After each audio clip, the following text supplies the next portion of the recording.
little guy, my little dude. But at least Lean's here to comfort me about it. No.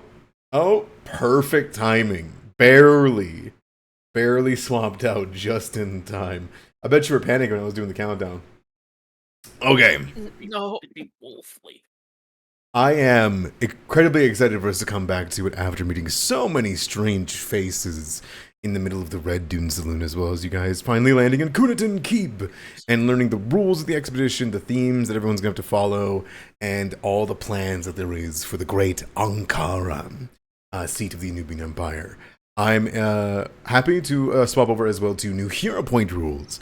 We started playing with them last night in Lost Coast Legends, for those that are following along there. Essentially, we're doing 2 hero points at the start of the session. 2 hero points are going to be also given at break. So it's on you to use 1 at least before the break happens so that you can get up to 3. Otherwise, you can use hero points now to trigger a minimum success. A minimum success on rolls. We had a little bit of a weird thing because we saw flat checks today and we were like, oh, fuck, right, flat checks. They're supposed to be like super difficult to like touch with rolls or re-rolls or anything like that. Like they don't even let fortune rolls affect them sometimes. So I'm still thinking about it, but we'll figure it out. In the meantime, however, we'll just play, have some fun. Does anybody have any clarifications on the new rules? Once? Twice? Mine. Oh, and don't re-roll the dice whenever you're choosing to do it. It's a separate choice. You just say that I'm going to choose success, you know? Just as a reminder. All right. As we paw on over here, would anyone like to give us a recap for a unique 3rd hero point? This hero point can be given to anybody whenever they need it. Going once. Going twice. And sold to Aniseta. Aniseta, you may take it. Oh, Rahima! Oh my god, Rahima! Rahima can take it away. Person. Stolen! Oh my god, I'm so used to it. Go on, Rahima. Who's that? No worries. Who the fuck is Rahima? Who the fuck is that guy? Anyway, we return back. Well, first off, we flash back to the Skylark before we are able to flash present to Kunitan Keep. Mara drags Zaluna back to the captain's quarters to have a very stern talking to her, and eventually sort of concedes that Zaluna can be an arbiter in training and help out there, and just observe instead of, you know, actually being a full arbiter, and getting kicked back to Kirat, especially because Arano needs his emotional support sister right now.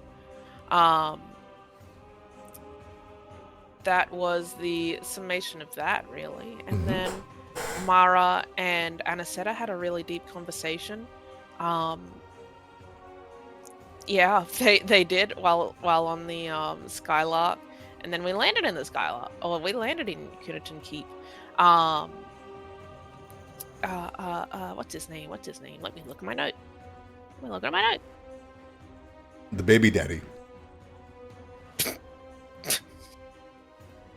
The random man. Definitely not the leaders of Secret Song of Flame, nor Zavara. I kept on thinking. I kept on getting mixed up with the name of Raptor's character in Hellbreakers. But anyways, Zavara greets us. He explains kind of what's happened. And we're kind of hush hush about like everything that has happened to us recently. But he's very warm and welcoming. He greets us. He guides us back to his tent. And after Arano spills the beans on what's happened to get him stripped of his title of Ruby Guard. Sorry, my throat's a tiny bit sore. Yeah, after Arano explains that, Zavara then sort of explains that, you know, all of the kind of rules and regulations that are going to be going into the pyramid, and assigns us a sneaky person to help us out because none of us are especially sneaky, unfortunately. And oh yes, also he takes Zeluna in order to have her fill out paperwork, which is very important for a arbiter in training. And then after that, we are guided over to, well, not guided to, but we make our way to the Red Dune Saloon. There's Cuck in his corner, and we're entertained by that for a few minutes as he shows us one of his rods, and his other accoutrements. And then we leave, and then we leave him to his corner, and we head into the Red Dune Saloon proper. It's an eclectic bunch of people in there, and Rahima is something of a little bit of a celebrity. She's known by a lot of people. Hauke is sort of like, he seems kind of unique enough that Rahima is getting noticed in amongst the orcs and many other different people there. We meet the bartender Sandswipe and Mantel Dask as she's attempting to pocket some of Rahima's valuable gold.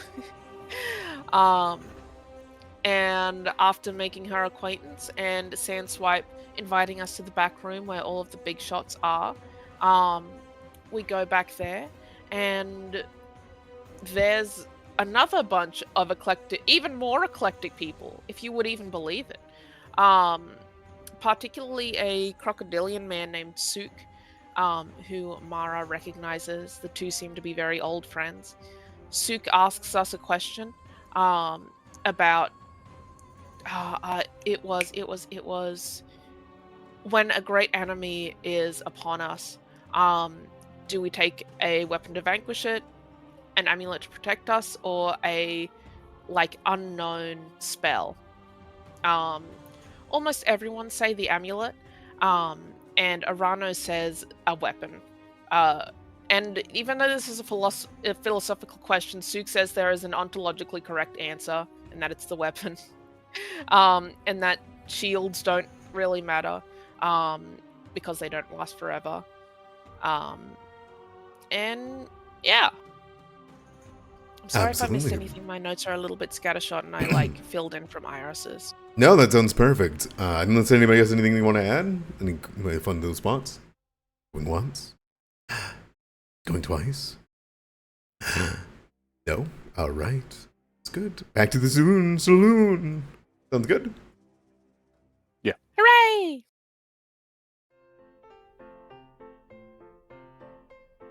Alright. Not the tack piano. The piano kicking in. Piano. Melodyne and her piano. lute piano. Yeah. As we jump back into it, you guys are in this low-roofed back kind of VIP section. You can see that you are surrounded by a motley sort of people, most of which you did not know existed. To be clear, a cat person, that wasn't the tiefling are the cat people, you know? They got the black cat deity, you know? There's a spider person in the corner, a myriad, the crocodilian person, one that has weird blue indigo flowing through their body, and a myriad of other kind of creatures that you had not met before in the other room. But where you are now, you can see that everyone's sat around, and I did have a misnomer, I apologize. Right now, around the table, they are playing a game of Pharaoh, which is very similar to the poker.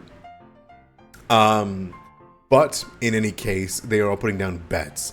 The smell comes through.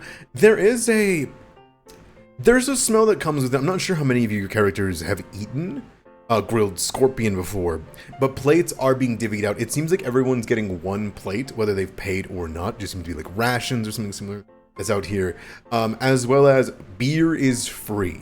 One beer is free. One alcoholic drink The reason why is, well, it's a dehydrant. Most people don't even want it, out here in the desert.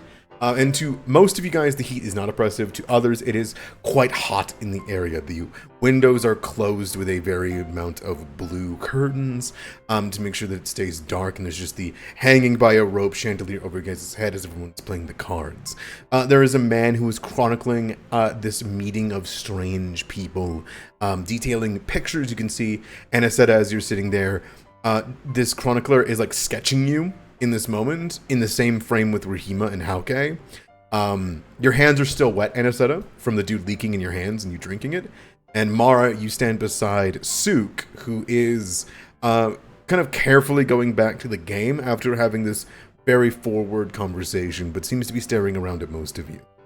Arano, you stand by Alacrity, who did air out your business, as you had poked at her before, but she seemed to have been very casual about it in a manner of which of, yeah, everyone's business is being thrown around. It is a hot spot of some kind for the world itself.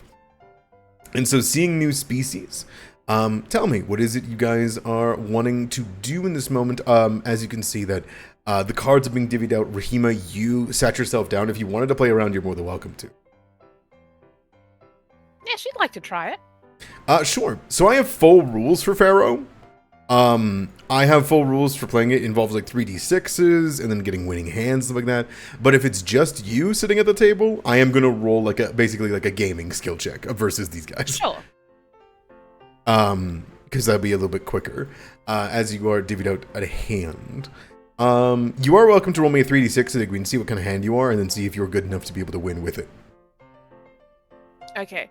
Now, full my cards on the table. Yeah. Rahima doesn't know how to play cards. Excellent. So, is there a... I would say you're going to roll performance. Oh, awesome. Awesome. Would Mara have any knowledge of this game? Pharaoh is the most common card game in Kirat as well. It's relatively simple to play. I don't think it would be impossible for you to want to, or to know how to play. You could go help Rahima, if you wanted to. But I don't know if you took a gaming, it'd be a lore skill. Oh yeah, I don't have anything like that. No worries. You could know how to casually play it, very, very loosely, but actually knowing like the ins, the outs, the movements, the eyes, all that stuff. That's different than... I mean, I think she's more so just, like, the fact that her friend of her old life is just, like, sitting right next to her is crazy. Absolutely. I've always said that deception and performance or thievery are the three ways that you can actually, like, influence a game without us going into the full rules. So we can stick with that if you want. If you have training in either of those will help in this case, because I think those are the main tenets of a card game. But Rahima, you can just roll me a performance check, and if you want to roll me a 3d6, I can tell you what hand you get. Sure. Yeah. Rano, I can see that you're moving kind of like to the entrance here. Yeah, just to kind of get away from Alacrity. We're not really doing much right now. No worries. Kind of wonder what this door is, but also at the same time not really pushing it. Sure. You don't hear anybody within it at all, and you hear this kind of gentleman beside you. Kind of catching this discussion, and you see as this conversation's going on. Let me just see. Rahima, do you got anything? Let me see. Eesh, 2, 5, and a 6, huh? No 2 of a kind, no same parity, no all odds, no all evens. Not a straight, Awesome. Not a 3 of a Awesome. kind. That's a dud See, hand, but unfortunately. That's why the performance check is coming in handy. She doesn't know she has a dog shit hand, so she's just as confident with or without it. Yeah. Yeah, I suppose you are. I'm gonna make some checks around it. Hold on. I'm so sorry. I'm still listening, but I need to be right back. Yeah.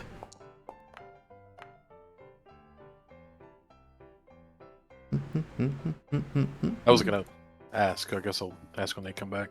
Yeah, by all means.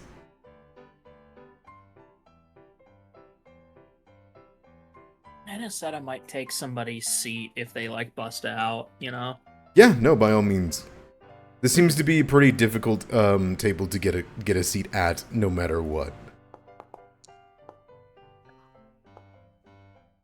Oh, alacrity.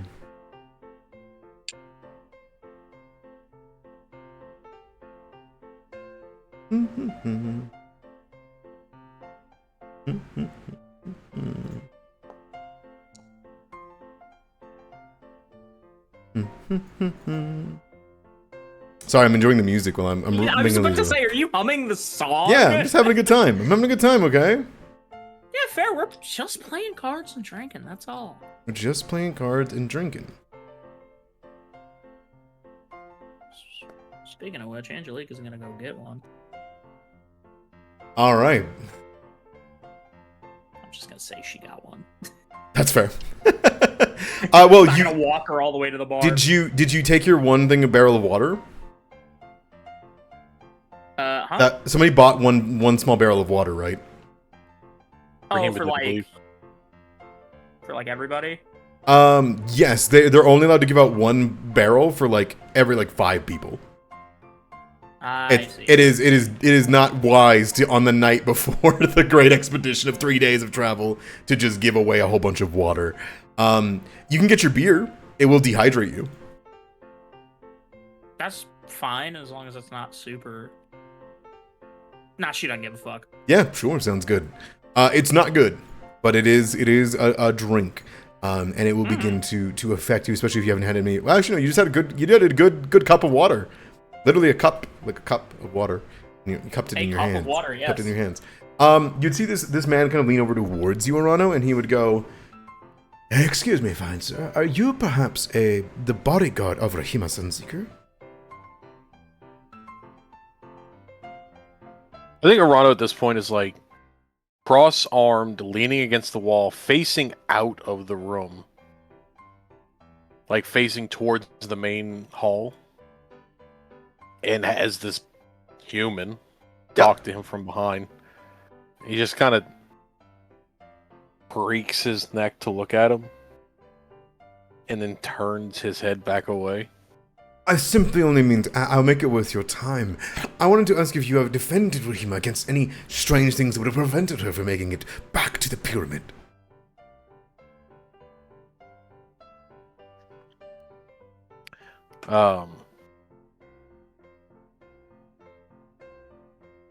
Real quick, I wanted to ask Salem before I forget. Do you think Rahima knows what prime numbers are? Yes. You got a 2 and a 5. That's got to be good, right? Yeah, that's true. Might have to roll deception against yourself, but I don't know. Man, we faced so much in such a short period of time, and this man's like, "Hey, did you I don't know, deal with some stuff? Were you perhaps were there bandits on the road? Yes, were you accosted by a company of bandits of some kind? Were you perhaps ousted by salt creatures? Were you did the sands themselves, perhaps even the dead in the night?" He's like trying to like get a measure. I'm wanting to do the great story, and the discoverer of the pyramid, you see, I'm wishing to chronicle their journey. Have you seen bands of roving bandits? Yes! Many people here have reported that they've been attacked on the roads. Well, roads, I say. Sorry, I'm from a land of which roads are paved. The sand, the trails, if you will. Camel-backed and all that. Nearby? Oh, quite, yes. Do we have maps? Yeah. I would say that you likely have one that Rahima probably has the map, but you definitely have one within the party. Okay. Oh, I think this would actually like stir him just a little bit, and he would like, if you would allow it, Rahima, he would take out the map from your possession. Oh, sure. I mean, like she'd give you a look, but like no, wouldn't make any. Yeah. I think Anisetta starts listening in, like, I'm talking about bandits over there. Around the desiccated flats you see here, there was rumors of attacks of there's a species that has adapted out there. They, instead of surviving off of oxygen, they survive off of the desiccation in salt. It would seem it allows the creatures, the undead, the rust skeletons to avoid them. They often look canine in appearance, hunched over, but as they grow in size, they become more scarab or scorpion-like, but they all seem to be of one species. And he shows like a sketch. You can see there's like, it's like a dog's body, but in the center where the heart would be, there's like spiked like urchin-like skewers of salt that are out of its body, and its eyes are made up of pure like crystalline like purple. Have I ever heard of anything like that before? Roll me recall knowledge. Is Mara close enough to like see or hear this? Because I too would like to roll a recall knowledge on that. Yeah, by all means.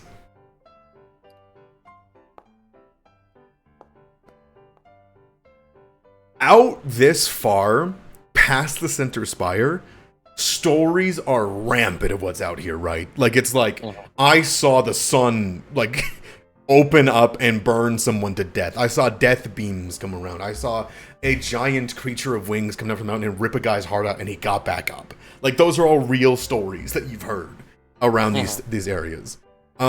Mara, I don't think you know of anything that like has adapted to salt as a way of living, or like in this area, but you are aware of the desiccated flats, which is a section of the rust desert, the wasteland, that is completely almost like solidified, like a lake of salt, in the absence of water.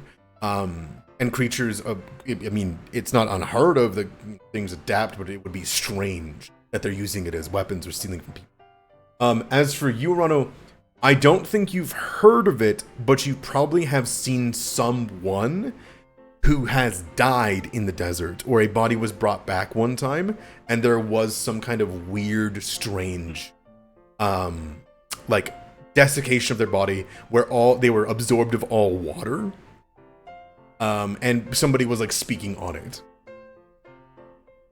But nothing of that detail, nothing of a sketch of the like. Mm-hmm. That idle curiosity aside, would definitely kind of bring the conversation back around. So where did you say those bandits hit the caravan at? I apologize. I get off of my tangents, my trails. I'm a chronicler of many things, you see. Oh, by the way, John goes to shake your hand. Doesn't provide it. Okay. He goes, right, here, and he, like, points down towards the area of Kunitin Keep. He says, we believe that there've been attacks from the south of Kunitin Keep, so about right here. There's an attack to the north of Kunitin Keep last night as well, and there was one, someone says they went by the spire between the flats and they were attacked as well.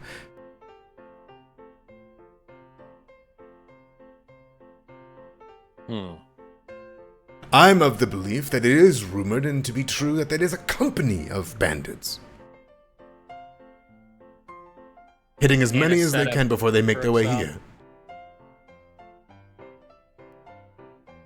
Though if you want to know my true, honest opinion, and far be it from me to spread what I believe here, from my experiences in my part of the world, it was, many of the attacks, especially the ones of burning and death and the bodies going missing, many people have said that they've met people along the way that I've spoken to in their tents, but the people never made it. Whether thinking it was the skeletons or it was the rust itself or even the desert, I think that many more attacks likely have happened, but they've been disguised by the desert's strange and difficult means of movement.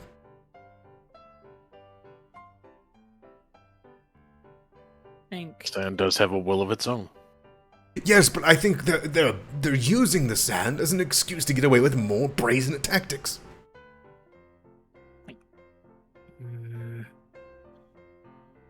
She doesn't want to interact with this guy, but this guy does have information. Ah! Here we are. Salt stalkers. That's what they're called.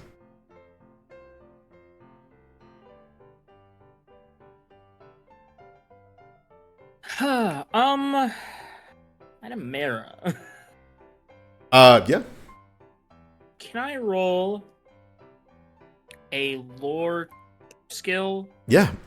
to see if those areas that he described are areas where the company? Sure. Give me the roll. Hiya. If that was meant to not be public, then I apologize. That's a pretty low roll. It should have been a recall knowledge, but I'm okay with you seeing it. Oh, okay. Because recall knowledge I was rolls it, rolls the lores. Oh, yeah, that's right. I'm sorry. If it was low, I would have. Whatever. It's incredibly low. It's a 4 on the dice. Fair. I'm gonna re-roll it then. Okay, just roll me a recall knowledge. Fucking. That's Oh, fine. damn That's it. fine. That's fine. I'm sorry. So for first off, you would know of the salt stalkers. You stationed many times in this section here, above the flats. It was important to stay away from the desert because of the salt stalkers. They're quite rare to deal with, but they can be drawn to large amounts of salt water in general, and they attempt to take the salt out of people's bodies. You would know that they come in many forms, including some can fly. You don't think he's like written that down or anything like that. But they are essentially a cunning ambush predator that relies on pack tactics to harry then exhaust their prey, including animals. So oftentimes the Black Company could get around by sicking animals at them and then letting like a few camels go and then running away from them. They rely on a strict diet of dehydrated meat. They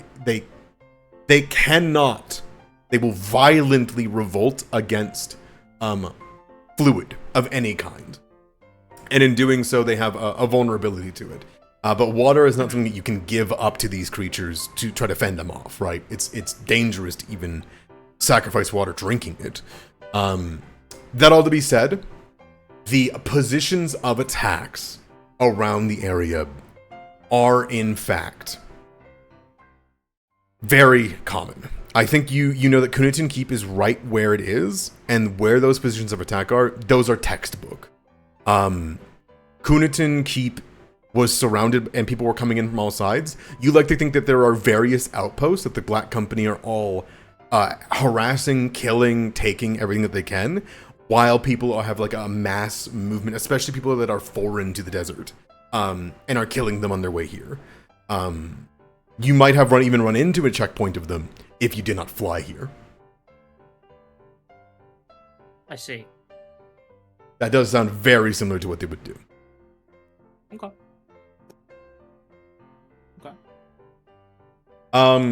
But you'd see the chronicler kind of sit there for a second, and he would go, "Yes, I have no doubt that we'll be safe along the movement. There's well over a couple thousand of us, and they wouldn't dare such an attack, especially with Zavara here at the keep. And that is why we're going to be keeping a garrison here, from what I understand and what I have heard. But I wanted to know if Rahima had run into anything. I'm aware Rahima has yet to translate the transcription on the front of the pyramid."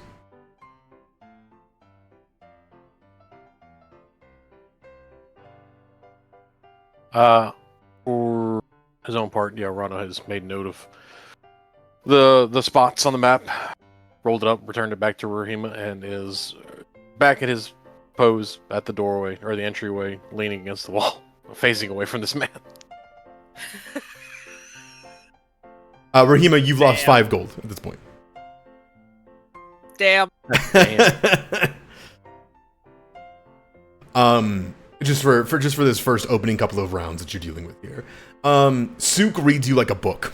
Sook reads that you have no idea what you're talking about very often, and he seems to have a very good eye for everyone else at the table, and is very good at calling. He isn't great at winning per se, but he's great at knowing when to back out and then save that money for another round, if that makes sense.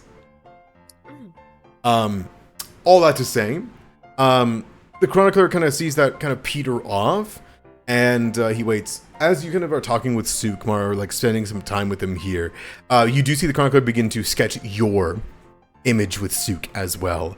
He seems to be a fast sketcher.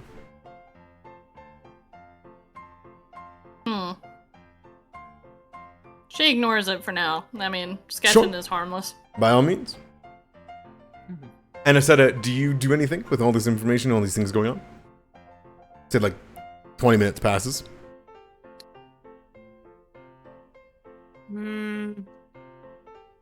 It feels like Mara's having a conversation with Suk, an old friend of hers. She Not doesn't wanna interrupt actively. that. I think No. it's anything just like reminiscing. So Okay. the little I- she can remember. I think she would kind of walk over here and kind of pull you to the side a little, and basically let you know like Black Company has been spotted around here. Mara would nod. She figures as much, with what they were describing about the attacks extremely nearby Kuniten Keep in what, Mhm. 3 different places? Like that's Yeah. Mara, give me I a think she sec. would let you know like, yeah, those are places I've ambushed people as well. So I know he's speaking the truth. Mara, give me a blanket sense motive sure. or perception, like a seek, anything like that. Should I move back next to? Yeah, if you want to. They probably won't have a conversation. If it's below a 10 on the die, I'll reroll. No, you're good. Mara, you are sitting there and you see Aniseta come up and you can see that there's like been an eye and like someone's been distracted at the table. In the moment that Aniseta kind of comes up and then begins to like talk to you about the Black Company, you see this guy here like put his hood so that you can't see his face and like begins to bunker down, and you like your arbiter brain like clocks it, and you see him like completely like just trying to not catch any your attention whatsoever, but he is listening in, but he also does not want you to see him at all. He seems either afraid of you or the topic at hand is not something he wants to be a part of, but he needs to listen into it. Okay. Mentally catalog that one down until I get something actionable. He just kind of sits there, begins to rifle through the cards. He is also quite good at the game, but he only ends up breaking even against Alacrity and Jolly. Spending some time, and you see that happen. He pays more attention to his cards. You do notice every once in a while he does fill up his own water, like tankard that he had for beer, with water and drink it. But beyond that, you don't get much more from this person, other than the fact from your sense motive that he does seem to know something about the company. Yeah, absolutely. I figure they all know something about the company in this place. Is that information that should strike me as odd? Because I kind of got the impression, and maybe I'm wrong about this, that like the Black Company sort of like intermingles in places like this. This place is mostly abandoned. The saloons come to life for the first time in a decade because of this situation. The Black Company is not a name that most people know. Out in the desert, maybe Wasteland explorers might have like more catching with them, but most people that learn about the Black Company are killed by the Black Company. Yeah. I mean, I'll keep my eye on them, but I mean, Yeah. I'm not just gonna start a fight with them in the middle of a crowded room. For sure.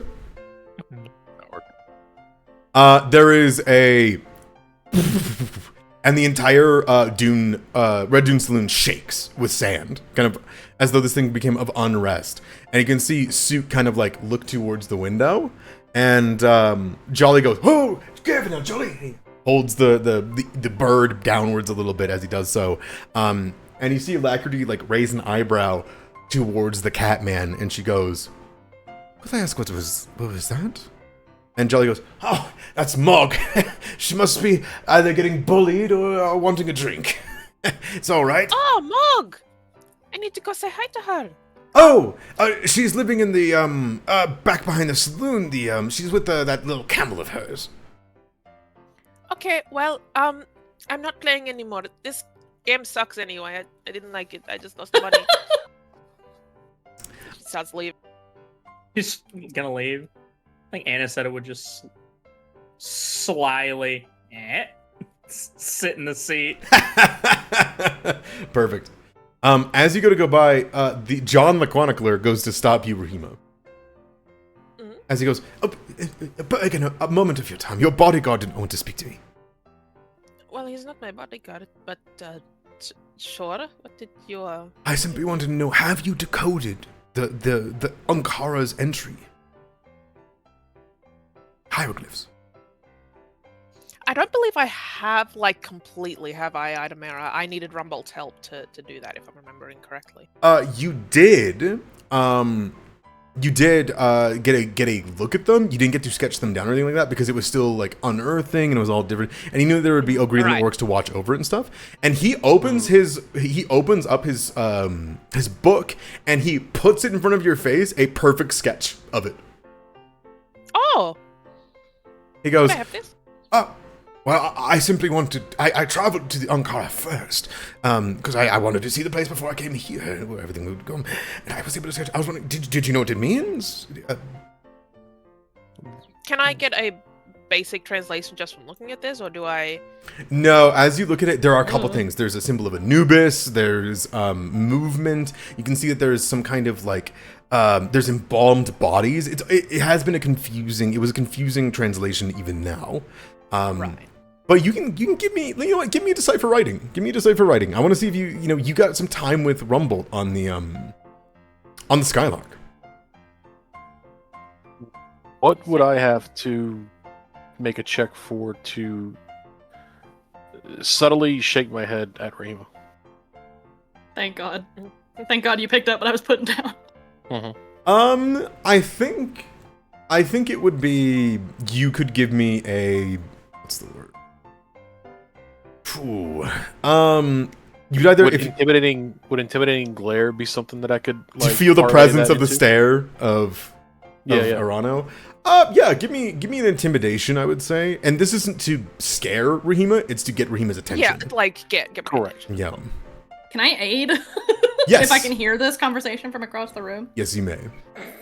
I can feel Fantastic. two very pointed stares at me.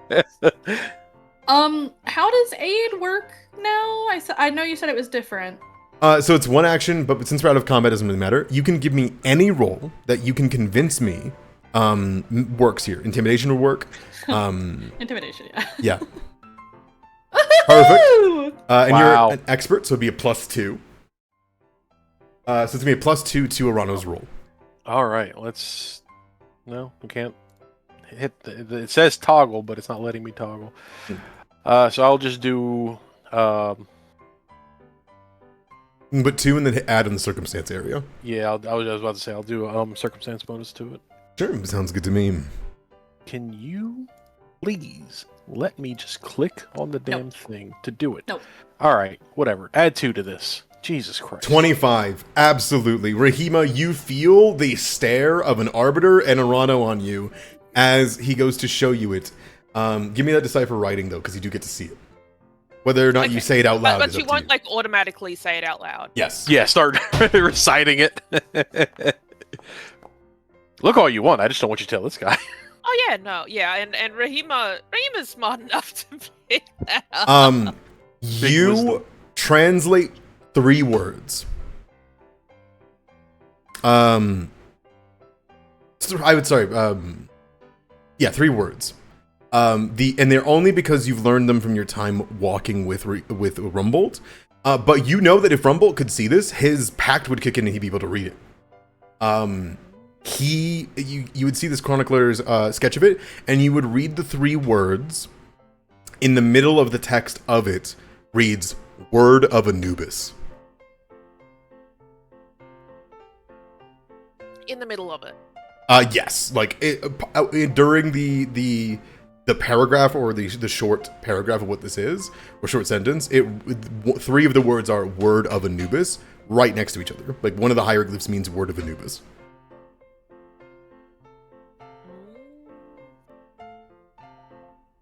He goes, if you've made any translations, I can write it down for you, and from there we can, pursue a valiant expedition together.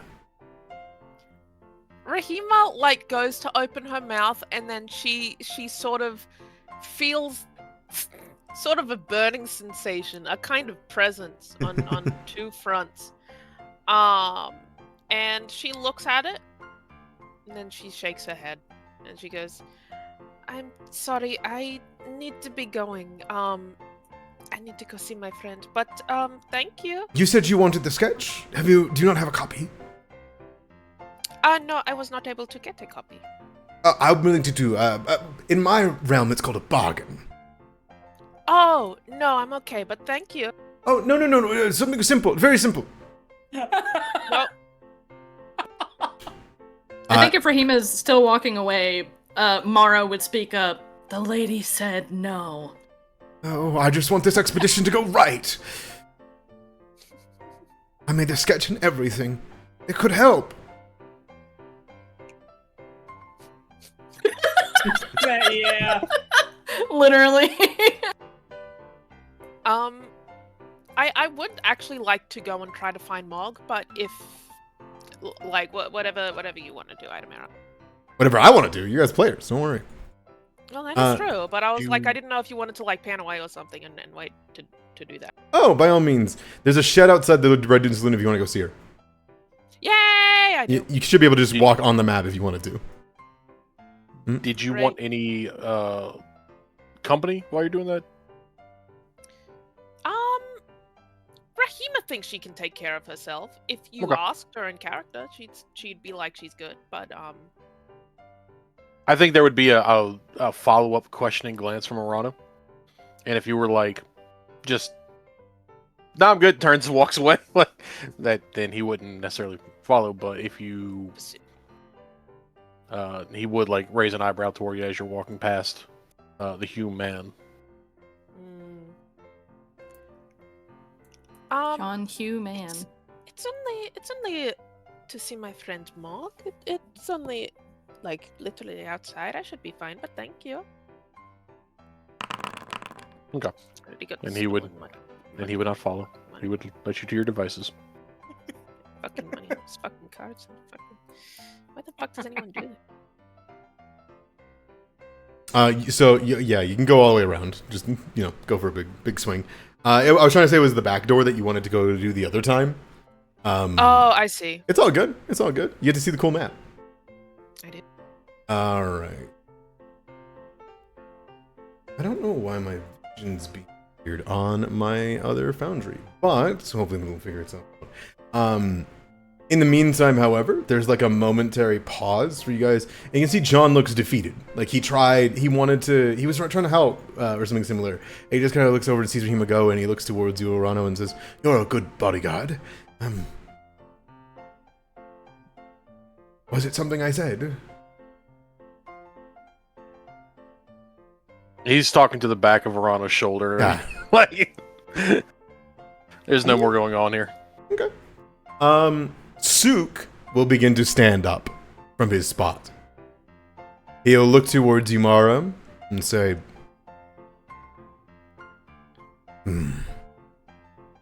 I have seen what I wish to see.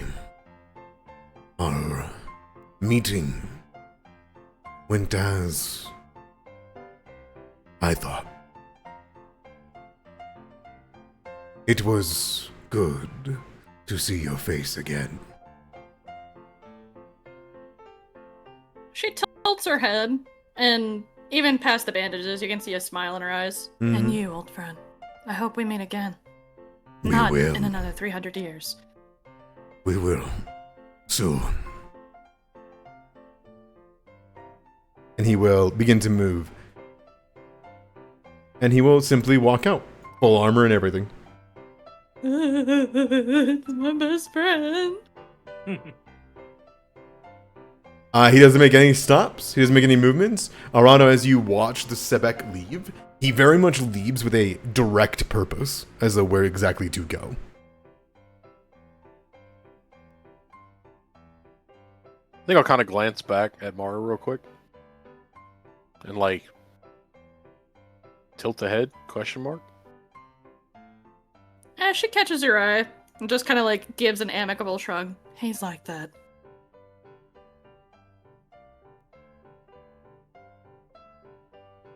$300 years, huh? Apparently.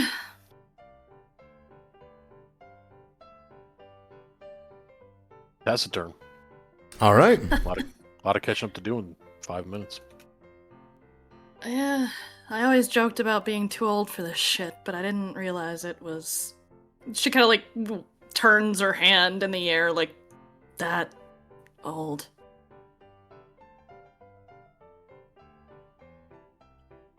Don't worry. I won't make too many jokes at your expense. Thanks.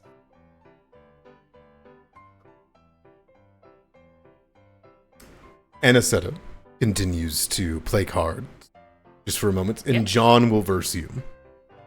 If it is just you two, you can put down bets, and if you want to roll me 3d6, you can, and if you want to roll me the dice, you're more than welcome to. John will sit down at the table, and will begin to play against you as well. Rahima, you're more welcome to. You hear, and like there's a rumble within this warehouse, and you would hear, "Oi, people, kumbai mora loba," as someone is singing inside. Mog? Is that you? Over, Rahima. you are like deafened by the sound of this bellowing voice. I see. I'll just open the door then. As you swing open the door, you see someone who is sitting crisscross, who is so big that her head is like, she's at that angle where her neck is going straight forward, whereas the rest of her body is sitting crisscross in this 20-foot tall warehouse, and she has Squirp by the front two legs, holding them up by pinched fingers, and is having him dance left and right. And she is singing along a little dance for him. And you hear Squirp. Like he's a kitten Yes, type of thing. Like yes. you make a kitten do a funny dance. Correct. I see. And you can see Squirp lets out a spit at Mog, and Mog goes, "Thank you," and keeps dancing. And she is in this big leather coat. You can see it's like this long strips of multiple dead animals that are just like patched together to cover the most of her body. And she is this massive creature that looms over the rest of the warehouse. As she quiets down to thank Squirp for the hydration. Because she was getting a bit tired at the singing. You would see she kind of peers over, and one of her eyes is a complete dud. She's blind in one eye. She peers over and sees you in the corner, and then you see Squirp gets lifted off the ground to the roof as she raises her hands in excitement as she goes, "Rahima!" As she like puts Squirp up and then puts him down, and then lets him go. "Your mom here," and lets the camel go. It goes and runs up to you. Oh, Squirp, I missed you. Hello, Mog. It's so great to see you. It's good to see you. Oh, I have a home. You see, she like puts her hands on the roof. It is a very nice home. Thank you. Did you make it? Who made it? No, it is the lizard. She's letting me borrow it. In exchange, I take big bucket. Go to waterhole, scoop, and come back. Oh, that is a good deal. Only takes few hours to make it to watering hole. Big legs. She smacks her legs. They are big legs. That is true. Thank you, Rahima. How have you been? What has been happening aside from your new job? Oh, Moving up in the world. lots of people. Lots very scared. Very scared? Yes, I'm scared. They're scared. So I stay inside. Oh, I see. Like you scare people by accident. Yes, I am big. They are small. This is true. Well, I'm sorry to hear that, Mog, but that is considerate of you. That is okay. I'm going to be seeing, Zavara says, someone my size. I think it's Kongala. Oh, yes! Kongala is visiting. Yes, I hope he's not mad at me too. he is to guide people to Ogrila. I see. Well, that does make sense. Yes, Rahima, people talk about you a lot. Did you pick up a pyramid? You know, in a method of speaking, I guess I did pick up a pyramid from the ground, yes. You're so strong. Can you pick me up? Not yet, but maybe with enough training I could. Oh, try. Try now? Yes, I want to see. Okay. Alright. I think you're strong, Rahima.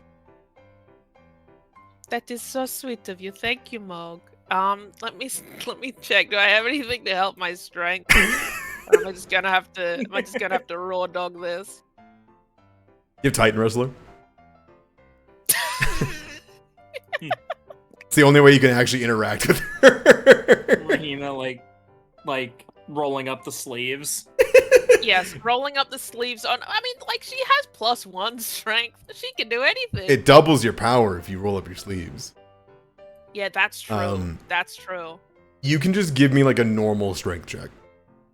I'll give you a normal strength check. I'll just give you a normal strength check. Here, I'll just give you an athletics because it's untrained. So Sure, yeah, go for it. same difference.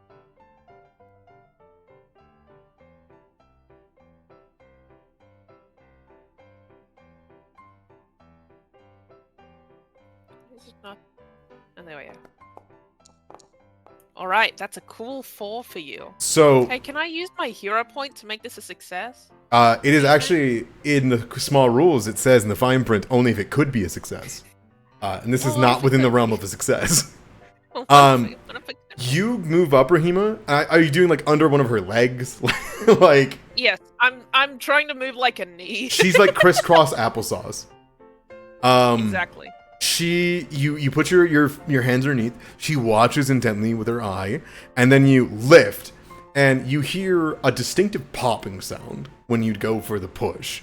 It is unfortunately from your back, as there is a, and the moment that happens, you see Maul go like with a 2-second delay, to be clear, and she like rises up off the ground very slowly and like hits her head on the roof a little bit, and it breaks it through the roof, and she goes, "You're so strong, you lifted me up."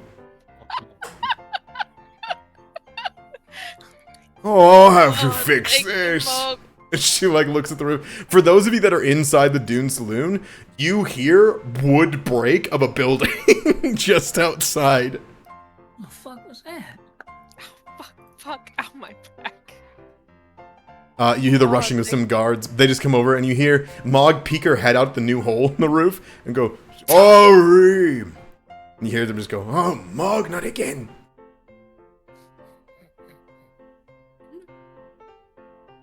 What manner of creature am I seeing the head poke through? the roof Do you go of? peek outside? Yeah, I'm looking at this window right here. You see, I'll show her face. To be clear, this head is bigger than your entire body. A big, long, chime and braided, this massive, giant folk. You've probably never seen one in your lifetime, Arano. They Oh, I are think so, yeah. well and good bigger than the biggest minotaur you've ever seen. They are on the border of being gargantuan in size. Their head alone is like a battering ram. And you can see that they have this big, like, dull eye that's, like, clearly gone blind. You can see their ears. They look almost orcish in full, like, honesty. As you kind of look at them, you see a little bit of pointed ears, you see the tusks. Like, if you were to give this person, though they are completely sized upwards, like a species, you would say that they're orcish, but you can clearly tell by the way they speak, they move, and they're just, their sheer size, they can't be. You know, it's almost an impossible. And you can see her looking around, and she gives like a smile of friendliness that you've never seen on a creature that large before, towards some of the guards in apology. And you see she reaches down, she picks up and shoves Rahima through the roof and says, just hanging out with Rahima towards the guards. And Rahima, you're lifted like 20 feet into the air, and you can see like all of Kuniton Keep and down towards the tents. Rahima squeals in shock for a moment, and then she pokes her head out. She shakes her head. Hi, yes, we're hanging out. We're all good. Don't worry. I just picked her up with my raw animal strength. Oh, she's still picking me up now. Would you please let me down? Of course, Smog. I will release you. You see she tucks her head back into the building. And you see wooden boards fall down and she brings you down. The guards go return to their posts. This seems to be a common occurrence that she breaks things on accident. I think there was a brief moment where there was a noise from Rahima, and Arana was about to bust out this window and fly through it. And then you're like, I'm good. Hi. And he just kind of slowly detenses and walks away and sighs. Just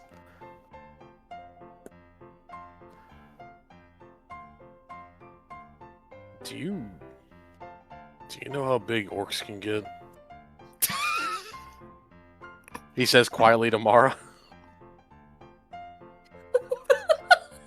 I think Mara would shoot him a look that, if summarized in a sentence, would be like, dude, that's like the most racist fucking thing you've ever said to me.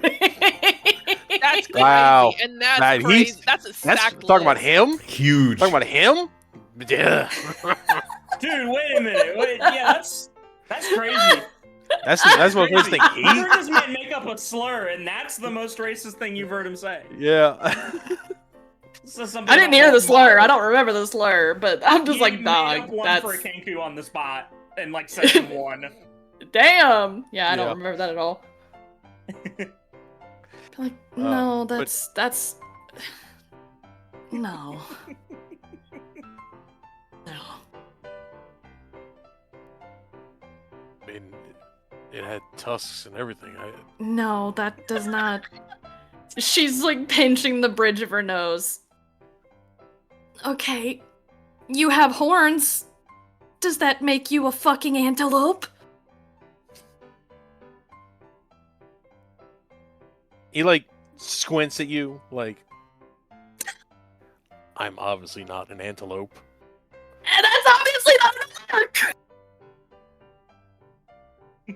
It was bipedal. It was speaking. Antelope don't speak. To you. He raises a hand and opens his mouth, thinks about his companion that literally speaks to animals all the time. And And Mara just sees crosses him make this realization and is like, crosses his arms and leans against the wall again. Brood and shame. He That's what I found thought. another corner to brood in. Yep. You would see John go, oh, I'd be a lot more comfortable if that creature was coming along with us on the journey. But you seem, well, dull. John, says, to the whole table. Seem friendly. Yes, of course. A camel is friendly, even if it spits on you. hey, Camels. be fucking nice. What's wrong with you? John, looks up and goes, I'm simply saying the truth. You're simply being an asshole. Stop. He just kind of takes a second. He looks over and you see he looks towards Jolly. Jolly says nothing. Alacrity says nothing. The guy in the corner kind of just goes, she's enthusiastic. I think she'd come with us on the journey if she got the opportunity or if she knew what was going on. I don't think anyone's told her about the expedition.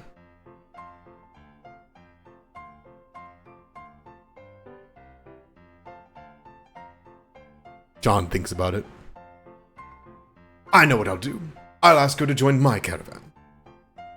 I'll be nice, He looks at you, Mara, and he'll go to stand up. You see the guy.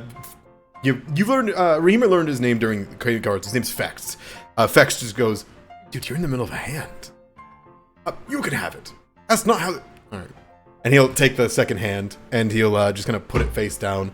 And then John is gonna go to get up, and he's gonna go ask Mog to join the expedition. Sure. Excuse me. You're excused. Can I? Mara moves like just enough to let him sidestep both of them. All right. Squeeze between the two of you, and he seems to go. He's gonna go make a conversation. She definitely like chuckles under her breath at that. John will peek in if you guys aren't doing anything. He's just gonna do your card game and hang out. Yeah. You would see John kind of poke in, and he'll go, excuse me, Rahima. It's me, John. Oh, yes. Hi? Hello. You hear bellowing down towards him, and he looks terrified immediately. He didn't realize, how big she is in person. He goes, oh, a camel. Ippy. Could I wanted to say, Rahima, is Mog joining you on your expedition? One moment.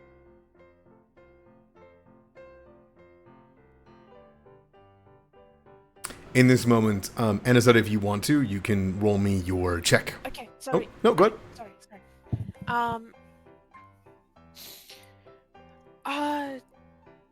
No, and she's not going on any expedition.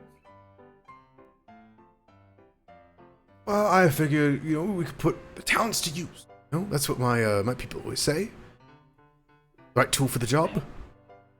She's not a tool. Neither am I, but I'm a great sketcher. And so I became a chronicler. I guess, but Mog... I could go with you, Rahima. No, Mog, I wouldn't want you to be in any danger. You're a gentle soul. I wouldn't want you to get hurt. You're just saying that because you don't want me to break the pyramid. No. Mog, listen, I think that you could be very gentle. And you are very gentle when you want to be. But, I don't want you to get hurt. I can fight. I'm sure you can, but do you want to? Not if it hurts people. Yeah, that hurts people. Fighting generally hurts people. And it hurts yourself as well. She leans back, putting her hands on the ground as she does so, and kind of looks up towards the broken rooftop out to the sky and just says, "But if you get hurt, what will happen?" I have friends who will help me. Mog doesn't. Well, we are your friends, but like I said, I don't want you to go out there and get hurt.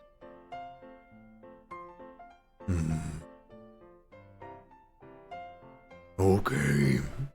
I'll stay here. Thank you, Mog. Oh, thank you for going and being injured. Of course, and listen, I did realize that I would be probably seeing you again, so I did get you a little gift. You got me. Poof, she busts the section of her head on the roof. It breaks the roof more than it hurts her or anything like that. She looks down towards it. Rahima got Mog a honey actually is like a limited gift. Like that's a kind of thing that you have to find in pyramids and stuff, right? I could like, say that I could say that you got some very rare ones before the campaign started that you have been holding on to. You haven't any need of it. Yeah, that's true. Then Rahima would give like it's a very small jar to Mog, but like Rahima proffers it to her. Listen, I got you some honey. Oh, is this the sweet stuff you were talking about? Yes. Oh, but isn't it dangerous? It's dangerous where I got it from, but I wanted to share it with you because you are my friend. Okay. If I could chronicleize the taste, I would be able to document it for future people that want to know what it tastes like. Save some currency. Can I sense motive this guy? Yeah.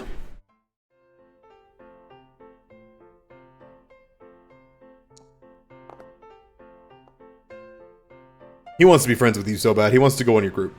He wants to join you guys. He wants to be my friend so bad. He wants. I see, You can tell he wants to come with you on the expedition and chronicleize things. He wants the special privilege of being with the person who opened the pyramid. I see. Listen, I feel kind of bad for you. So this is. I'm going to give more goal of this because this was a gift for her. But this, and she'll hand it off to. Doesn't Squirm want some? Oh, we could give a little squirm if you'd like. Will it kill them? No. Good. And she'll crack open it with a big pinky. She'll then bring it. It all fits on one pinky for her. She'll bring it up to her tongue, and then she'll give a small amount, and Squirrel will just begin to lick it, and just keep licking, and keep licking, and keep licking, and keep licking, and keep licking. And they'll go and enjoy it, and she'll let out a big rumble of enjoyment with the honey. That's good. Would you like me to deduct any currency for that? It's something that I would have found, so I... Well, we can say that, you can dock off, let's call it the, 3 gold. You don't need gold where you're going, right? No. That's why I fucking bet all of it, I guess. Yeah. Cards, whatever. Listen, she'll turn to John. Listen, man, what's up? You okay? Why are you? Well, honest, quite tragic. I abandoned my, my hamlet to go and see the pyramid. I come from far to the south, you see. Made my way to the pyramid before coming here, and I wish to be a part of something greater. You can't just bandwagon yourself onto greatness. You have to find it for yourself. He looks quite confused for a second and says, Isn't it a great thing to have already come out here? I don't wish to be a part of the greatness. There is so much of the world that has been lost. I've been meaning to join the Seekers of Sunken Flame, but I just haven't been able to get a membership. I see. This guy does seem legitimately sincere, from what I can gather right out of Mary. Yeah, but you can't tell if he knows better to not give things to the wrong people. Yeah, exactly. Well, listen. I would be happy to vouch for you in other circumstances, but I don't know if you wouldn't just start blabbing it to people truthfully. So, I'm going to say this. I'm sorry that you can't be a part of my group. But maybe if you prove yourself in the future, I would be happy to talk to you more in detail and vouch for you. But you have to prove yourself. You can't just sticky tape yourself onto me. Okay. That's fair. Understood. He will think for a second. How would one prove themselves? I thought making the journey here through treacherous wastelands was a good... I mean, that is a lot. Listen, I'm not going to sit here and be like, no, that's not a lot. That was a lot. That was really good. That was awesome. But that's not really what I am talking about. Awesome. Um, I more mean like, how do you like you have your own little like you write things down and stuff like that. You inscribe things. What have you like done with that?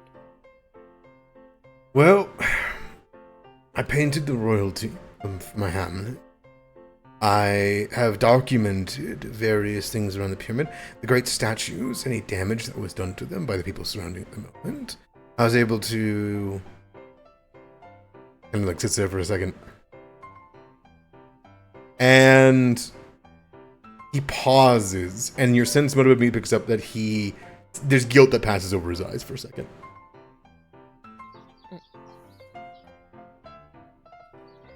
Listen, I'm not going to dub you in for anything.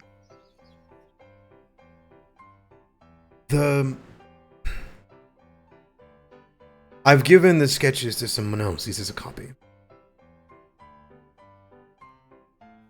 And they are... It was in exchange for my life. A masked figure. They ambushed our caravan and they demanded everything that we had, and he seemed to allow me to live, or us to move on. I told him everything about the pyramid's perimeter. And I wanted to be able to know if you've learned something or to move on so that we could Listen, do you remember what they looked like? Could you even sketch them? Of course, I absolutely could. Well, I have a friend who would be very interested in that information. I don't think your friends want to talk to me at all. I'm going to be honest, they are prickly. They are very prickly and taciturn and all that, but I think this will be very important. I would rather not be killed. I was hoping this could remain private between you and me, Rahima Sunseeker. Listen, what this is... If you'd like, you can give me the information and the sketch, and I will show my friend, but this is very, very important. And I'm sure that they would rather hear it from you and be able to ask you questions. They will not hurt you. Give me a request. Okay. I swear, if you guys I fully understand if you won't let me. I would like to hero point this into a success. You are able to hero point this into a success. You have been on heroic travels. This makes sense. You know, you are Rahima Sunseeker. You're willing to spend a hero point here. He'll nod. He'll say, "All right. Not in the saloon. Could we here?" Sure. I'll go get them even. Right. Be right back. I can leave Hake here if you want. Chill out. Okay. Yeah, I'll just like run back. Sure.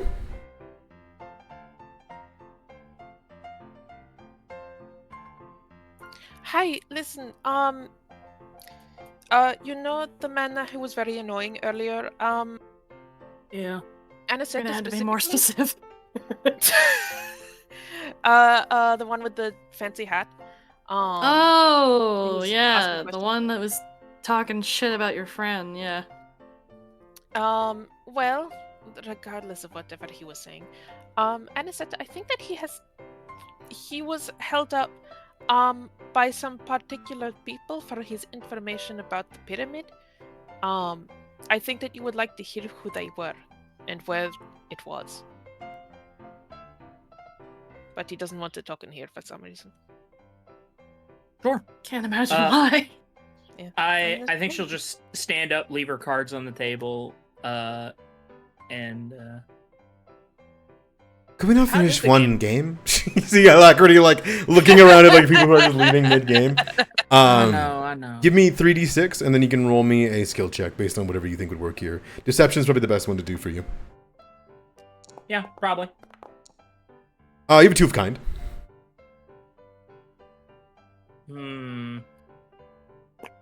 But you can give me the roll. See if if you're able to win with a 2 of a kind.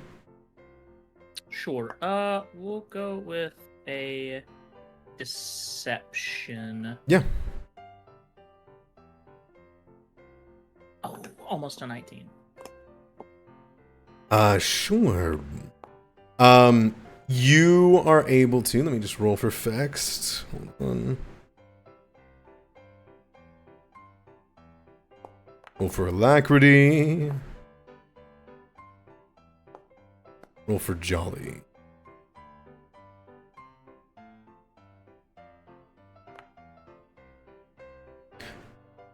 Ooh, I actually don't think I was supposed to get ventriloquist ring on that, actually. It's just a passive bonus to all deception Oh, checks. yeah, no, never mind, never mind. See, everyone's doing great. It's unfortunate that Jolly has a 3 of a kind. And just wins, regardless. Ah, damn. How much money did I lose at Amaro? I suppose I was supposed to do the game beforehand. We're gonna do the same thing. It's gonna be 5 gold. You can make that up in items that people take trade. I see. So I'm at -3. Alacrity would spot you. Okay. I think she very kindly. Thank you, Alacrity. Of course. Wouldn't want anything happening to you, and we had a wonderful exchange. As I just go ahead and remove All my your gold. Yeah. All right, by all means. Penniless. Sure. She'll come back Why and do you like playing that game? You'll just lose money. I don't usually. Oh, we're going this way. You can go down this way. Rahima. Oh, yes, Mo? Should I have stopped him? Where did he go? Stopped him? He said, "Don't hurt me, I'm sorry." And he left the thing on the table and then jumped out the window. Jumped out the window? Who jumped out the window? Which I'll window? check the table. That one right over there. Also, hello. This massive Ah. creature, Anisetta, is just looming. I think she fully just hi and just immediately goes look out here. You see it goes down to the spiral and it goes down. You finished up your card game. It took a little bit. He's well and good gone. Fuck. Man. Rahima, you look down and you can see that there is something that's been left for you. You can see that it is the sketch that he talked to you about, that you wanted him to show Angelique. And you can see that there is a sketch, Angelique, on the table of the mask of Garrett Thorne. He said he was held up by this man. I think you see her, like, actually shudder and almost... There is a small note, and it just simply says, "I am sorry, I cannot be implicated."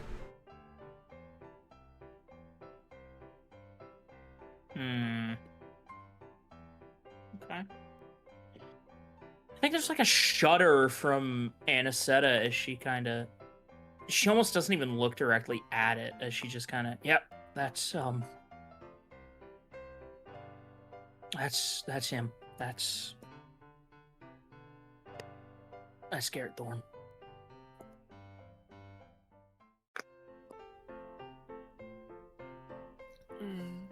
I don't believe, Rahima, you've seen Garrett before, have you?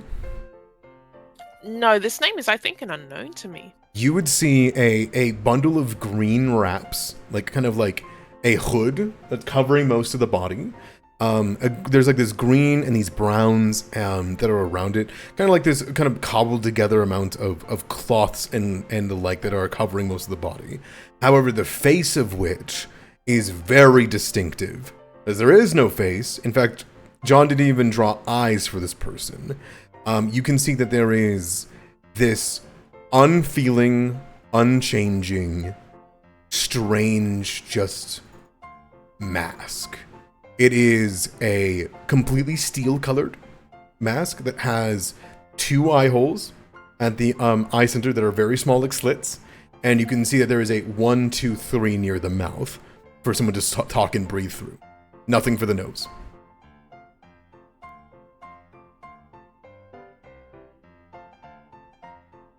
There is a nose shape to it, but beyond that, nothing more. I think I can just give you the picture. Hold on. It's the picture I'm thinking of. I don't know why it doubles, just like all the other ones. Damn, he whipped this up in like 10 minutes? That's crazy. No, you feel like he sketched this for a while. This is in his book. Fair enough, fair enough. You get held up by somebody, you know? You have a lot of time on your hands. Yeah.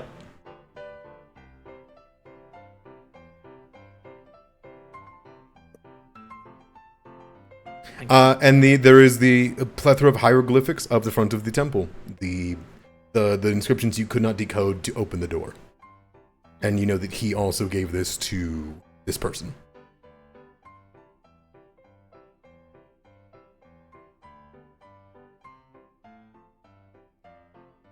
Again, I said I would. That's my father. Man that runs the Black Company. Well, he held John up for all of the information and inscriptions that he copied down of the pyramid. Shit. How much that is, I don't know. But he'd been going around and copying inscriptions from broken statues and whatnot. Means Garrett wants what's in the pyramid. Obviously, it's a huge payday. Right. I think if you wouldn't mind, she would take the picture of Garrett Thorne. If possible, is it like, can we like separate the inscriptions? Oh yeah, from there's multiple pages that were torn out of a book hastily. Oh, okay, I see. Yeah, then Mhm. she's happy to give that to you. Yeah, I think she'll roll it up, stick it in her breast pocket, and turn around. It was nice to meet you, though the circumstances were not great. I like your hat. Thank you. It's made of ash. And she'll go to walk back towards the. Some of my cloaks made of ass.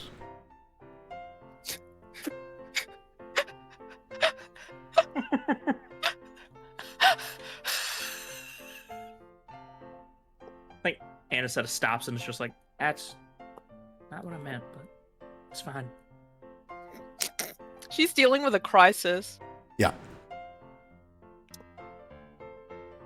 I think Mara, you would see. Huh? Oh, Oh, I was just gonna say, while that was all happening, new people have joined the tables. oh, okay. Oh, we got the plague doctor guy. Hell yeah. Bloodborne. Big fan, even though he doesn't seem to be a big fan of me. I think Mara Anisetta will walk up and go, "Can I speak to you outside?" 2 seconds. Yeah?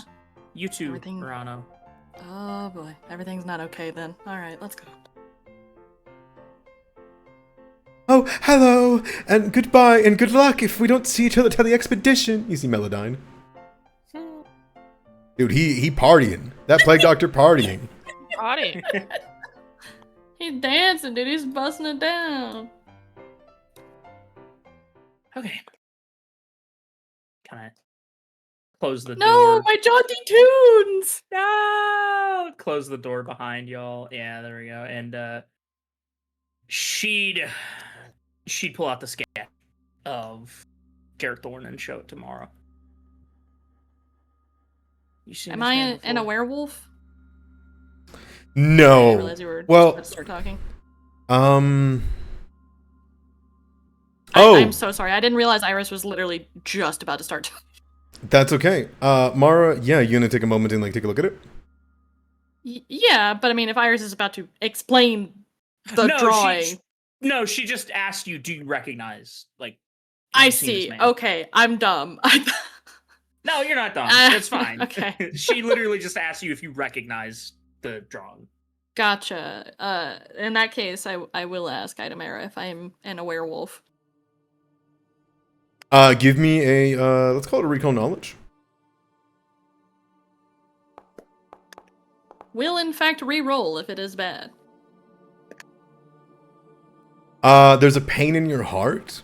You see the Hekad dim in Mara's chest as it's looked at. And there's but a moment of a flicker before, Mara, you are racked with visions and screams of your family.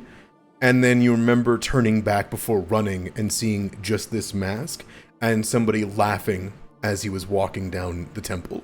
And you absolutely have a moment where it hits you that you have seen that mask before. It was the guy who was walking through using your family as ammunition to get deeper.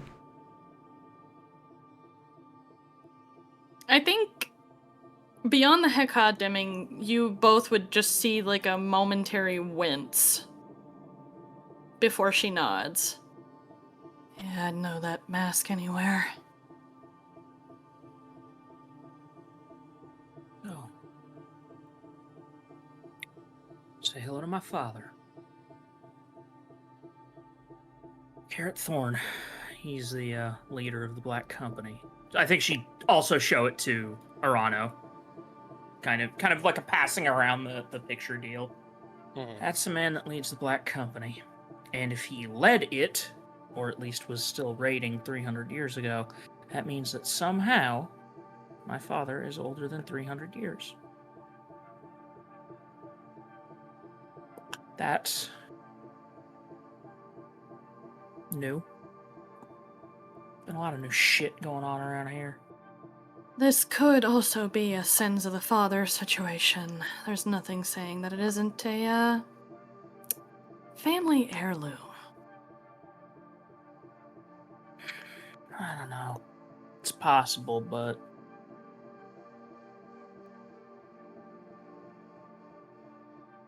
it's You ever see him possible. bleed? Did I ever see him bleed? Yeah. Itamera. No, nobody was too scared to shoot at him or attack him because of the thing. Yeah, but homie never got a boo-boo? Homie never accidentally cut himself cooking food? Nothing? If you recall what we talked about and why nobody ever dared to strike him. No, nobody ever got... Everybody was too scared to hurt him. Shoot him. I mean, he wore Grimfire satchels on his chest. Yeah, but I mean, you know, cut yourself while cooking, take a nasty fall, scrape a knee, nothing? You see her kind of... you see her, like, you know, when you realize something, you kind of wince. Like I guess like Mara did. She kind of... Oh, fuck. The only person who would have known that was, Helena. Helena was kidnapped by us to be his personal nurse. Hmm. You do recall Mara Aniseta saying that he had mummy rot. I do recall that, but that doesn't necessarily mean he's 300 plus years old. Mm-hmm. Mm-hmm. In fact, he should only be less than 1 week of age. Yeah, because that's usually a big old killer, but I think, you know, Mara would also realize she is over 300 years old, so... Mm-hmm. It's not out of the realm of possibility. So, I'm now a knower, and now Aniseta is a knower, that the wish that brought her back to life kind of gets in the way of, I guess, communing with Helena, right? Mm-hmm. What if, and this is above table, me theorizing, could Yes. someone else do it?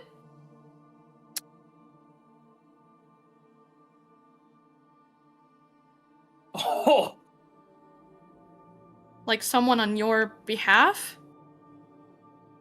I do not. I have no clue. That has never even been a thought that's crossed my mind. It literally just now occurred to me, and I was like, well, we literally have somebody that communes with spirits in our party, so maybe we can ask. I'll try my best. Yippee! Always knew we could count on you, Ron. To be clear, just to be clear, who are we speaking about? You, right? Or is it? I would assume Rahima. I could also do it to a degree, I think, but like, not. How do I explain? I'm under the impression that Rahima can, in some way, commune with spirits as they are, whereas like Mara can sort of get a resonance sometimes of how they were. Right. Okay. I will. I don't know if this is something that you would be aware of in character. Rahima can speak to animal spirits. She would need to do some. Yeah, I think that she would need to do some preparations first before she can just like go and talk to, like humanoid spirits. Mm-hmm. What do you mean? It's not just an instantaneous thing? Like, hi, how are you?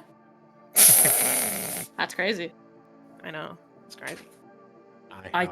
It's just a suggestion, and of course I'm looking at item arrow while I'm theorizing on this. I don't actually know if what I'm saying is possible, but it's just a thought. Spirits are vast. Spirits are difficult. Once they're dead, the ghost of a soul, the ka of somebody moves on, right? And it's hard to, especially with your a Nubian background. Typically, when someone's dead, they've moved on to their judgment, right?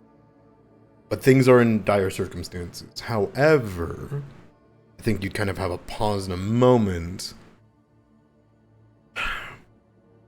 You've heard from Arano that someone's clinging to the spirit of Aniseta, who should not even be here. Moreover, however, you have heard tale and rumor that during some times, Helena is even maybe visible, invisible, or interacting with Aniseta, though Aniseta is not aware of it at times. There could be a moment to be able to reach out to her.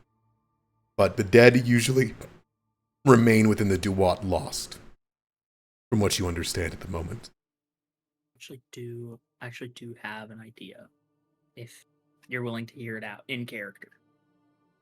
Yeah, absolutely. I was just gonna say, the only reason I bring it up as a suggestion is because, like, this spirit is very obviously still attached. Mm-hmm. I can't imagine this is a going back to the Duat and then sensing Aniseta's having a crisis and making the long walk back to put her hand on her shoulder and then fade away. Well, I think Aniseta. If you know, Mara brings up like, well, how would we, you know, speak to Helena? Yeah. I think Aniseta would say, when Rumbolt read my halo, he said a phrase that seemed to, I don't know, it put me in some sort of trance, and I felt like I was there, like she was just out of reach, and I think if we do that again, that could be your ticket to talk to her. Mara tilts her head. Maybe, but do you know what such a thing would cost? And I think, Aniseta, you would probably get the vibe that she's saying without saying, like, do you know what kind of stress that's going to put on the soul you have left?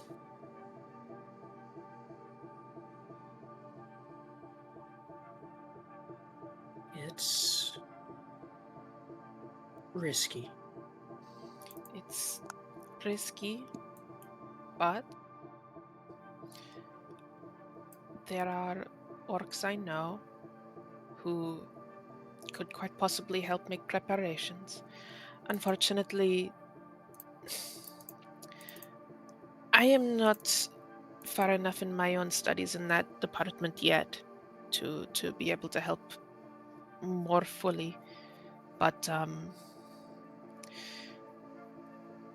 I know of people who could.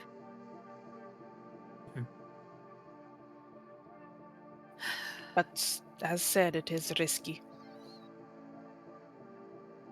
We still have a bit of time to think on it. Not to mention the fact, if this is just to ask a question, it's probably not worth it. We'll be face to face with him soon enough. True. And then we can find out if he bleeds our own way. She would kind of... That man makes plans for everything. If he now knows that we're here, that I especially am here, he'll have a plan. Plans Yeah. rarely go accordingly. I think we all know that. His seem to always go off without a hitch.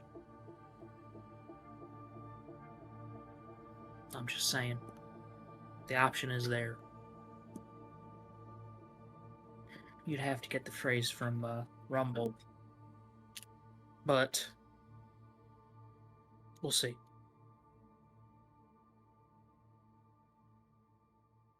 Bar notes. I'm broke. So I can't buy any more drinks. Yeah, that's probably for the best. Rahima, what happened to your, new friend? John legged it. I told him he insisted on staying with Mog, while I got Anisette and everyone else to talk to him. But he left us these sketches, and legged it out the window, even though the door was still open, and it wasn't that much of a walk around. Well, thoughtless and no manners. Raised by wolves. Do you No show offense. Mara the sketches? Rahima? I would be happy to show her the sketches of the door and stuff like that. I was wondering like, when you Um, said they left these sketches. I was wondering if you were holding them up when you said that. Oh yes, I would have been. I would have been like, yeah. Cool. One of the hieroglyphs immediately you recognize from your temple. Oh, wonderful. Like an associated temple or just similar wording? You look at it and you recognize one of the symbols to be you can see Anubis with the scales over top of the head of an Anubian. And you'd recognize that to mean the Hierophant as Mara. Great. Great. There are words around it, but as you look at it, Raptor. there's the Anubian, you can see the hyena head of Asmara, and you can see wraps around her face are gone. When usually most depictions there's wraps on her face in her youth. This is clearly a newer depiction of her that you haven't seen many times. You feel as though, as you look at that is an extremely weird thing to be putting on the front of a giant pyramid. Yeah. I think, like her eyebrows would furrow a bit as she looks at it. And then looks up to Rahima, points at the hieroglyph. This one. What does it mean? Do you know? Rahima, you translated that as word of Anubis.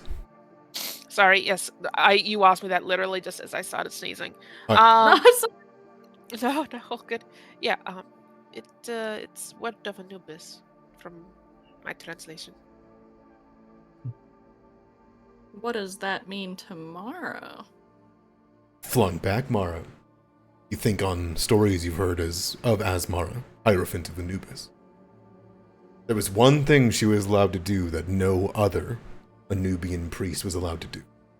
Oh, shit.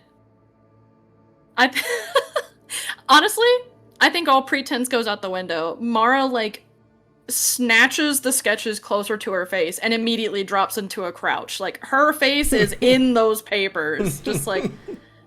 But if that means then that I mean that cannot be fucking possible. And she is like furiously shuffling through them, like looking for differences, looking for similarities, looking for anything else she might recognize. You see a weird, like, a sled of some kind in a hieroglyph with like a sun over it. When this clearly is, if it's a newer depiction, then Ra would already be dead. You know, like the Ra's dead. Why is there a sun symbol, right? You look at it, you can see that there's markers. Yeah. You see there's a seal. You see there's a jar there. It's like there's all these weird things that you can't recognize. You haven't seen these depicted many times, but as you look at it, you can determine from this, and it in relation to it being at the entrance of the pyramid. I think give me a recall knowledge unless you're putting it together as Mara. I'm fine with you asking me. But you think you might have found one of the keys to open up Ankara. No, I'll absolutely recall knowledge, and we'll for sure push it to a success if it's not one.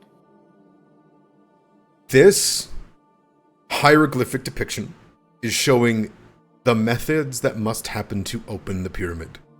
Rahima had already determined that, right? Yes. One of them, or perhaps the only one, you don't know based off the rest of it, but because there's more of it, you think that there might be other ways to open the pyramid. You think that the words of Anubis are required to open the doors. Which means you need the words of Asmara. Her voice, her, in some manner or shape. She can open it. She is the words of Anubis. I think, like, in her crouch, she's kind of, like, fallen back a little to where, like, her back is up against this wall. And she just, like, scrubs a hand down her face before looking at, like, every one of the party members in turn before landing on Rahima. And is kind of, like, talking with the papers in her hands. Asmara. The word of Anubis. Look, in this sketch, and she's like holding it up like a crazy person, like, look, Yes. in this one, she doesn't have bandages over her mouth. She's the only one permitted by Anubis to speak. No silence. She is the word of Anubis. We need Asmara. She's one of the ways. Hierophant. That... Item mirror. Yeah. I'm gonna DM you something. Sure. I will and also then I'm gonna make a roll. I will also say this, as you look at it and you see her in the depiction. Clearly, Mara, there's more to this message. You're reading like the middle of it, right? Yes. You're very confident Rumbolt can translate this, the rest of it for influence if want, but you have figured out the middle part. Yeah, I think that's kind of like when her head thunks back and she's like holding the sketches over her face and just... I think I need my dad. Let's go get Rumbled. Let's translate this. Let's go. You're welcome to DM me something.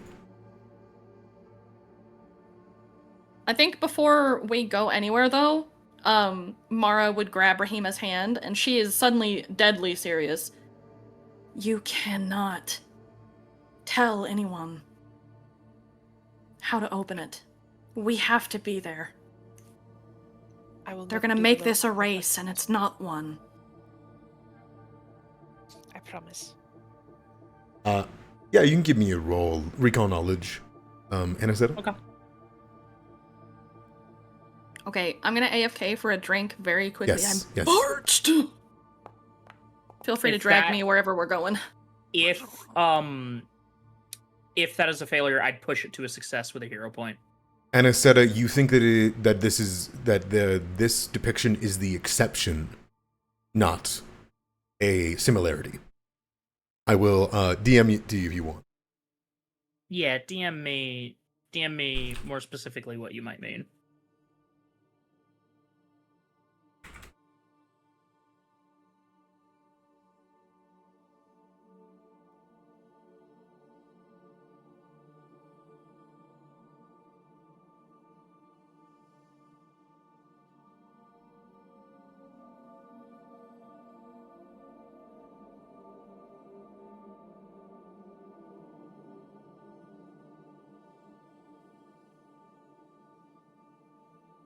Okay.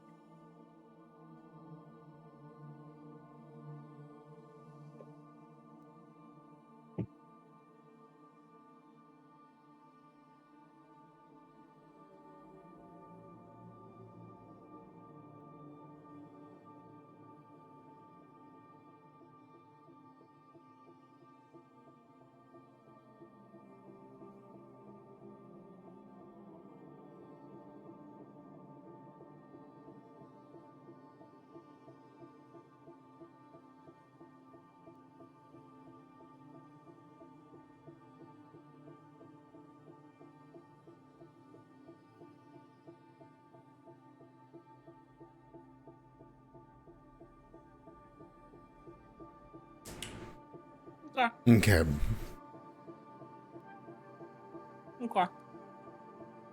All right.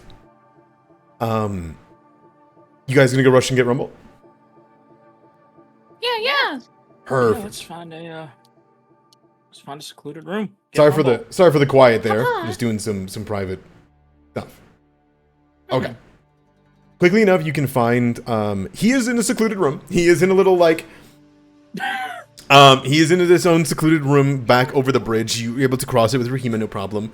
And you can see Zaluna goes, "Is it time? Do I get?" And you guys, I imagine, you go, "No." She has to go back to doing her papers. As Zavara gives you all a look, seeing everything that's okay, you guys give a nod, and you can make your way over to a small desk in a lit room with a little lamp. You can see Rumbold hunched over a bunch of papers. All these are he's still translating much of the things that was in Apep's at the temple. And you can see him like looking through it, turning around.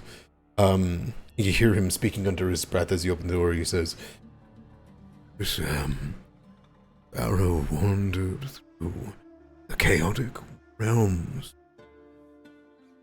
Uncivilization deemed mercy." You see him like going. You guys have to interrupt him out of his stupor as he's doing so. Rumbold! We have something. Oh, my goodness, Rahima, Mora, oh, Good heavens! uh, Heavens! yes, what can I help you with? Yes, a man copied down an inscription from the door of the pyramid. Oh, yes, Please translate it. you had described it, but I don't do well with words. I do well with pictures. Oh, look at this. Yeah. You see it slid in front of Oh, him. look, a picture. Oh, God, isn't that A lucky? stork, a river, a sand dune. A hyena a ram. woman. She's not here. Yeah, here we are. Oh, yes, it's as you described. Let me see. It reads as follows. Oh! You see him like hold his head, and you can see something's messing with him when he looks at it. You see, for the first time, he almost looks stifled by some of it. Sorry, the new words, not yet put. New hieroglyphs. I've not seen these before. Anywhere. It says, lying in death, awaiting the journey, sealed upon sand and stone, awaiting the word of Anubis, Yes. or the miracle in life, for their breath can open Ankara and reunite the pharaoh in whole love, whole. He sits there for a second. And he goes, it's like to make something whole, but it also means to love something so wholly that it becomes it is what we what is marriage. No, the binding of a soul, an incomplete soul becoming complete. I don't understand what the miracle in life means. The breadth of it. I'm confused. But and you see he goes further. Awaiting the return. Ever stands. She was not buried in the pyramid. She is not there. She is somewhere she was close to the Pharaoh. Do we know, have we found Asmara's tomb yet? I thought it was within the pyramid. That is what was speculated. I don't think we have. Would Mara have any idea of Asmara's resting place? Roll me recall knowledge. I would say she'd frame it in story or legend, not necessarily archaeological fact, but you know what I mean. You definitively know that she should, by all metrics of legend and in hieroglyphs, should be buried in the same place as the pharaoh was, alongside him, close by, within the same pyramid for sure. This would be a disturbance of that legend. It seems to be some kind of secret.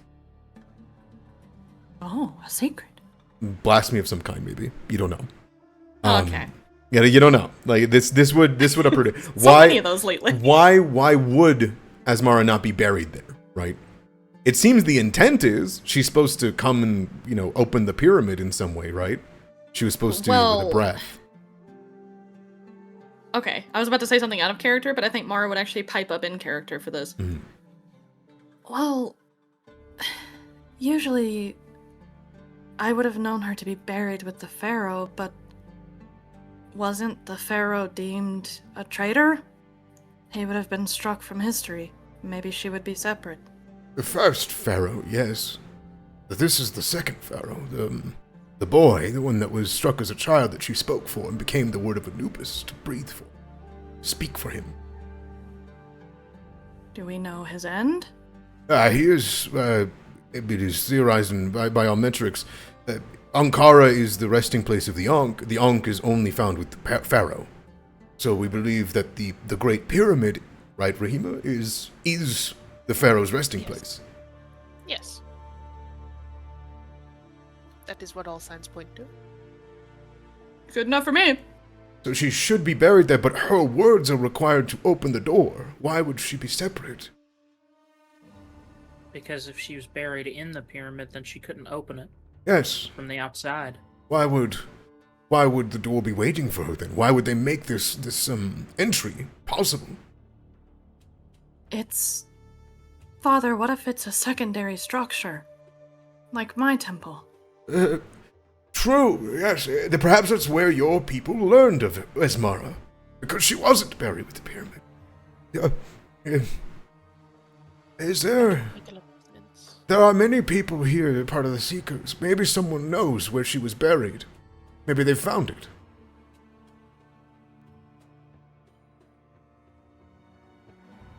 I think Mara would kind of tap the head a little, as if straining to remember.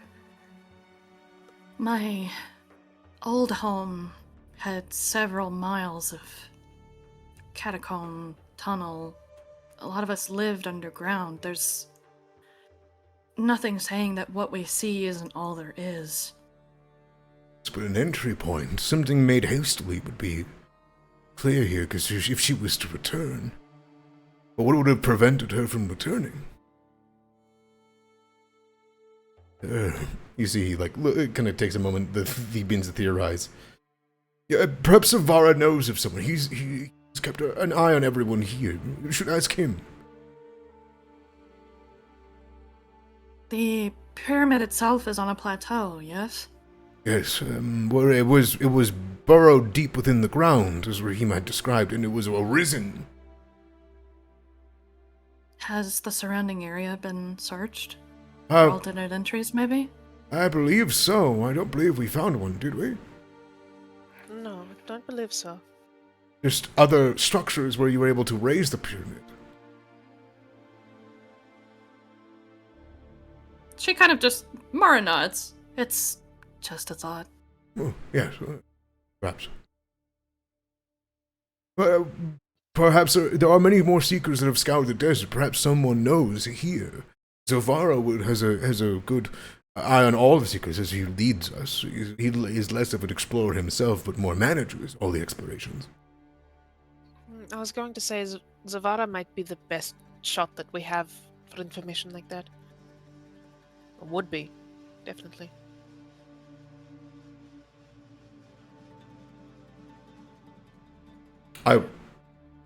Above table, unless you guys have any more questions, you guys are welcome to move over to Zavara. He's in the other room.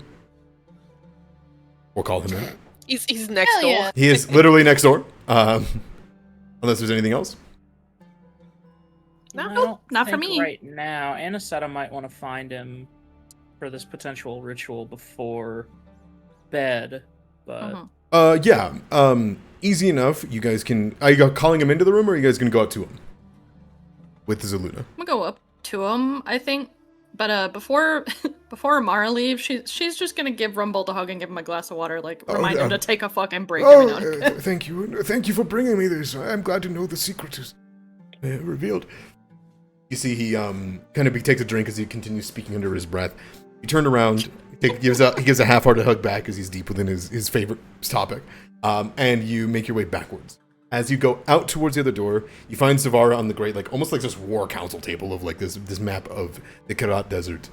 He looks up towards you guys as you guys begin to, and he goes, "Ah, couldn't have one night of rest, could you?" No, absolutely not. Listen, the implications are astounding. Anyways, there is, actually, Mara, do you want to explain it? Maybe you would do a better job. Sure. So, we did a translation on the entrance to the pyramid. And one of the entries is with Asmara's word, but we believed her to be buried within.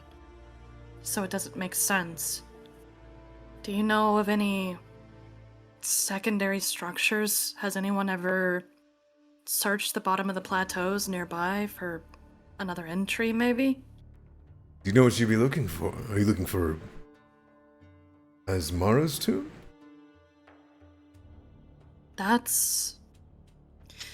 We thought it to be within the pyramid, but it wouldn't make sense if she's the one who's needed to open the door. He gives you like a cringed face. He goes, "Yes, I have heard of this. I did not think it to be true because it was well known that Asmara would be buried with the pharaoh. Mara tilts her head in confusion. There is a man.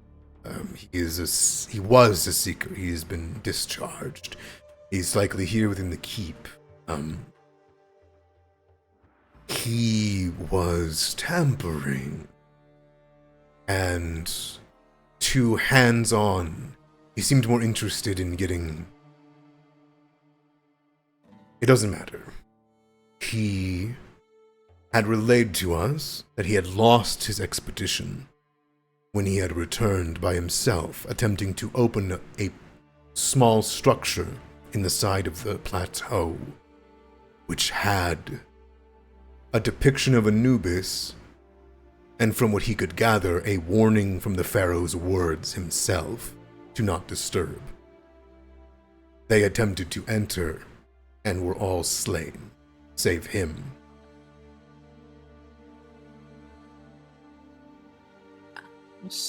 Unfortunately, think we might have to also find that door. Yes, well, do you know where he is exactly, or? I don't know where he is, but he does stand out. From a previous expedition, he had interacted with some strange object. He had called it some strange drop of water, and it had changed his body. He's kept relatively private since then. Does he have probably like a a red hood? I don't know his clothing, but he has become Sort of aquatic looking.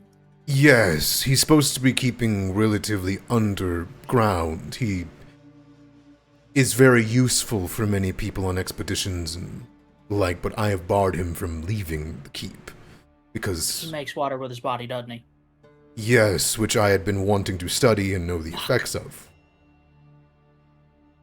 I think Mara shares a look with everybody. The man at the table. The Yep. one who asked me if I looked at his cards. He made water from his body. That was him.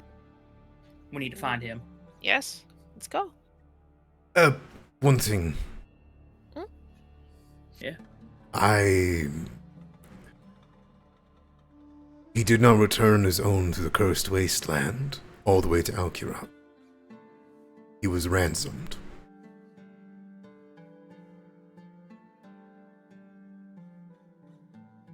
Said he was Sorry. ransomed? Yeah, say that again? He was ransomed. He had been held in capture by the Black Company, we believe, using him as a water source or some decoy, until he was finally able to be bought by me.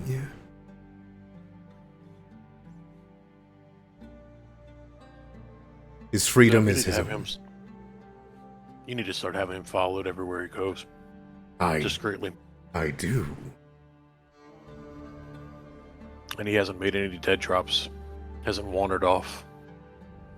I do not believe so. Those who I have watching him have not informed me of so. Are you rotating through your people? Watching him? Who taught you these things? Who taught you these things, Urano? He like, and he like, but then he like kind of goes and says, I have been busy and he has not been on my priority. I brought him with me because I believe that to be safer. If you wish for me to relinquish him into your care, I can. But he is, I believe, quite a valuable person. Raymond, can I see the map one more time, please? Of course. No, roll it out. Where was he picked up? The Black Company, he kind of gestures and he says, we were able to ransom him off at near the oasis of Zerai. Back here. As for where he came from, he would not tell us where the entryway to this place was where he lost his expedition. He had described it close to where now the Great Pyramid has arisen, but at the time the pyramid had not risen.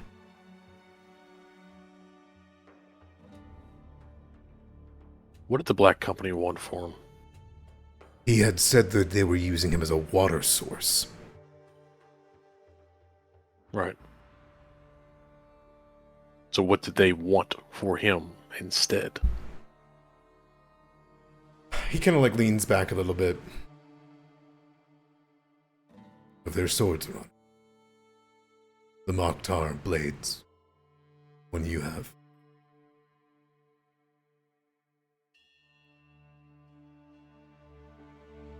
I think there's a bald face confusion on Arano's face at that.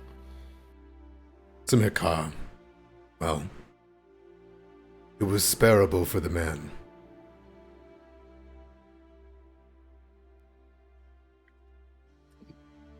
Just supreme confusion on Arano's face. Would you give up? He turns to the rest of you. Would you give up obsidian and Hakka for water in the desert?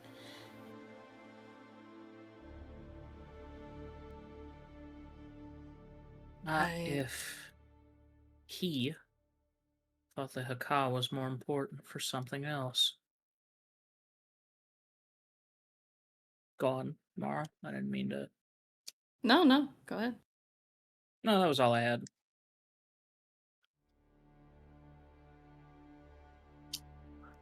Might be stupid, but I feel like water is more valuable out there. Yeah, so do I. That's hence Arano's confusion. Mm-hmm. Something right about this doesn't add up. We'll go find Felks, was it? Name's Fext. Vext, that's it. Next. Well, We'll find him. we'll see if we can get some more information out of him. Maybe. I don't know. Something's off about him, Zev. That doesn't seem like a square trade to me. They were willing to do a contract. We didn't look it too far. It's been a few years. Few years. And he stayed around this whole time? I've kept him close to my chest. I've been busy since the Beast Wars were over. The fact that you even know about him means that he has exposed himself in some way. He was playing cards in the tavern. In the middle of the tavern? He goes and grabs his Yeah. weapon. Yeah, I drank some. Okay, of we're his out the door. water. We're out the door. Yeah. We're gone. He will grab his sword and Zuna will go, "Can I come with?" I think there's a pretty unanimous no. Yeah. Yeah, Same just brain. a simultaneous group. No. No. There's like a moment, and you guys can together with Zavara, kind of make your way over and rush towards the Red Dune Saloon. Easy enough. Yep. Yes, sir. Yeah. Okay. You would see that Zavara comes with you guys, very stalwart, very quick, and kind of just begins to, at a very fast pace, walk along with you. Very quickly, you guys make it to the entrance of Red Dune. You see Cuck fucks off the moment he sees Zavara. He like flips the fucking thing and goes. Like he just jumps the side of the fence. And together you guys can enter. Let's see.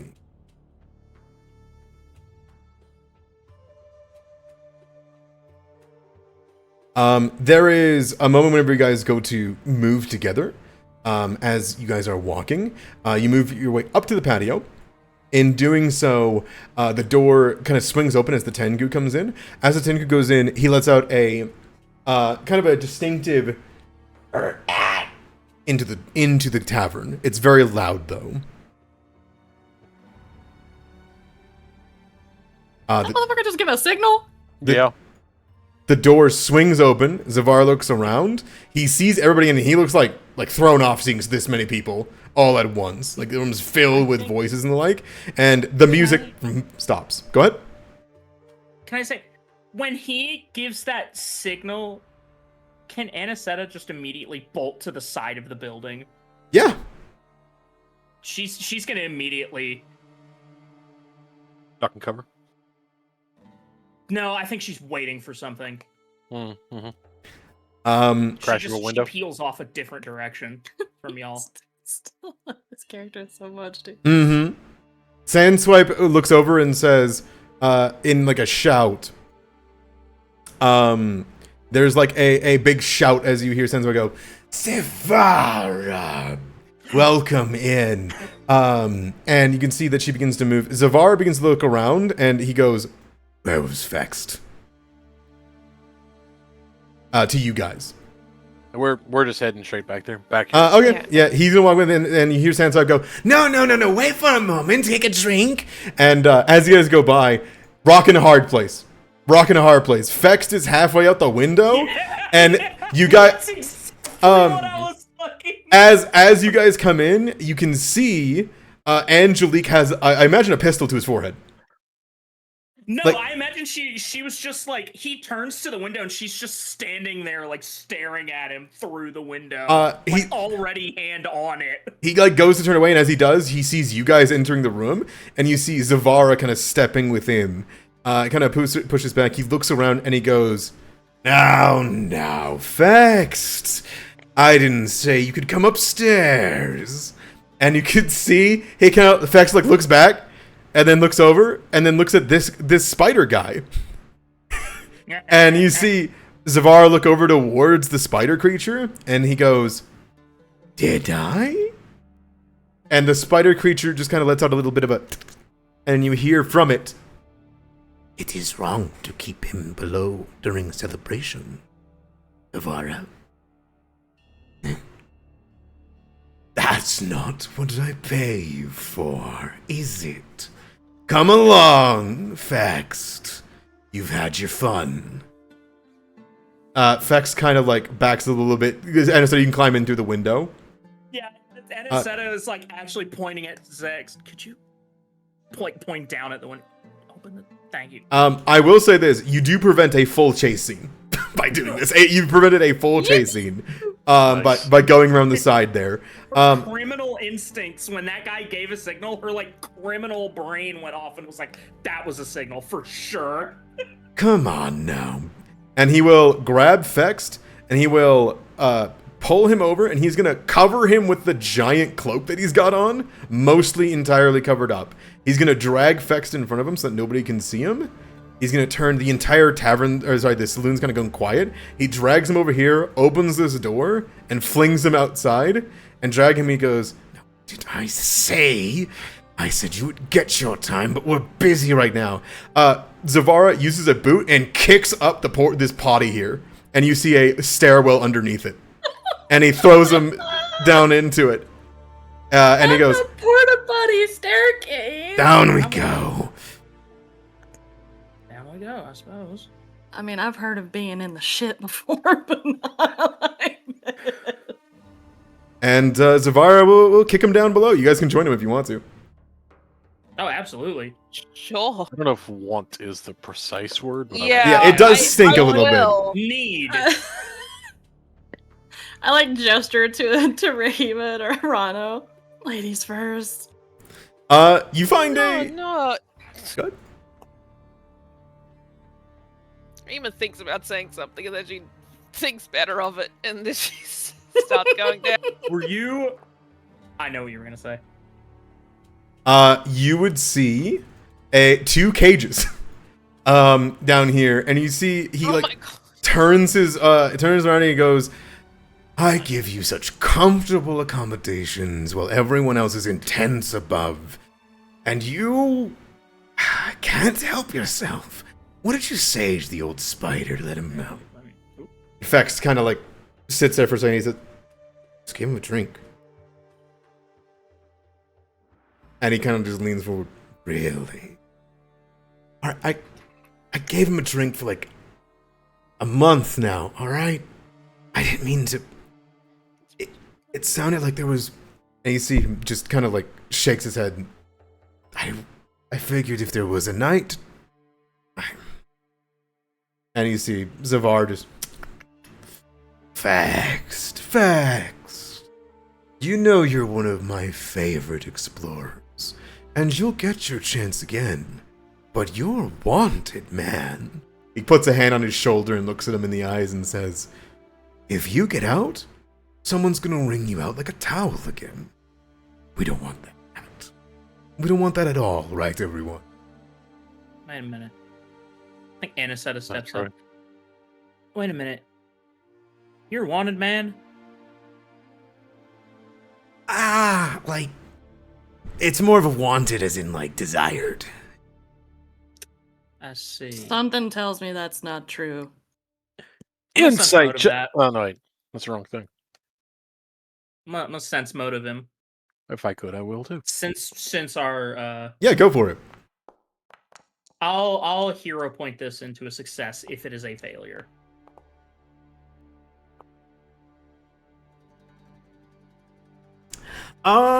You both can lodge that he is seen not as a person, but as a thing by many people.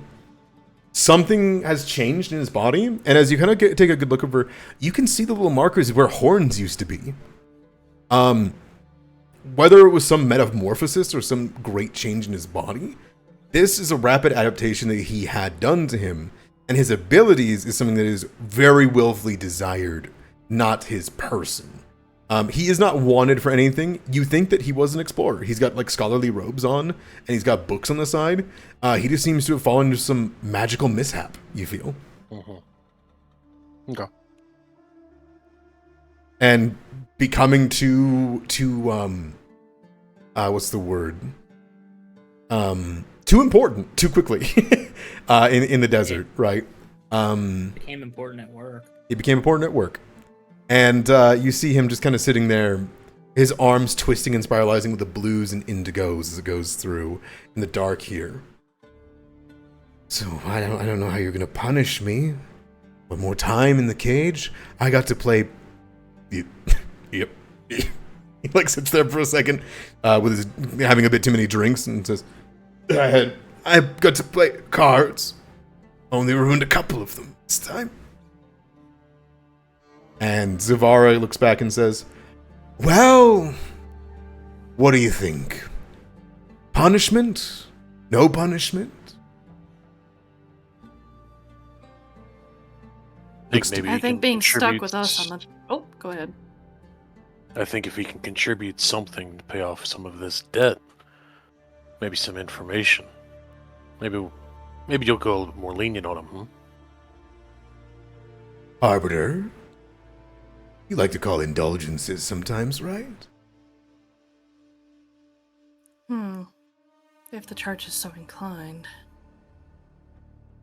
But I believe in tit for tat. So I think you... She points at this watery individual. You dealing with us while we look for this alternate entrance to the temple will be punishment enough. Alternate entrance? What do you mean? Come on, Zeft. We know. We were told about your previous escapade. Oh, I didn't kill him. No, I don't care. we know that too. Okay. I want the door you found. The door with the Pharaoh's warning. Yes. Yes. A few other questions too, but primarily, yes. that. Sure. As long as I don't get, as long as I'm not in trouble. Sure, yeah, whatever. Do I get outside time? With supervision. Okay. He kind of like nods. He says, "What do you want to know?" There was symbols of Anubis. It was a very small structure. It was built into the side of a mountain. I think it was meant to be hidden, even from the Anubians. Do you remember how to get back there? Oh yeah, of course. Yeah, I made a map. He like reaches into a pocket for like an old satchel. He opens it up, and when he does so, you hear, and you would watch as it turns into a wet slop of ink in his hands. No. I like slowly look over to him, just like, this is your best? This is one of your best? You didn't. I got excited. I'm sorry. He like. You didn't take the map. He rubs his hands together, right? And you see Zavar look over and say, "So I think he made a new one. I have checked him a couple of times." I see. Either way, as long as you Yeah. remember how No, to get there, I know exactly how to get it's there. not a problem. Cool. So, I'm gonna go. I get to go with you guys, right? We're Yes. taking you with us. Perfect. Commandeering. You're on loan, actually. Do you have a way through the Pharaoh? Am I staying outside? Do you have a way through the Pharaoh's curse? We're gonna cross that bridge when we come to it, okay? Yes. Okay. Sure. He kind of like rocks back and forth a second and says, "You should probably have a plan. Everyone that walked in there got mummy rot when they crossed the barrier." Beautiful. Then a plan we will make. First things first. She glances at Zavara. Do you want a contract or no? I trust you. I'm too busy anyways. He like puts a hand up and says, "Yeah, Rahima. It's all going to the same purpose. Just make sure he gets back. And don't let him get wrung out by some bandits on the way." Trusting man. I trust your strength. He looks around to all of you. And your guile. and your dedication. Besides, technically I'm not supposed to have vexed, so. And he turns around. I'm gonna go make sure Zalun doesn't rip up everything. You have vexed. There's nobody else down here. But if you do need to rest, stay below. Aye, Captain. Heard. And he will go up and ascend. You're left down here with Vext, who kind of like sits there. You see he like rubs his slime hands together, which are still a little bit wet. He just kind of like, guys, thirsty? Not anymore. Oh, because he like puts his hands out, he aims downwards. You see he like sends out a small geyser to the ground. And he like closes his hands again. He goes, clean hands. See? I see that. There is an indentation in the stone. Like it did damage. That's fucking scary, actually. Man is a homemade pressure washer. I love it. You used to get sweaty palms when you got nervous, huh? A little bit, but I had gloves. I can't wear really anything now. It just gets wet. This is, Yeah. yeah. How did you survive the Will of the Sand? Will of the Sands. Yeah. Oh, when I, it was weird. When I was wandering back across to try to make it to one of the oases, we had a rendezvous point. I was hoping it was still there. When I got there, everyone was gone, and there was these sand people. They were it was made up of the red sand itself. They had form. They had it was like the shape of a head. No skeletons or anything. And they danced around me. They were looking for I think they wanted the water, so I gave them some. And then they started dancing more, and then by night they left me alone. I couldn't make a difference in the sand. Whenever I used my water into it, it just all disappeared. It's pretty dangerous for me to be out there. I have to wear boots. If my feet touch the ground, I feel really, really dehydrated.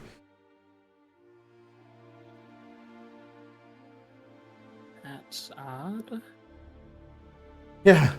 I I recall knowledge on what he has just described. Yeah. I think you immediately would pick up, yeah. You know that all water that touches the red sand disappears immediately, right?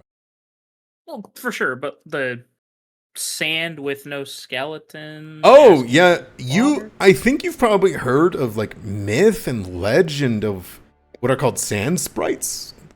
They're not supposed to be something that somebody runs into, but it's said that sometimes the Will of the Sand is friendly to people, but that's generally seen as a bad omen, or that it's guiding you to your death. I see. That sand sprites? Yeah, the sand was never friendly to me, but when I was a tiefling.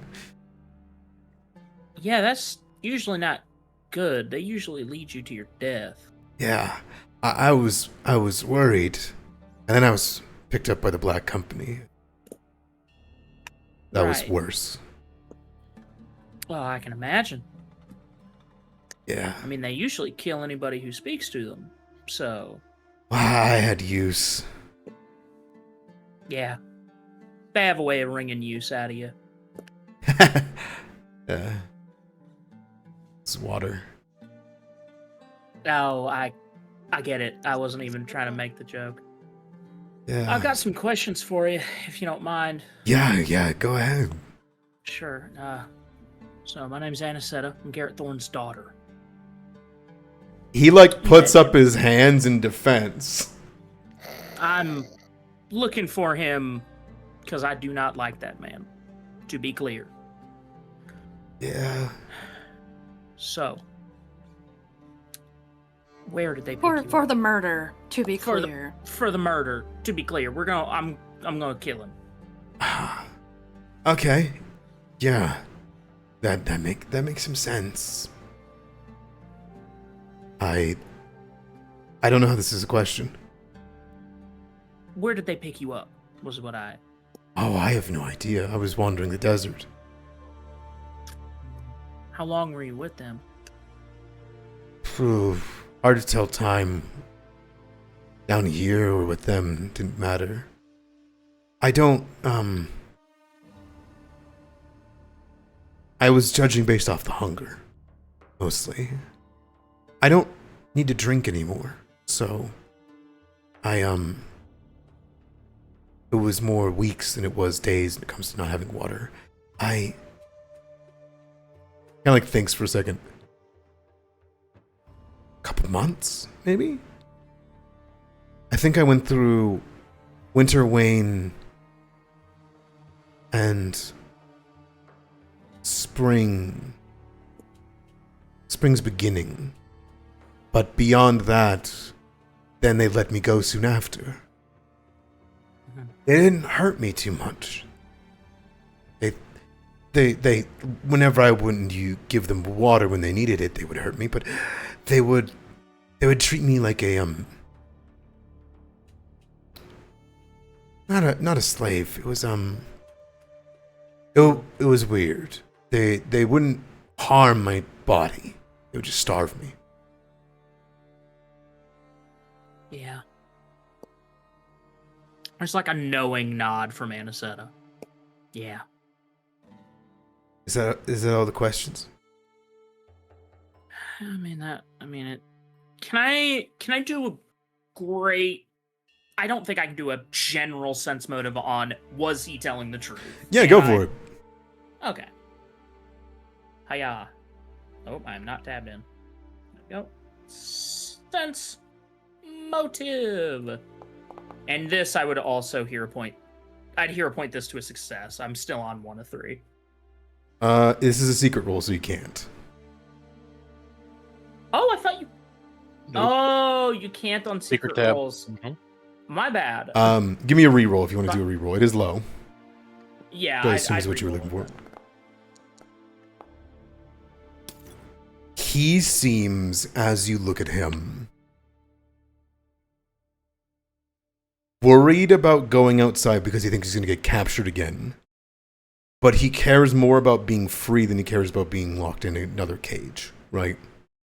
I think you can tell that he is truthful.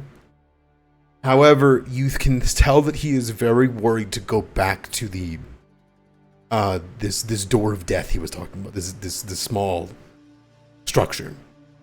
Right. For what reason he is afraid of it? Of course, Mummy Rot, right? But he seems extra afraid of it. Mm-hmm. I think Anisetta might key in on that kind of. You seem nervous as hell to go back to that door.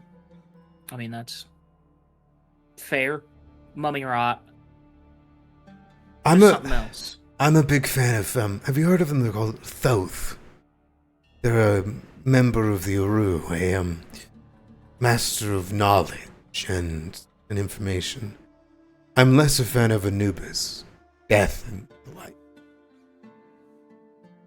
But when I found the place, I thought I was lucky one way or another, Anubis or Thoth. I hadn't thought of what would happen when we crossed. I don't know why it didn't kill me. The curse didn't take. I wonder if I can't be rotted anymore. He looks at his hands.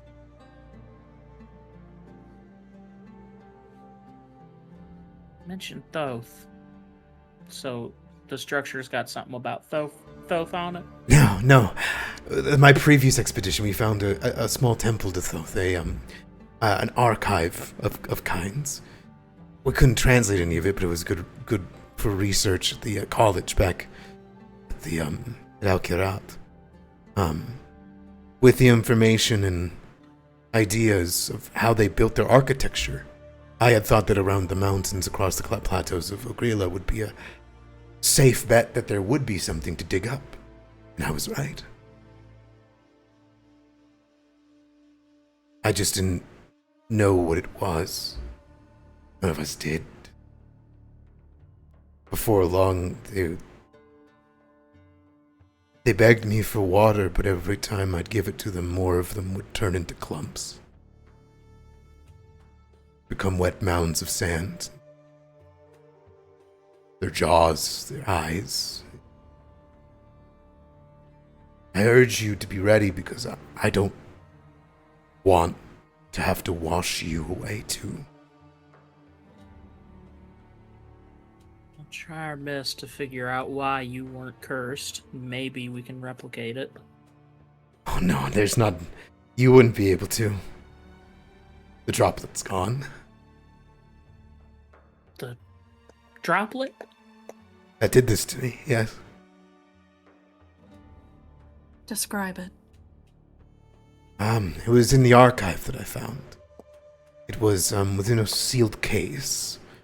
It was enamored with depictions of, serpent. It was, kind of sticks in. Is your halberd visible? It's on my back. Like that. He points at the symbols on it. Like this. Yes. Oh, It was a, inside, it was a vial with a droplet. Is he saying that he consumed Kebehet's embalming water? He like, describes, I opened the vial, and You know what? I can't say anything. it was the only thing I had left. In the desert. On the way home. That first expedition. A drop was better than nothing. And then I never was thirsty again. May I recall knowledge on if that's what I think he's talking about? I think you know what your halberd is. Yeah. You found an archive, the serpent. You know that the serpent's a depiction of Kebehet. I think that you would only be able to assume that this was some blessing, some gift, some artifact, some vestige of Kebehet that absorbed into him.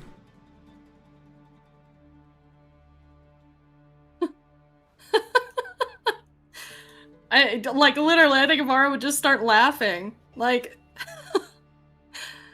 that's... Oh, the odds, the chances. I felt blessed at the time, but ever since then it's been kind of a curse. I've been locked in places for it. Because people don't understand. Liaru, not anymore. What you consumed was a fragment of Kebehet's blessing. He like A daughter of Anubis, it makes sense that mummy rot doesn't affect you. flexes his guild hands. She was more at my beck and call.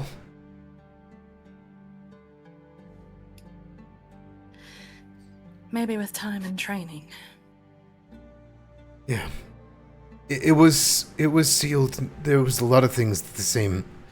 He like gestures at himself. You see a lot of his body looks like droplets, like around him, right? Like the glowing pieces of it. He says, I think my body it glows with a strange. I was studying a bit of magic, so I had thought that it was itself something strange. I knew it was probably wrong to drink it, but I didn't know any better. I didn't know what to do, and I don't know. I think it was... At the time, I thought it would make me important. That I found this thing. But I don't think I'm less known now than I was then. Just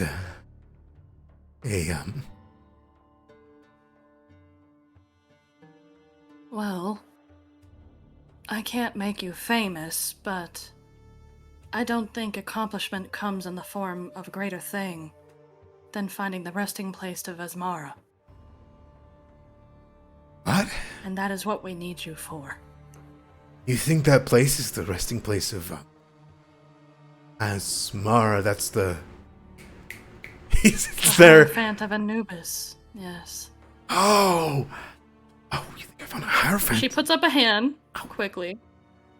What I'm about to tell you does not leave this room. I'm only telling you because it's pertinent to our journey. We've discovered that one of the ways to open the Great Pyramid is with Asmara's voice. If she was buried with the Pharaoh, why would her voice be needed? We think she is somewhere else. And we believe that the tunnel that you found might have a connection. Oh shit! Oh shit! You need me.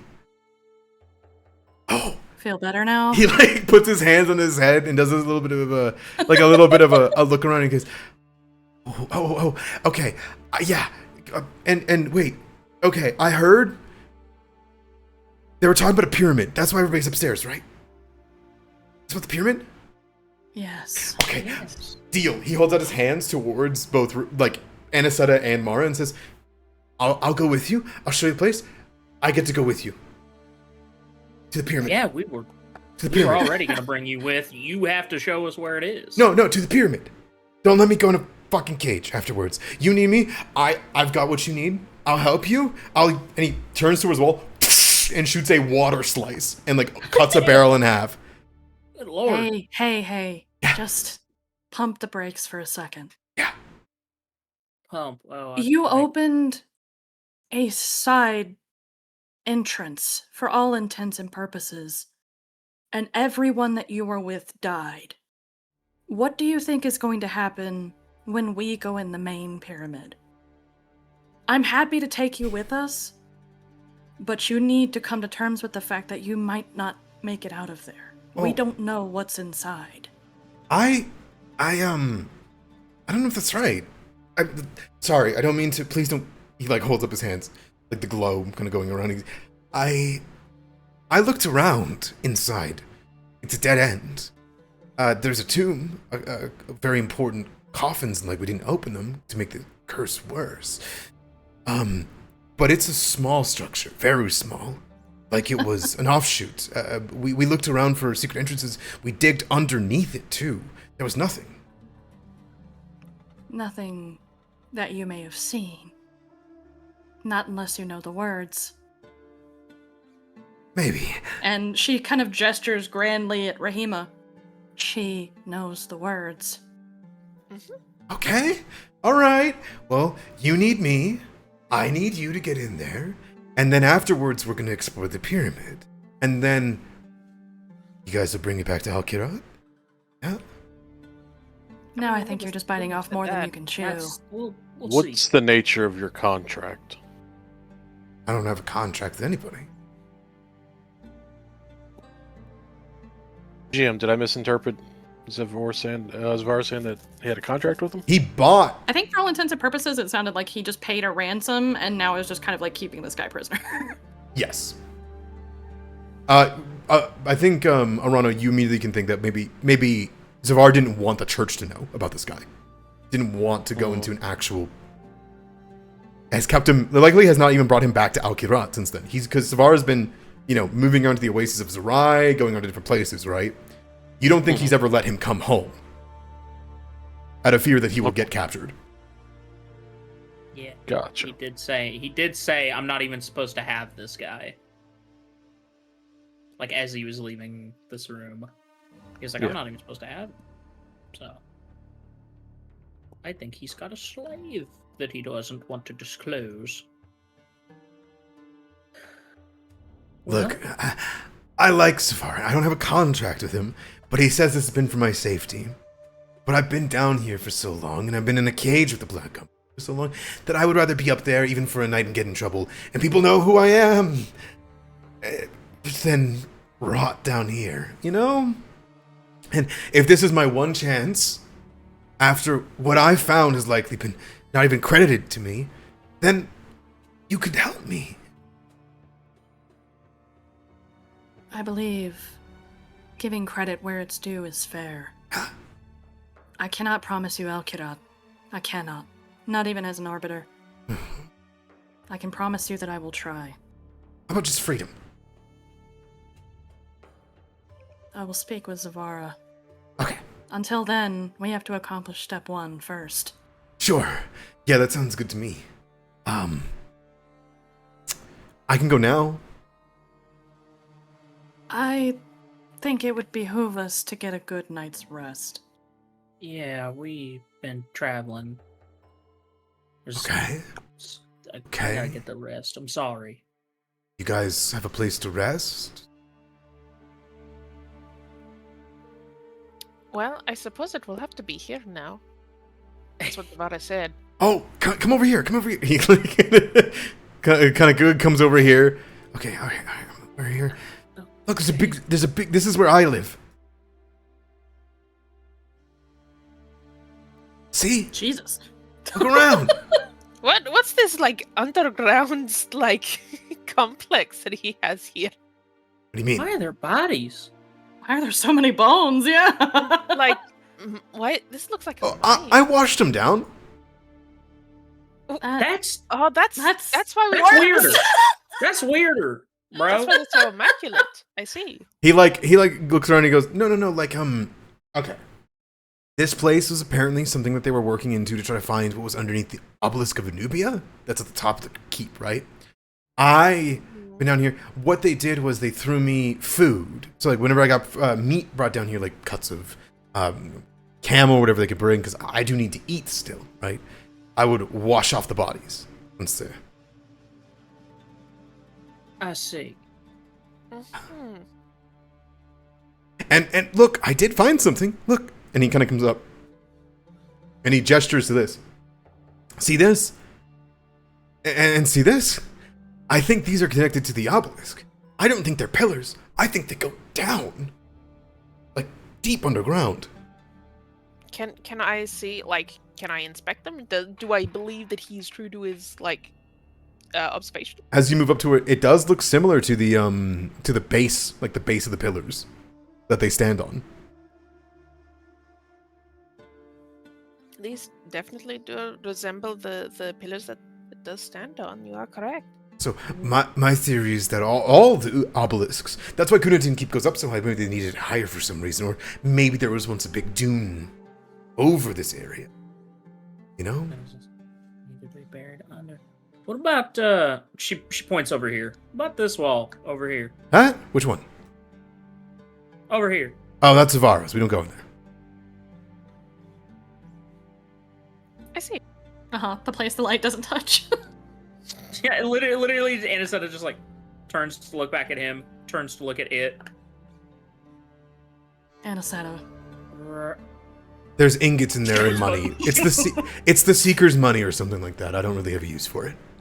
Anisetta. She puts her hands up. I was just asking. I don't know everything about I could this place. I could show you. Since No, we're leaving, I won't be in no. trouble. No, that's not a good idea. That's not a good idea. Arano, you can crack that door open if you want to really like try. Do you want to? You feel like wedge a little bit. I mean, you can, like, is it lean. like It's is got it like locked, or is it just stuck? It has a lock on it, but the board and the windows are well untaken care of, and you can like push the door in a little bit and get a peek.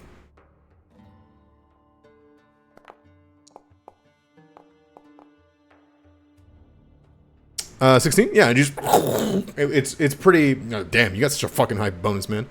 I can get a little peek.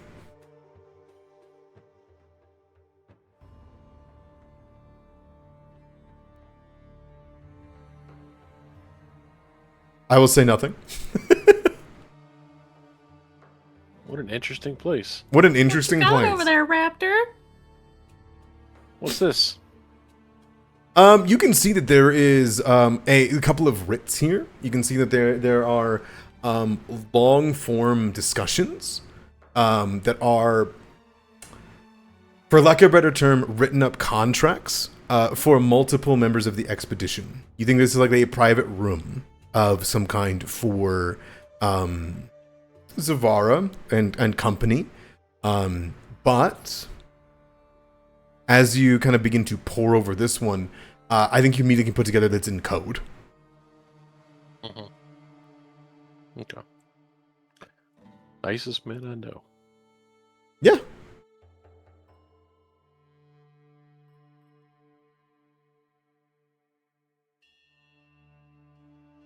Fex kind of looks over and says, so I usually sleep over here. And he will kind of like rush over to this spot, and you see he grabs a bundle of rope and he puts it over his chest. That is They so didn't even sad. give you like That's- bedding. That's crazy. Yeah, That's there's fucking- literally 2 beds in the prison cells. Why? Genuinely, He would just soak genuinely, them through I anyway. slept better with the company. This is fucked up. Yeah, I guess that's. Well, your friend over here has the right idea. Whenever I sleep, if I snore, I kind of just Oh, Drown. you can't. You just I- moisturize. Okay. I yeah. see. Okay. We tried a Yeah, barrel for a kinda- bit, but the barrel kept leaking.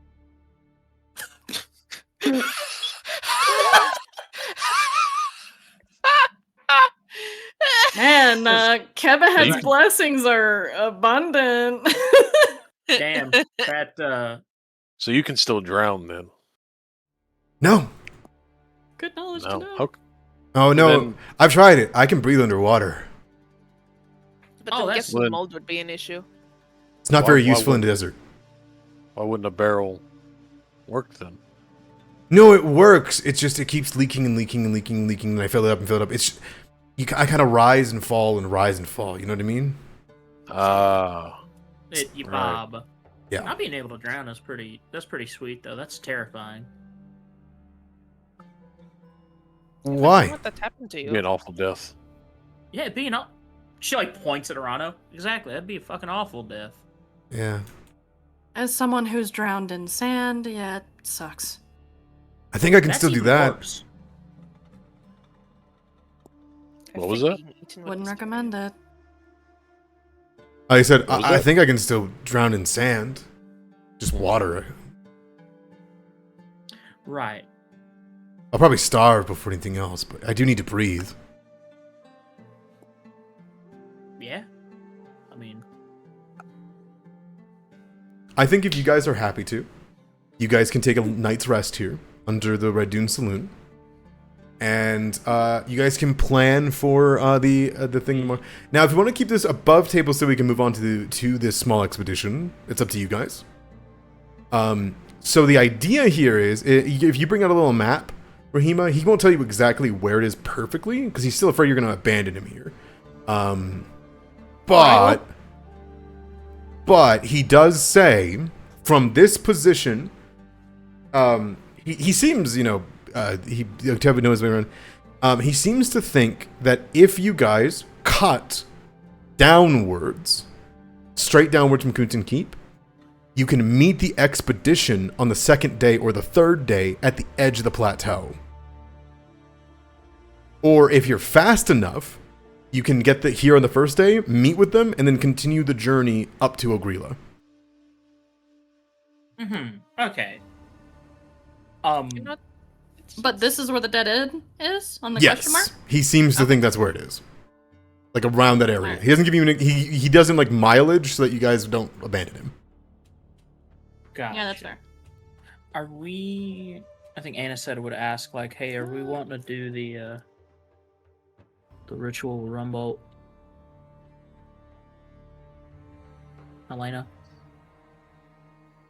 I think that's up to you. You're the one that stands to lose the most by it. She nods. Didn't feel like I was getting dragged away, but at the very least, we might learn a little more about why that happens to me. Sure. So what we'll do? Would we have time to do that and also get a full night's rest? Because I am still doomed one. Yes, you would be able to. Then I'm cool with it. Mm-hmm. What I'm willing to do to help our pacing and whatnot, this will go precisely the same way it went last time for you, Anisetta. Nothing's changing here, right? Right. What I'm willing to do for you is that you can go ahead You become unconscious and unable to be like consoled or talked to or anything like that during the experience. Who else is coming with you? I will. Okay. Rahima. Yeah, I would have imagined she also would have brought Mara. Perfect. Mhm. Rahima or Mara, do either of you have any abilities, attacks, skill checks, or anything like spells that would help you try to expose Helena during the strange interaction and the door? I think.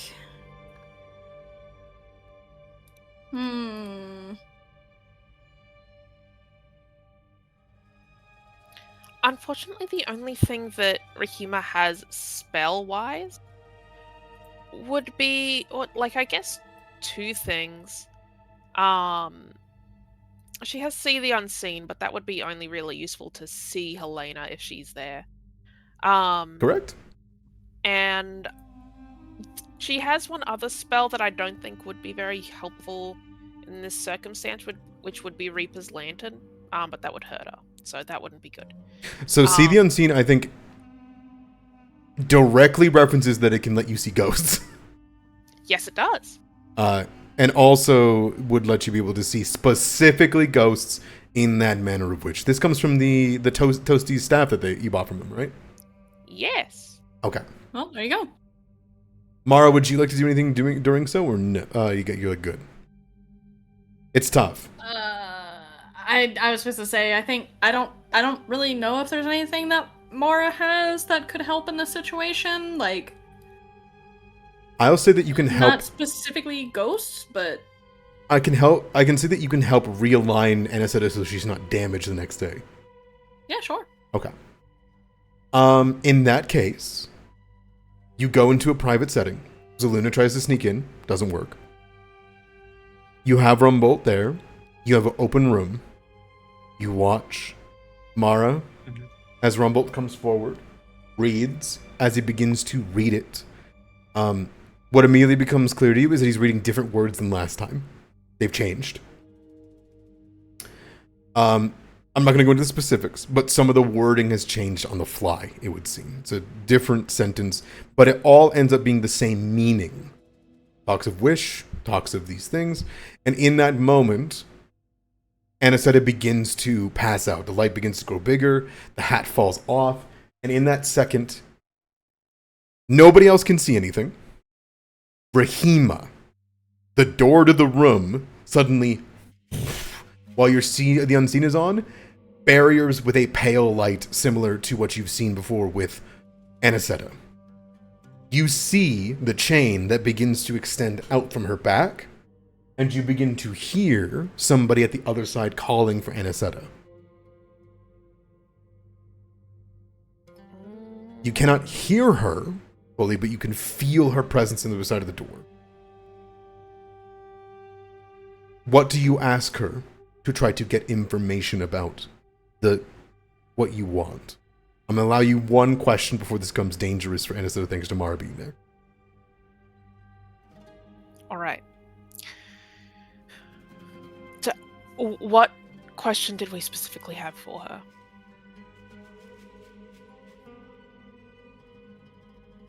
I'm trying to figure out how to sum up, like, Yeah, me too. his like overall medical condition. Like, did he still have mummy rot the whole time? Did he bleed? Was he technically alive? Was he alive? Like,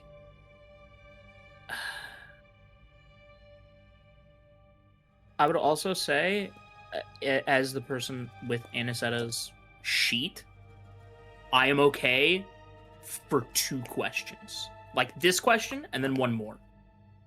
You will not be able to hear her, so you need to be able to ask a question that isn't able to be responded to with words, rather than whether you need gestures or you need feeling. I see. So it kind of has to be like a yes/no question, basically. It could go further than that, but just don't ask an extremely complicated question. and expect Right, a full okay. response. You're not going to get. You're not going to get that. Yeah. You're going to get a suggestion or a feeling from the A spirit. non-verbal. Yeah. Gotcha. Okay, let's keep it shrimple.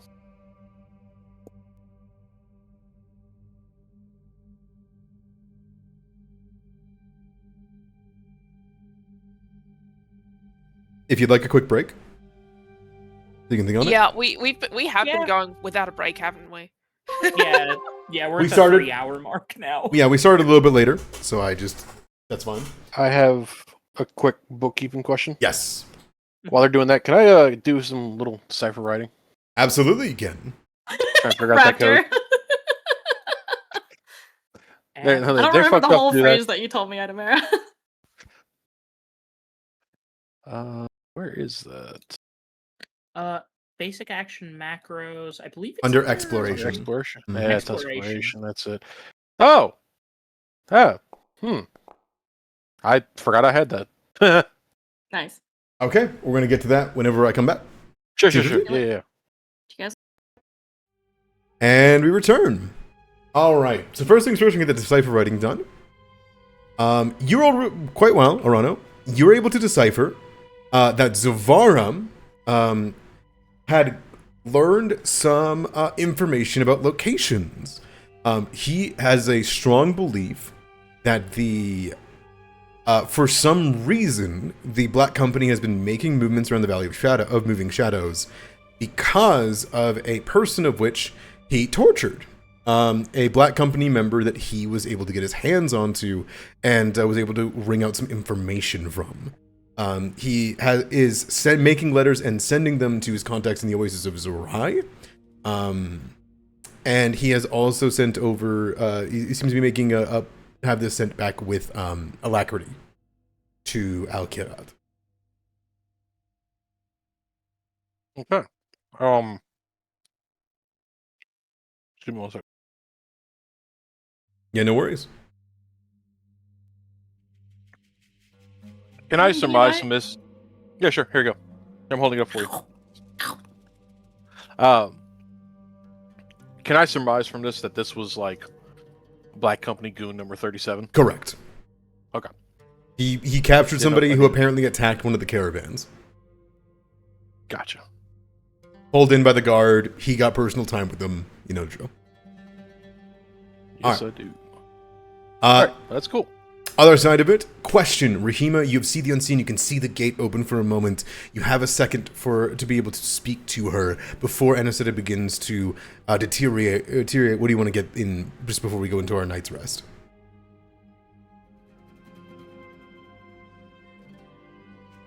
Oh,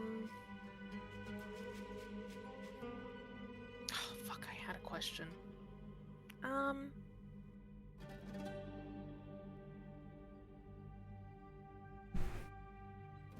It's okay. You can ask for suggestions if you want to. You need reminders. Could be things about... I was going to ask something like, was Garrett Thorne alive when you, like, I don't know what the term would be, like, Worked on Tended on to him. medicated, yeah, tended to him, yeah. Sure. In that moment, in this place, you see the light kind of dim and move. You see, crushing their hand through the crease in the door, bending it, breaking it, a hand that is completely bereft of skin down to the bone. The telltale signs of them being burned alive. Reach forward, their hand with a ring on it, bend into an index and thumb, and point at Mara's chest.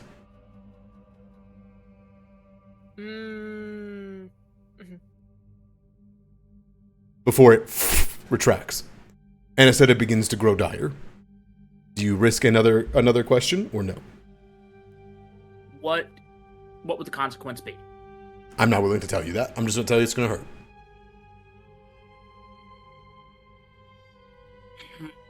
If you think that answer is enough to theorize and move on. I can't. Can y'all think of a second question that would be important enough to risk? No. No. Okay. I can't either.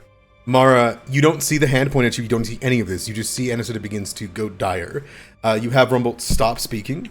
You pull Anisita back from the brink.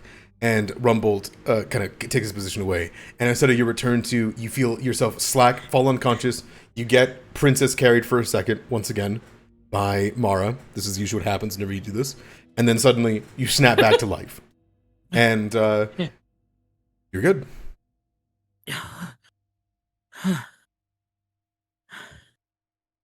We really have to stop doing this. No, it's fine. Oh, for you, I bet it is. I'm not that heavy. Oh.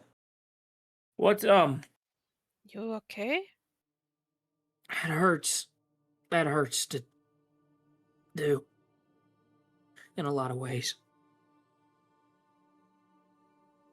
Well, thank you for doing it. We did find out something important. What'd you ask? What did she say? I asked if Garrett's Thorn was alive when she tended to him, and she pointed to Mara's chest. So I think my theory was correct. The Heka, he has it too. Which means that's why he wants a cot. It lengthens his lifespan. That would make the most sense. That's why he's kept alive so long. That's why. That's the vibe I got from him. My father, the whole company. It felt like an effort to extend a burning wick. I see why now.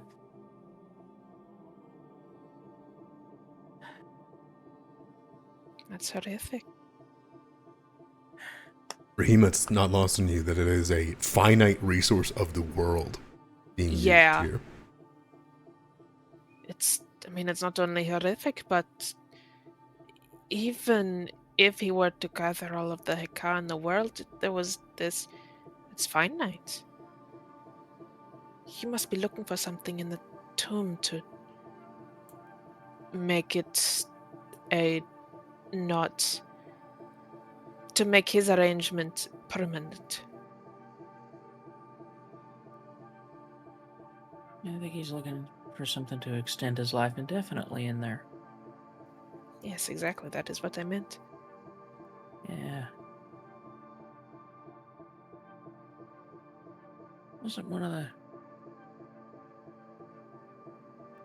Fuck. I need sleep. For the sake of it, we'll say that at this point you guys have returned to the underground of the saloon together, discussing this.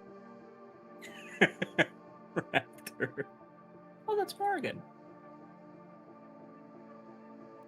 Yeah. That was a formative image for me as a child. Stumble back into the underground. Oh, oops. You drawing for? Huh? Sorry. I can't believe you. Unless you guys want to discuss further on this, you guys, this is probably after you've Rumbolt's gone to bed. I would say that you guys very easily could make the arrangement with Zavar that you guys mean to meet up with him a day or two, like at the night time after tomorrow's excursion to this door of death, as it's been called. Mm-hmm. Yep. All right. He trusts you guys. He especially trusts Serrano and Mara to make good on that. You're going to bring Fext. You're going to go there. You're going to handle that. And you're going to meet back up with a caravan of over 1,000 people where it's safe. Once you've made it to the door of death, find what you found. Figure it out. Either go back to Kunitin Keep afterwards or go catch up with the caravan.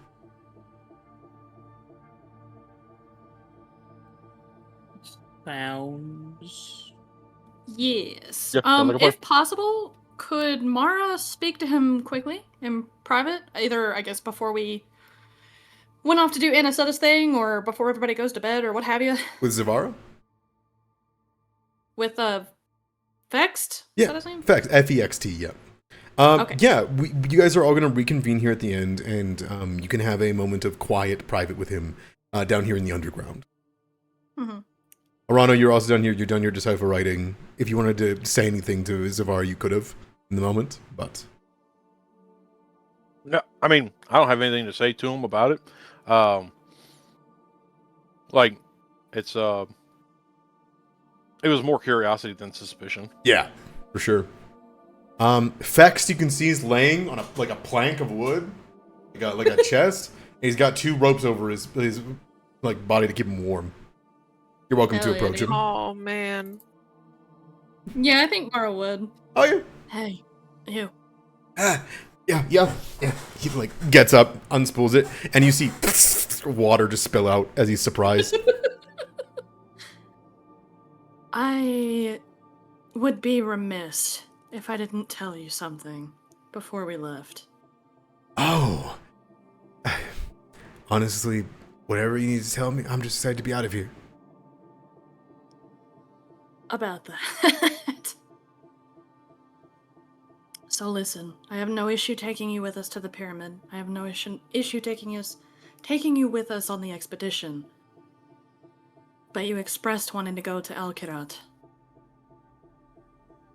I'm an arbiter there for the church. And it goes against every interest I would usually keep to the safety of my city and my church to do this. I don't think you should consider going there. I wanted to I will warn you. work at the college. Sorry? I wanted to work at the college. Safe there. I won't sugarcoat it, kid. You would probably be enslaved immediately. Well, that's Your source of infinite water. You wouldn't get a choice. Yeah. I wouldn't think for someone who has potential and a future like yours that you should waste it being a living water fountain. She lets it sink in. Pun not intended. More like Bob in. Bob in, yeah. Before she just gives like a nod of finality. I shouldn't have drank it. I think that blessings often look like curses before they become blessings. If anyone should know, it would be me. She gestures to the Heka in her chest. But I think that you deserve a choice. Do you think that one, Rahima, I think their name is? Mm-hmm. Do you think they'd let me go to the jungles? There's a lot of water there. I think that would be just fine. It was a stupid mistake. It was a stupid mistake. He kind of just like you see he's had this conversation with himself like 1,000 times. He like hits the back of his head on the wall, leaving a mark, wet stain. I don't know. Give me a sense motive. Sure. 1 second, I'm peeling eggs. That's okay. You know, he's going on about the college. He could have a very promising career as one of those Disney park water like artists. Look, I know you want to study and like discover the secrets of the world, but have you ever thought about entertaining children? Yeah, man. I would re-roll this if it's bad. Mara, you look at this man, and you know, as you said, what it's like to do something in such desperation because you're about to die, right? You hear him say, shouldn't have drank it. And in his eyes, you do not see that experience. I'm sorry, I don't see what? That experience. That emotion. I think you think I think you catch that there's a lie in his story. That he needed to drink it to survive. Is this a private conversation? Is that what I heard? I think if anybody were to walk up, it would be fine. Mm-hmm. I'm not hiding it from the party at all. Okay. I would ask something if you'll allow an interjection. Sure. Did you hear a voice right before you decided to drink that drop?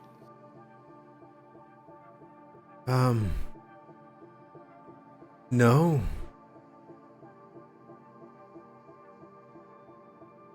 No voice calling to you to take a vial, to sup on the liquid, to change your fate, nothing like that.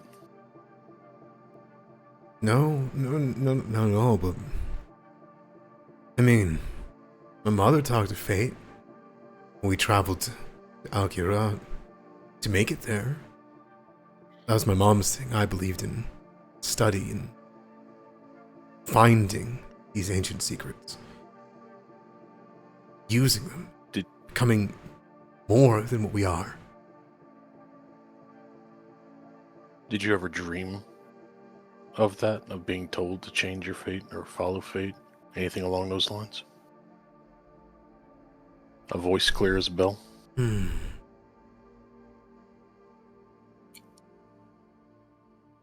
My mother always told me I'd find something.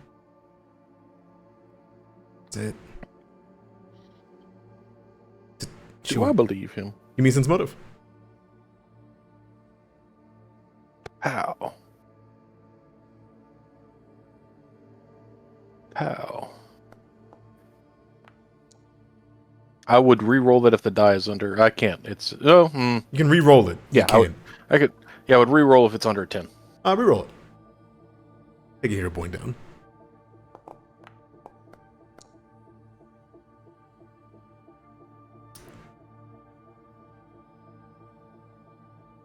Talks about his mother a lot, you know? You think on it. Think back. Al-Kirat's history. You swear you remember there being a discovery. You don't remember his name, Fex. You don't even remember Fex to being a explorer or researcher, right? Zavara said he wanted to be a part of it. You see in his eyes no great journey, no great passion that he had found, no pride in that.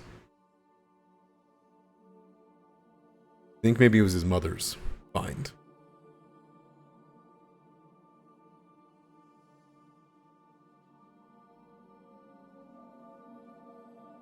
I think my eyes would kind of pass from him.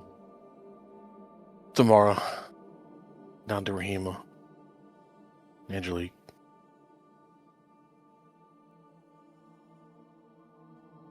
Things we do for legacy, huh? I don't think all that. My mom always said we find something, but alright.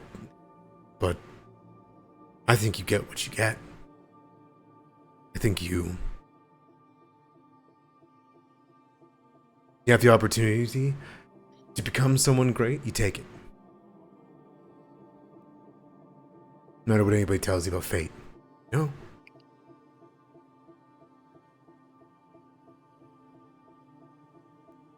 And who was your mother? I can't ever seem to recall hearing your name, your deeds. Zavar says you're one of his best. I've known him quite a long time. Never brought you up. Her name was Farrellyn. She was a studied hand. I thought that the most impactful thing that she'd do in my life was bring me to Al-Kirat. Bring the whole family. But only me and her made it. We went out on that expedition together. Maybe she was trying to distract herself. She said we'd make it. She is with the Sands now.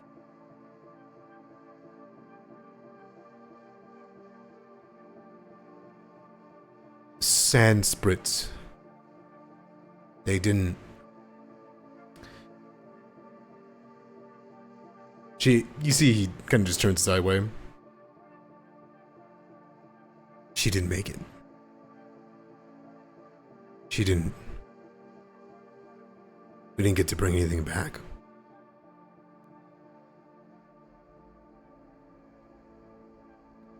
I think Mara nods.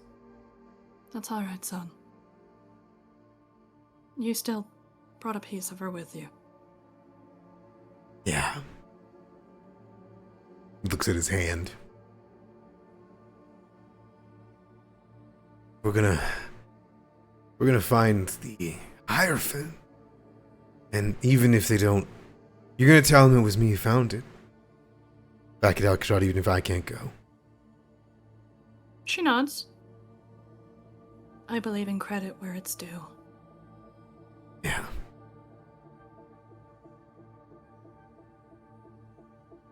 Hey, Rahima. Hmm? Can She's, I? like scribbling down notes. Oh, pardon. Do you think I'd be enslaved if I went to Ogrela with you? No, we don't do slaves. Can I go with you? Sure. Oh. Shots you don't take, right? Like lays back down. Wait, what was that? That's it. Oh. You miss shots you don't take. I didn't think it'd be that easy. Okay. Lies down. I got a future. And just kind of quietly. Retire in 3 days, and He leans back and he kind of rolls over and just says, "Fuck fate, man."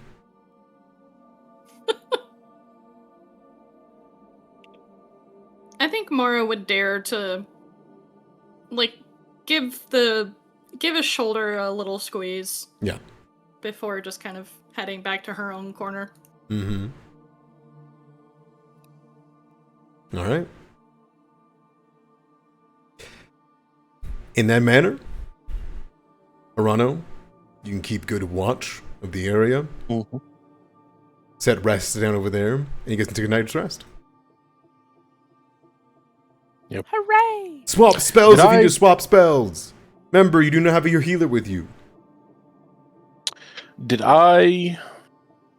So I'll just go ahead and proc that. Hey, I'm no longer doomed! Did I notice any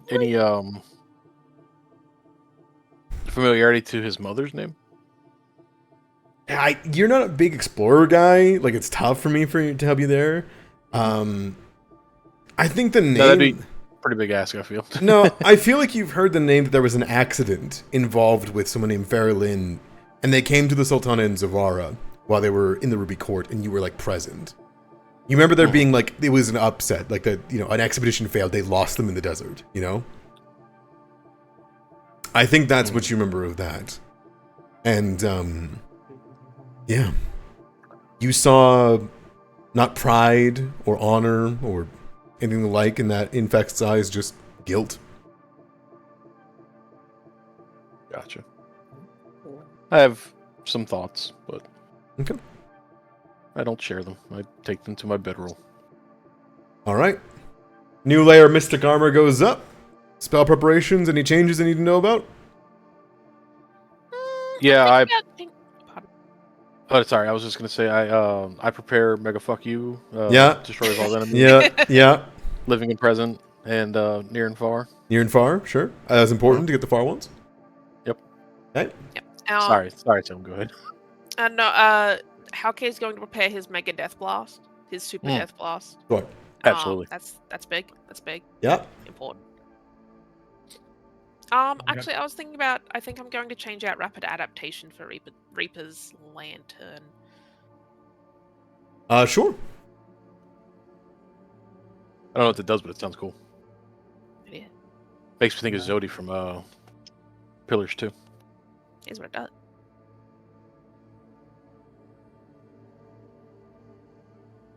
Messes with creatures. Mhm. Has the death tag and everything. Oh, that's cool. Yeah. All right. Spells are changed. Spells are good. We're all good. Yeah. All right. I think so. Sounds good to me. Hawkeye's got the Big Bang Kamehameha. Yeah. It's crazy. No one talks about it. Perfect. All right. Could I get a Can I get somebody to roll me 2d6, please? I can. Oh man. Whoever. I'm pulling my hand away. My hand's off the dice. Okay.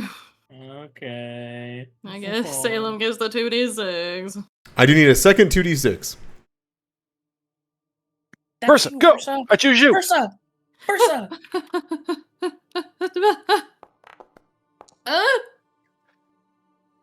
Okay. Thank you.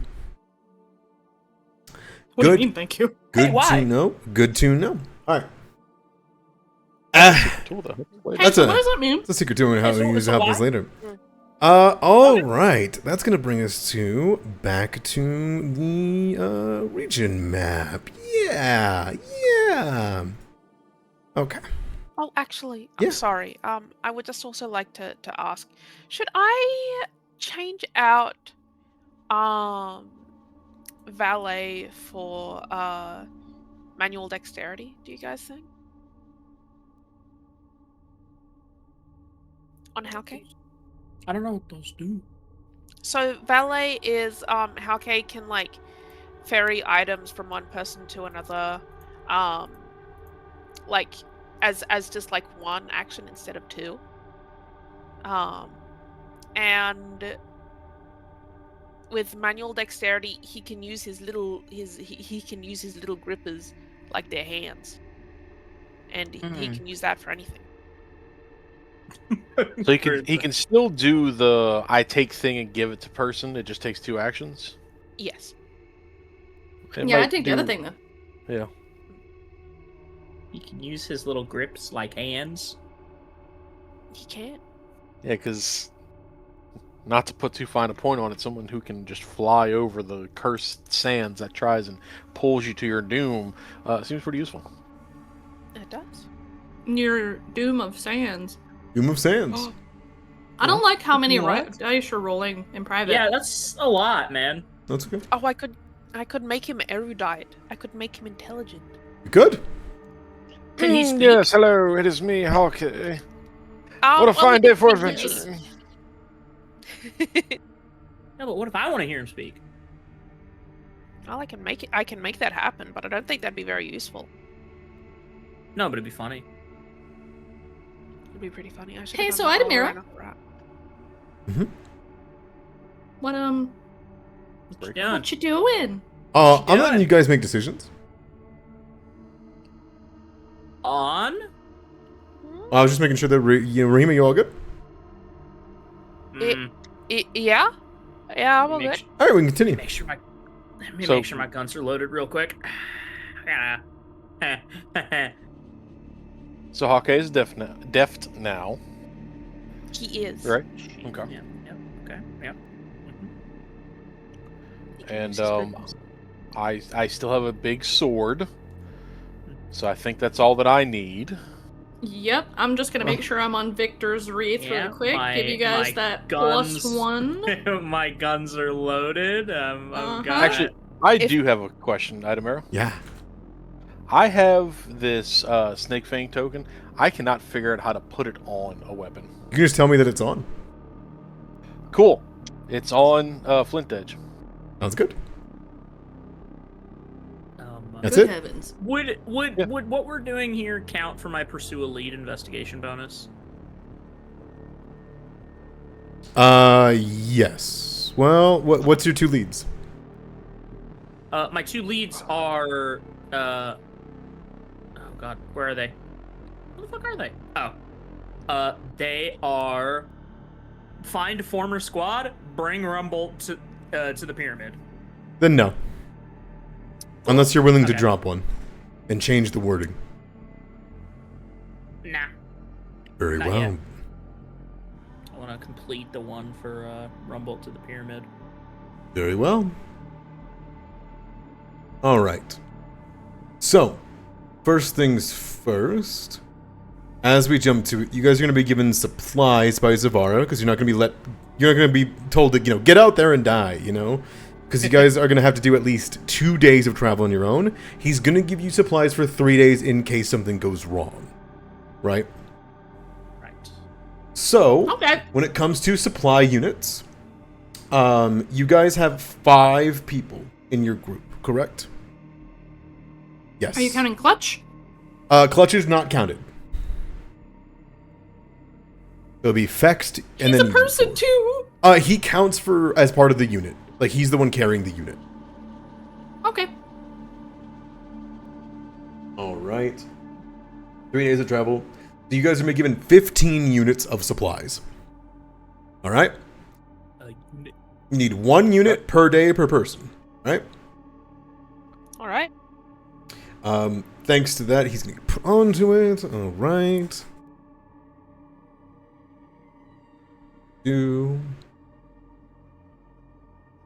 Now, are you bringing Squirp? Obviously. Okay. Obviously. Would you Squirp. want to split it between the 2, or would you want it to be just 1 and 1?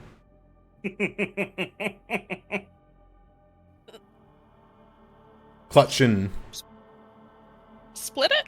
yeah, the units. Because I Good need stuff. to know who's carrying it in case something attacks it and destroys it. Oh no! I was like saying, oh, I'll split it. Like, but I was questioning it. Like, I don't. But no, I would like to split it unless you Okay. guys don't want to do that. Let's Unless split everything it. will be bad forever. All right, 7 and 8. I'm gonna say that Squirp is better at carrying supplies because he's a camel and he's made for that. So he's gonna have 8. Yep. Is his name Squirt or Squirm? No, squirp. Squirm. MP? It's squirp. I've been hearing squirm. Yeah, I've been hearing Squirm. I have been saying it's squirp sometimes to keep you guys on your toes. It's perfect. I see. Okay. His name is one of them. It's Squirp. All right. His Why not Christian name squirp? is Never squirp.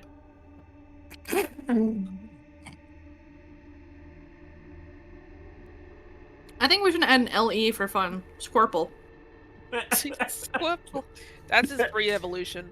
I don't know. I don't know why. Just the sentence, his Christian name is Squirp. If you guys move at a fast pace, you can actually make it to the edge of the plateau where they're going to head to at the end of the day. Hell yeah. Because they're going to move at a pace to go there in 12 miles, which is normal pace. If you guys did fast pace, you can do 16 miles, which will get you to both. The negative for being at fast pace is that you cannot take, like... So exploration actions would make you guys go half. You will not be able to... you guys will have a... God, what's my fucking... Hold on. Isn't it like You a won't be able to negative do exploration perceptions? activities? No, exploration activities makes you go at half speed to do them. So you can only do them while you're at slow. Mhm.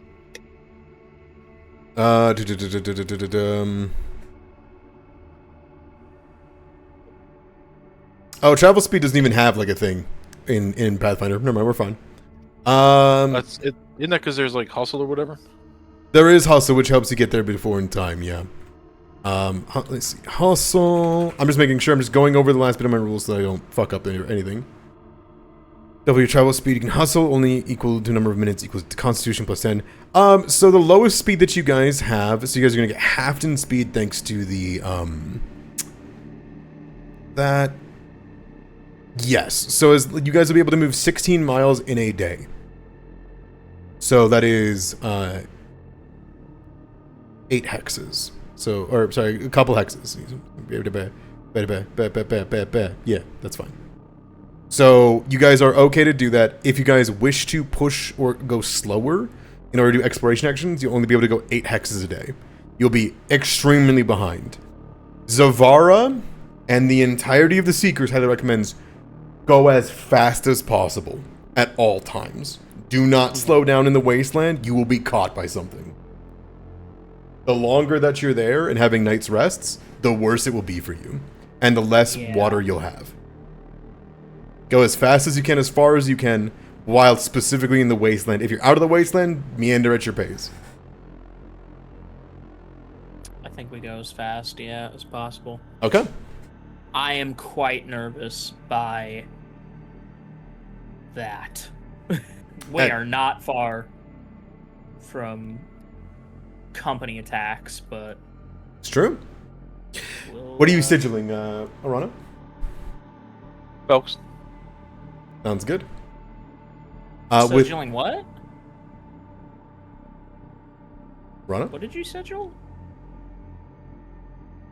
Vexed. Vexed. Vexed. That's it. Oh, God. Together, you gather your supplies. 7 and 8. 8 on Squirp. 7 on Clutch. And you guys begin to head out. As you guys gather and you say goodbye, do you guys say goodbye to Zaluna Zavara? Is Zaluna not supposed to know what you guys are doing? She seems very pissed off that she's not coming to the pyramid with you guys. Well, that was never the agreement. But I can be of hell. I'm an arbiter in training. You said I could shadow you, Mara. I also said I'm not going to explain to your mother why her child is dead. Just... There is going to be so much to see. At least let us get it opened first. Okay. Tell you what, we get it open. It looks okay. Maybe we can renegotiate. Maybe. Yes! I love renegotiations. But you better work on your negotiation skills. What you did with Arana was piss poor. That's fair. She, thinks for a second. Zavara looks to you all and says, what's important is your lives. All of you. If there is danger, return to Kunitin Keep as fast as you can. We can support you. There's a garrison of 250 soldiers. And that we have water and supplies to survive at least a month here. Mara nods. We'll keep that in mind. Thank you. Keep an eye on the dunes. You know what to look for. He looks at you, Anisetto. With This that, is Zavara. Zavara, yeah. Yeah, she nods. All right. Serve Simple everything. Not buy or nothing. gives you a nod with a smile.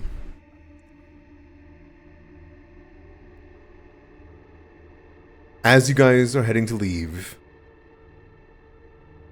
there is a massive grouping in the front of the tents. People are watching as a big cadre of this huge caravan is making its way forward. It is a bunch of orcs, or Greelins, it would seem, a group of 100 of them or so, lavished in bones and feathers and big jugs of water, and you can see that there is a very, very large pteranodon flying over all of them. One so big that it rivals Mog, flying about. It likely made this trip in the morning. It's very fast in the air, just like Skylark.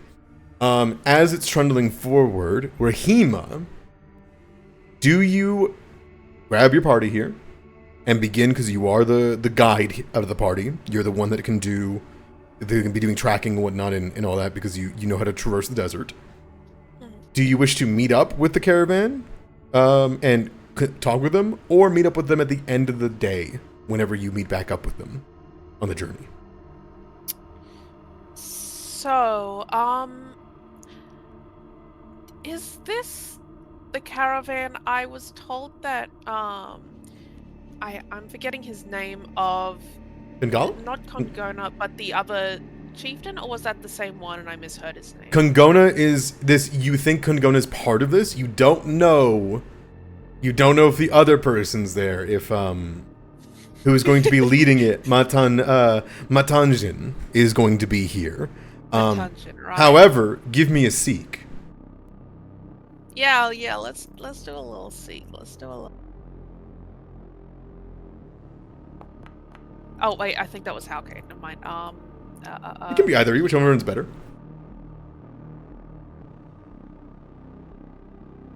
I think it's actually the same for either of them. You don't see Matanjin, but you do know that her twin soul is a Quetzalcoatl. Yep. Uh, and there is one flying. You don't know if she's on its back, or if she has stayed back to have her twin soul watch over the caravan. But you do see Kangana. Right.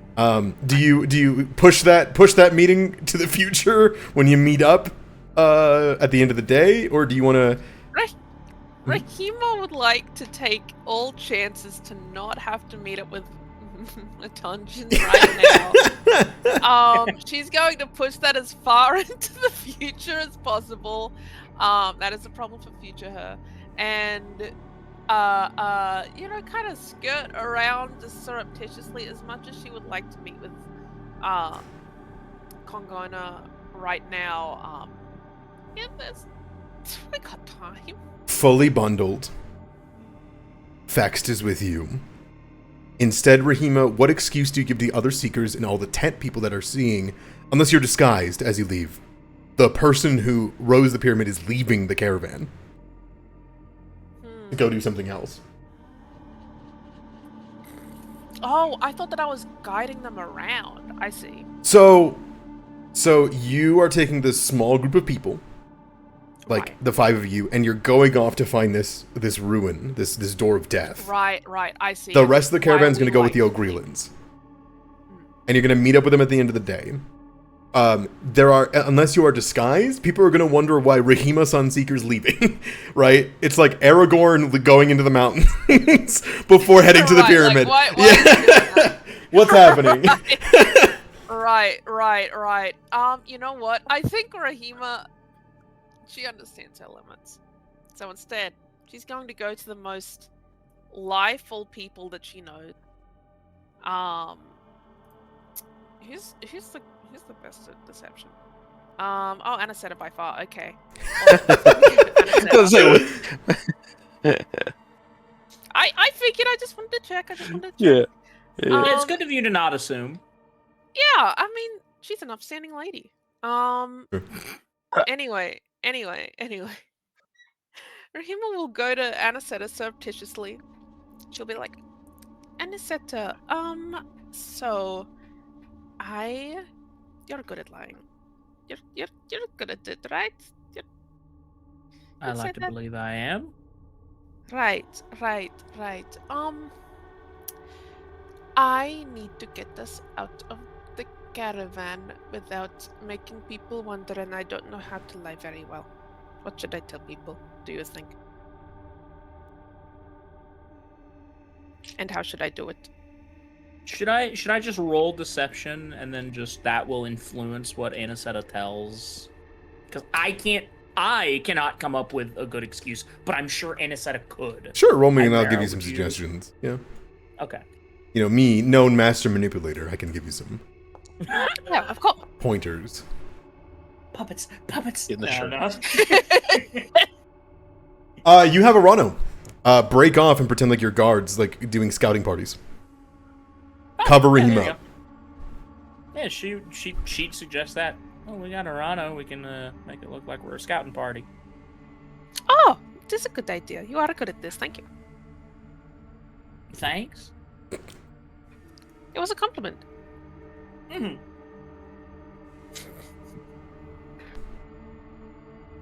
I think easy enough then. If you're willing to follow the expert, I'm going to take that deception roll and basically go off that. Unless, do you not have expert, Anisetta? Mm-mm. Uh-oh. Only trained. Perfect. I tell you what, everybody can roll me what they think will work better to sneak out. Or to smuggle out Vext without anybody seeing him. You guys weren't going to be stopped. People are just going to wonder why they're seeing you guys go off and do something. Intimidation. You ever been stared at unblinkingly Yeah. until you look away as I re-roll that? Reroll? Okay. Great. Okay, that's not much better, but whatever. 18 solid? It's better. Can Yeah. I just use my 26? Yeah, that's fine. Okay. Using that idea of, being a screening force or a screening scout to peel off from the main force, would warfare work in this situation? Yes, you can use warfare to talk to people and tell them what's going to happen. Sure.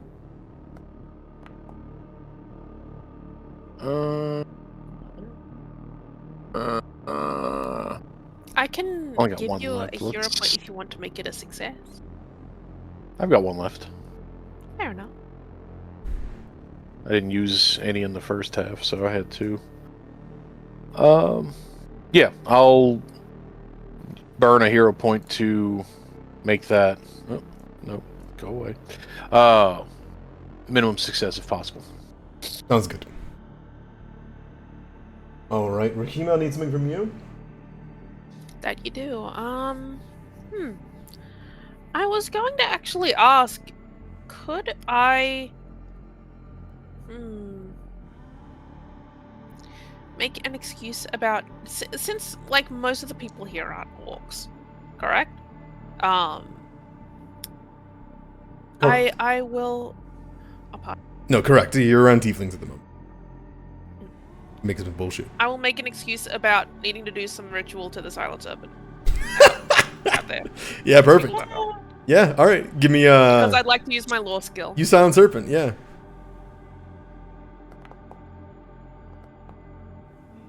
Okay, duly noted. And this is with the knowledge that our fine upstanding rogue is chilling with Zavara, going on the expedition. They're supposed to meet you at the entrance when everyone gets grouped up. Got it. Mantel. You can go get Mantel if you want to. You can bring an extra person. No. Okay. Operational security demands this. I just want to make sure that we weren't just like leaving them at the bar. Yeah, no, they know to meet up with you at the pyramid. Copy. All right, sounds good to me. And we'll do some wasteland travel. Various methods of trying to lie your way out of it and disguise yourself, staring people down and sneaking through. You would see the giant Quetzalcoatlus fly over Kunitin Keep. You would see a large amount of iguanodons begin to make their way forward that are all carrying supplies and the like for a whole bunch of Ogreelan orcs. Many of them are in garbs of orange and golds and silvers. You'd recognize it as completely different ones than the one that you met with Ahwatsi. And instead, they are moving with a small, like a big group of little sand raptors. You don't get a really good view of them as you guys go by, but one of them comes up and sniffs you. There's a couple of Dilophosauruses that also are rocking with these packs. Very large theropods that begin to kind of like duck forward and begin to sniff at all of the tents and look around. They almost begin to maneuver around and kind of get a good feel of how many people are here. It seems to be their mission. But as you guys move, you guys see a small velociraptor, and this is only to give you guys justice, because you see a real velociraptor, not what Rahima I know that summons. I know that art. Hell yeah. Not what Rahima summons. That Shudbert creature. That wasn't a dinosaur. That was a strange thing. As well as a large group of oviraptors led by a larger one and a shepherd of an orc who's coming with their small flock. Aww. As this whole pack kind of congeals and moves in with the people of Kunitin Keep, it seems like the Ogreelans are going to guide them towards the plateau in a big exodus. And a quarter of the people are going to be making their way. A quarter of the people are going to be staying in Kunitin Keep, keeping it managed for new expeditioners to come in and send them over, including Zavara and Zaluna. Rumbolt is going with the big caravan. He's not going to be with you guys, from what I understand, but he is in safe hands, very well guarded, like 10 guards to him at a time. You guys will meet him at the pyramid. Are we not gonna need him for the shit that we can't read? You want to bring him? On the door? This is true, I but this was under the door impression does- we had to. It is true. Rahima can also read it, though, can't? Nah. Rahima can't fully read it. Would Can read a my little. translate spell work here? It would help. Okay. The hieroglyphics are difficult to translate because it's not exactly a written language per se. I'm worried about bringing him and then something happens to him, because this place sounds very dangerous. I'm worried about something dangerous happening to us because we can't read. Fair. That's a good point. So the difference will be that Rahima can read a wall that says this is the baths, right? Rumble could read this is the bath of the pharaoh. Blessed. But if by we're searching for potentially Asmara's tomb, We'll need the. I You're right. feel as if we will You're need right. the full I context. thought our play was to bring Rumble so that we could more accurately read and perhaps You're right. Okay, I think the risk is decipher worth the it, then. threats. you got it. Yes. I just wanted to make sure. I wasn't sure if Rumble was coming with you guys. Rumble's coming with you guys. You got it. Okay. Speak Gouda cheese before stepping through the doorway, otherwise you get Blown up. curse of Ra. yeah, you yeah. get blown up immediately. Mummy Yeah. rot to all who does not present the cheese. This is it's a good risk and reward. I want you guys to be able to make these choices. It's really cool. Because now you guys have a significantly better chance of surviving this area. You gotta make sure that Rumble makes it through alive too. But in any case, 6 people, 18 units is instead given. So 9 and 9 on both of your mounts. Plenty of space for them. Totally fine. You guys move out. You travel together. Let me roll for Rumble. Rumble's got his own skill checks. Come on, Rumble. You've got this. Give me your stealth check. Damn, Rumble. Ain't nobody see him move his way out. Damn. All right. Dude, I think she gets a jump on. He gets the jump on Anisetta. He moves quieter than usual. It's weird. Damn. Uh, Save there. all right. Was old and unassuming. How long have you been standing there? For how much? 25 years. For how much you have to drag and pull your way through the horrific wasteland that pulls at your legs, deems your water fit for it to steal. Squirt has to be held every once in a while out of the sand. It is malicious. The heat is atrocious. But there is a larger amount of life heading in a different direction. Thus, there is some safety that the will of the sands will not have its eye on you, per se. Now, as we move forward, I have good news. You travel far, 8 miles or so in the distance. It is quiet. You do have to pack out your water and your food as you move along. But over the course of the day, you do not encounter anything worse than small whipping winds and the sand getting into small amounts of your water skins. You feel as though you've gained an incredible luck, and you encounter nothing in this treacherous desert today. I'm clapping for you guys. I'm clapping. Hooray. Yay! Instead, in the distance, before long, as you get closer to the large mountains that separate Ogrilla, that go so high they begin to block any sight of any jungle. Even from this side, all the way from the distance, you can't even see the beauties of the jungle. The plateau is so high, it's impossible. And you walk to the base of it, together with your allies. And, simple enough, Fext leads you along the path. He seems to wander the side of the mountain, and over the course of 30 minutes, he begins to get his bearings. He looks along. He seems to point out small landmarks that mean nothing to you all. Weird shaped cuts and divots, and the wind blows at you all. But this close to the mountain, the red sand is blocked off, and even there's only a small spattering of it across this sand.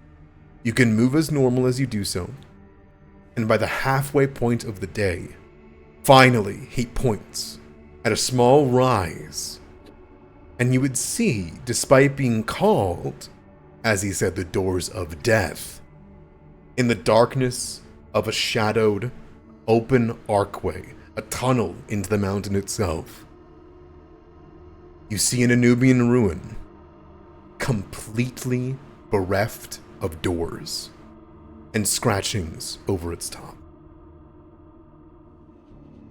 You have traveled for 6 hours. If there's any conversations you guys would have liked to have, you're more than welcome to.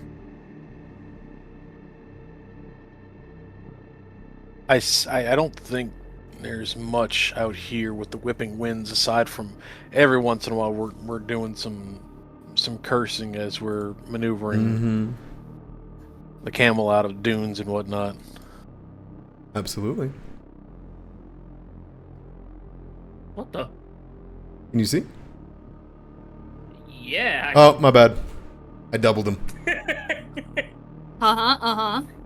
Also, my apologies. I gotta darken this. There you go. Midday, so there's a little bit more lighting. There you go. How's I was that? about to say it's midday, but the calendar says. Oh, that's my bad. If you have to recast Mystic Armor, ignore that Salem. On. All good. Wait. I got a lot to work on. Sometimes I forget. No, you're good. Okay. Midday. I'll just recast it. It's good. It didn't come off. Oh yeah, recast it so he knows what. Yeah, okay, perfect. Fex looks up towards the archway, and he says, "There."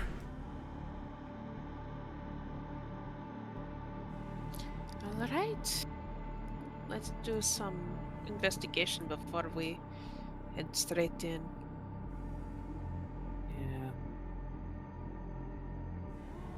Yeah. Well, what do you mean by do you mean just inspection or from back here? I haven't been on a live expedition in so long. Not a proper one, at least. It must be exciting. Incredibly. Thank you for bringing me. Of course. And I Couldn't do meant it without you. Pardon. You could read it. I was just gonna say, I meant, we should probably go and get a closer look, but, Mamirat was mentioned upon entering the tomb, so... It's just in the gateway, both. yeah. Here, Just in the gateway. does anyone need a clean? A clean? Yeah, like sand or... No, I'm okay, but thank you. Just make sure not to bring any rust over here. Sometimes it spreads. Right. I Mm, don't true. You know think what? I've got any on Hose me down. I don't care. I'm not bringing no red sand over. He'll press his hand up to like your your boots, and then just begin to as he washes Like a them. car wash.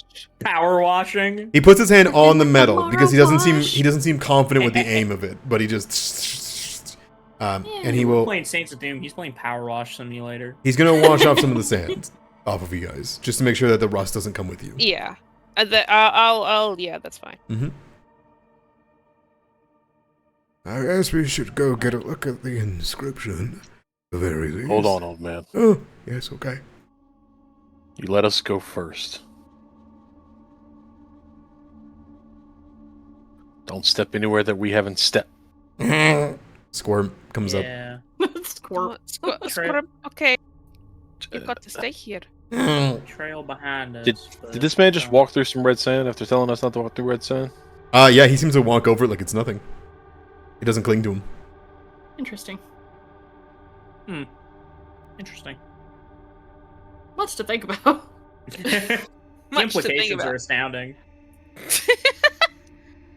Rahima will tie Squirm to the thing so that he doesn't follow her inside. You Mm. have to be good. Corn. Sorry, you have to stay here. But look, you have a lizard. We could put him in the grass, you know, and where there's a little shade, maybe.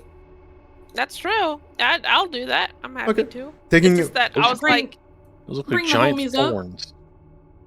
Well, avoid the giant thorns. There's like a nice little meadow spot right here. Just chill.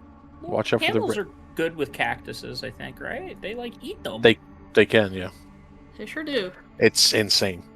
Rahima, It's scary. you bring Squirmp up with you just to like nuzzle into some of the grass it tries to chew, and it does get over some of the thorns and the like. Clutch also comes in and nestles close by. Rahima, you kind of notice whenever you're moving them over, you were riding on the back of Squirmp, I imagine, this whole time. yeah. As you're gonna get off, you can see that there's a little thing dangling off of the side of his satchel. I'll look at it. You see the tiniest, most barely legible, made from a small plank, a little stick figure that's been left for you. Oh my god! Yay! Is it clearly like Mog? Oh yeah, it's more like splinters stuck together. Aww. Oh, that's so beautiful. That's for me. I'll put that in my bag. Good luck. Yes, we'll be okay, Clutch. Onto the rocks he ascends. And you see he kind of comes to here and looks up at it. It is dark from this point on. You should see that it is difficult to see. But as you move up, you can see that there is a great hieroglyphic inscription over the archway. And two broken statues that are on the left and right that have been overtaken by thorns and time. I'll motion to Rumble.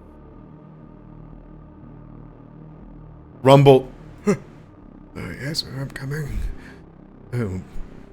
He will kind of look up, kind of behind you guys. He'll try to move to the front, if that's okay. Oh yeah. This is a good time to do exploration activities while he does this. I'm gonna do. Hang on.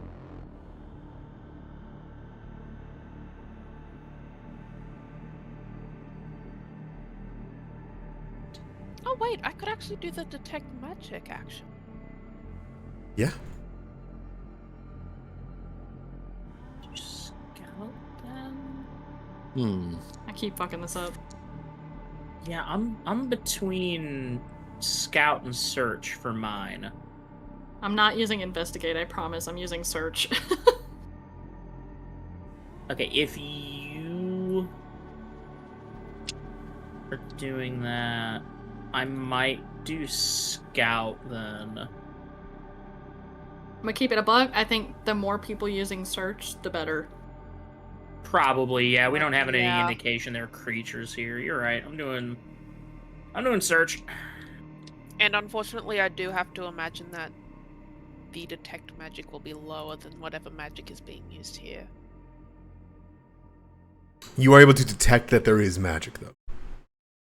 Oh, I see. So I can still detect magic even if. You detect magic if it's illusion. But you're aware that there is magic. If something is magic, you're not. If it's an illusion, though, it will elude you. If it's more powerful than you. Okay, yeah. I kept on overlooking the illusion part of that. All right. That's okay. In that case, I think I do detect magic just so we know the exact like thresholds of where like maybe traps and stuff are. Is that my Heka being obnoxiously orange? No, it's my torch. Oh, we have two bright lights. Hell yeah. Yeah. Yep. Gonna said it was fully going to just like, oh well, if we need a light, I can take my hat off. And you guys are bright. I have an ever burning, cannot be extinguished light in my fucking chest hole. Busy. I have a torch that'll last for an hour. Here we are. It reads. Thank you for the light. Also, for those of you that are making searches, you guys can make me seeks while this is happening. Okay. It says to walk these halls of life, one must be judged by Anubis or fall into his scale.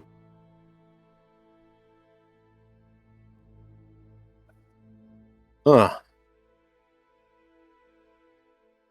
One must be judged by Anubis. Author scale. Oh. Does that mean he takes a heart and I've feather? been judged by Wipes it with a Anubis, feather? technically. Yeah, Mara, do you think the theory is true? Only though, if one has been judged by Anubis if they have died. I mean, I put stock in it, yes, but it was my faith. It was the nature in which I died. That's where I was meant to go. I can't say the same for gestures to Arano or gestures to Anisetta. I don't want to gamble their lives, but for me, I am sure.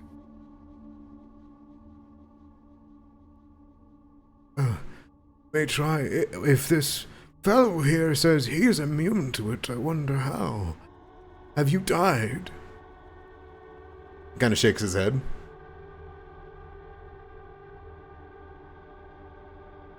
I think Mara would wait for him to explain No. the bit about Kebahet, but if he doesn't, she would pitch it in. I think maybe he explained this over the journey.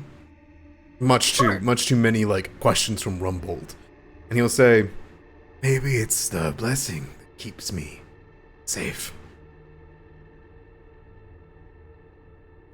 I must admit, it is a risk, but based off the readings and the Anubian customs, those of the Anubis priest, as you've said, Mara, the truest method of becoming a true priest of Anubis was to fall into his judgment and return, yes? To die Yes. and come back in silence. This place likely is meant for only Anubis priests. But with Anubis gone, perhaps simply the death is all that matters.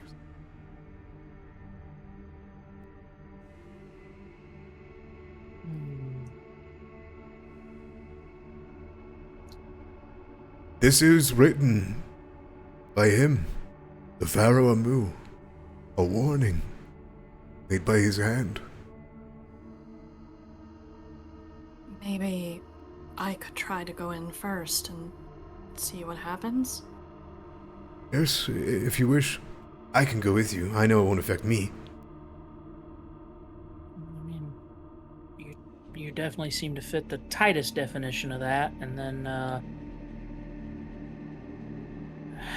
I'll try. You see, she kind of like gives a if I'm wrong, I fucking collapse. I think perhaps a blessing of the Aru will work if it works for Fext. I think I'm the only. I don't think I can go in this place. Damn. I'm not sure. If that's, I mean, blessed by the Aru. Is the Heka even really a blessing, or did I just steal it? The Heka is considered to be a blessing. So, if we are talking strictly from the perspective of the hieroglyphs like this, I would say so. Rahima is correct, and more so even. You have died. I was judged. I did take the vow of silence. Alright. Let's give her the old college try. You walk through the barrier Yeah. and feel nothing. As you cross the threshold, it is simply cooler in here than you would expect, and silent. But nothing happens to you. Were you gonna say something, Arano? He hesitated for the briefest moment right when you crossed the threshold, but didn't finish saying anything. I'm sorry. No, it's fine. That's entirely in character. In in game rather, not in character, but in game. Gotcha. I think it was an intentional hesitation. Yeah. Vext I will think step forward. If Mara, you give the all good. I think she would describe the temperature change, which, I mean, you know, she just entered a covered corridor, so that makes sense. I'm gonna try and take a couple more steps in. Just hold on. And so she does. You notice whenever you speak, the rest of your party doesn't seem to respond. For all of you that are outside, there's nothing. Mara turns back and you see the skull glow, but there's no sound. Oh. Did you say something? Mara, you do not Can I hear hear- anything. But I do see him talking. Yes. Wait, hold on. Okay. I think you guys would see realization hit her eyes, and she would put a finger to where her lips would be, and then gesture for whoever is going to come forward to come forward. I think Anisetta would look at Rumble and say, "Do you think the points at her hat? You think that might be count as a blessing?" No, but you said you have died. This is true. That is what the ward is against, those that have not been judged. By the Anubians' practices, I believe you fit. Oh, I'm so scared for you, Arano. I think you see pretty nakedly trepidation, and his hand has subconsciously gone to the hole in his chest. Well, I think Anisetta might go next. So I think she might actually cut you off on this and kind of, well, You're delaying. I'm gonna at least give it a shot. And she'll knock the hat off of her head, reveal the halo. I don't think you interrupt anything. I think Rano's rooted in place, trying to like this could be it. Yeah, I think, Do that. How do I do the I light think- again for- Oh, sorry. Me. Go ahead, I'll do it for you. Okay. Yeah. Am I good? Yeah, go on. I was just gonna say, I think if Mara sees the hesitation, she will stand at the threshold and offer a hand. But that is the most that she can do to offer support.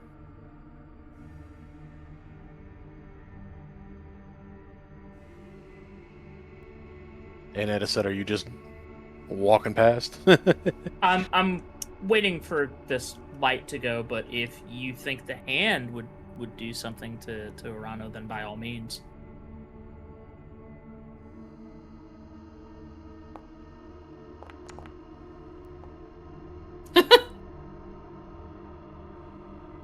I was thinking somewhere around 13, 14.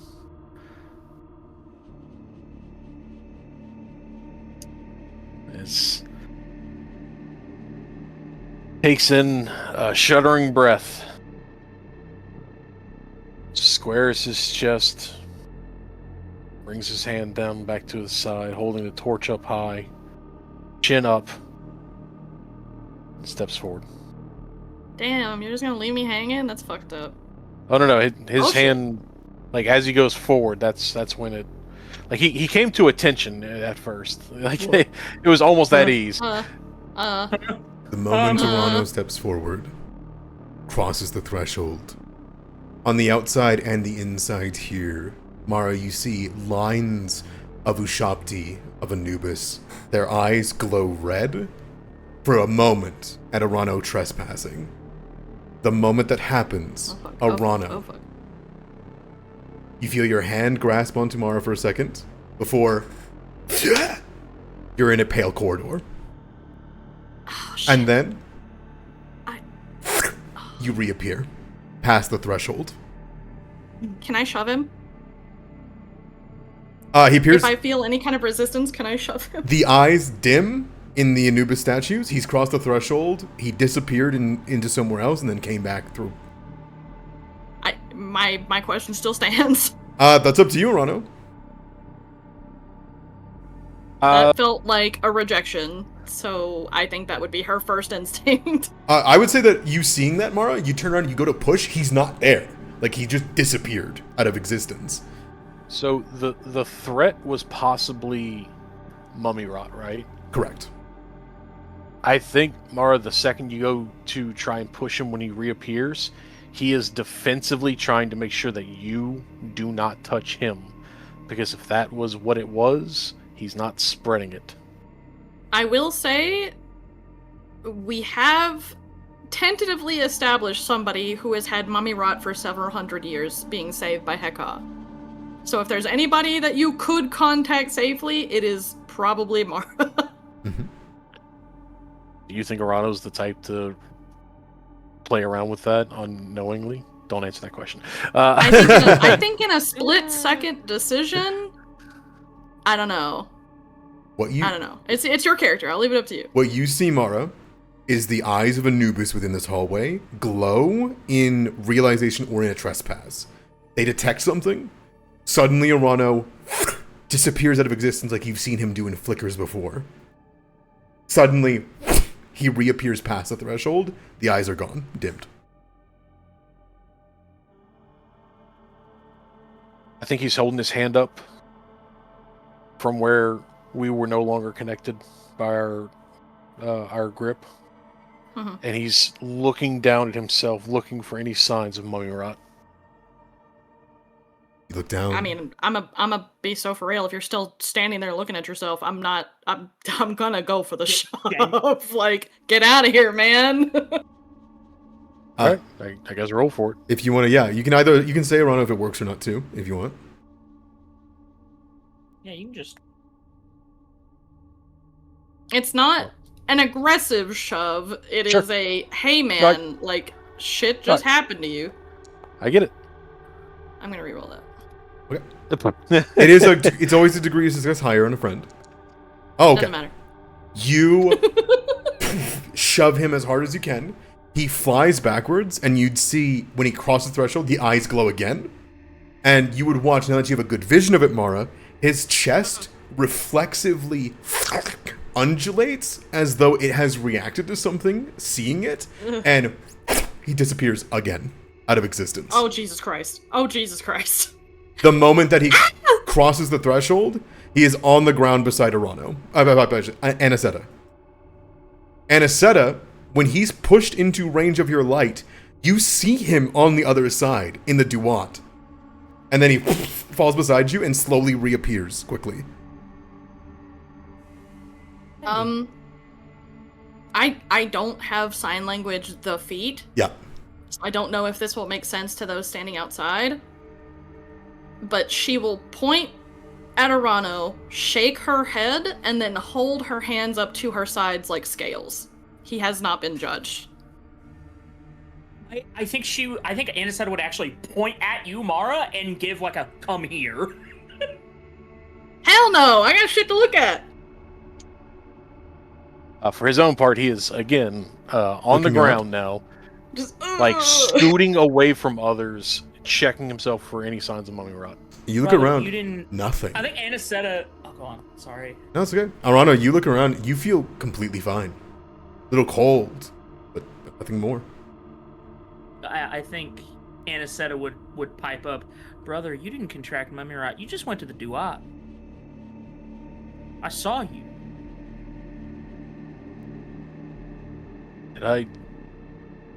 Did I see the place again, Adamaro? Just briefly, like a split second.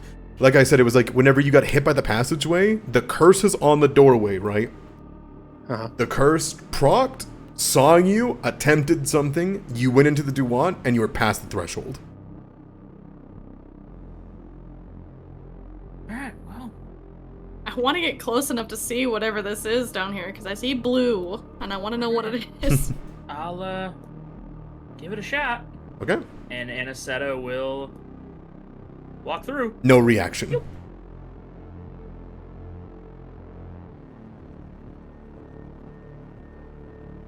Mara would look back to Anisetta and just, as a reminder, finger to lips, like, just in case this place respects a vow of silence. I don't know, man.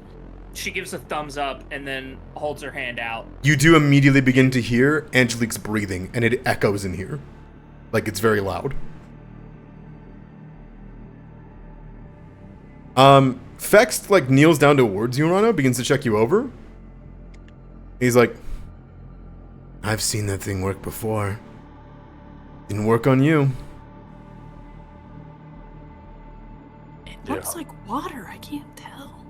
He stands up and is still 2-3 times checking himself over, checking all of his stuff, make sure that there's no festering rot. Nothing. Just a little bit cold. Someone poked a scar on your body. Like his hand subconsciously comes back up again and he kind of starts just kind of lightly pressing at his sternum.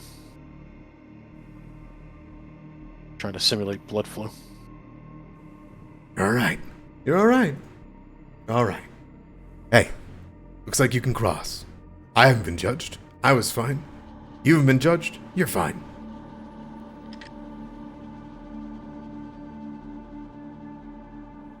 He looks over to you. Pointing at Rana.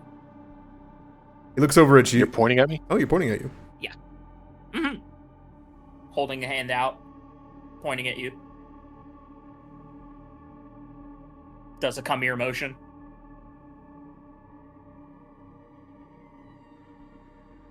Holding his breath, Chill. steps through again. Rahima, do you Nope. feel very control over Hauke right now? Or do you think Hauke is feeling a bit anxious? Or are you focused on yourself? I think right now Rahima is trying to think of any way that she would possibly have access to the tomb, and Hauke would probably be the closest, like, counterpart. I think she would be focused on Hauke after the initial scare of Arano. Rahima, give me a check. Once again, Angelique, the moment that you pull, you see that there's a momentary flash of red eyes before Arano disappears, comes back in, everything dims. Rahima, hey, you learned something a couple weeks ago. Fext is blessed by Naru in a technicality, right? This is true. What's the Silent Serpent? The Silent Serpent totally isn't real. Naru. And he's real. Which you have a pact with. Right, but the Silent Serpent isn't an Naru. We learned that. You learned he was. He turned into one. I thought he was something else. He- I see. Okay, then I misunderstood completely. He betrayed the original world of this place and became an Naru, bowing to the I Ennead. see. It was both things, yeah, but the Silent Serpent was not one of the Ennead, right? Yes. Yeah. Original It was not an Okay, original Aru. yeah. It was one of the ones that turned and joined the Aru. I see. Okay, then I misunderstood that completely. That's Yes. it. Which by technicality you might think, if Hauke can go in, you can go in. Hey, okay. Do you feel like I'm maybe contracting Mamirot a little bit just to... He asks a complete it's not just as like a bit because Hauke is like a part of her soul. So, Hauke will go through. Vex will walk through, and Hauke flies in, and the Anubis statues do not even acknowledge him. All right. Well, I'm sorry, Rumbolt. But I promise I will get. I will stay here.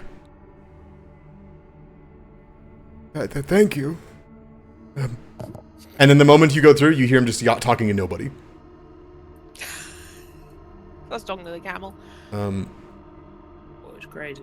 As you walk through, you see depictions of beautiful stories of all various shapes and sizes of the Aru, of Anubis. This whole hallway is depictions of Anubis's great deeds, burial rites of Anubians.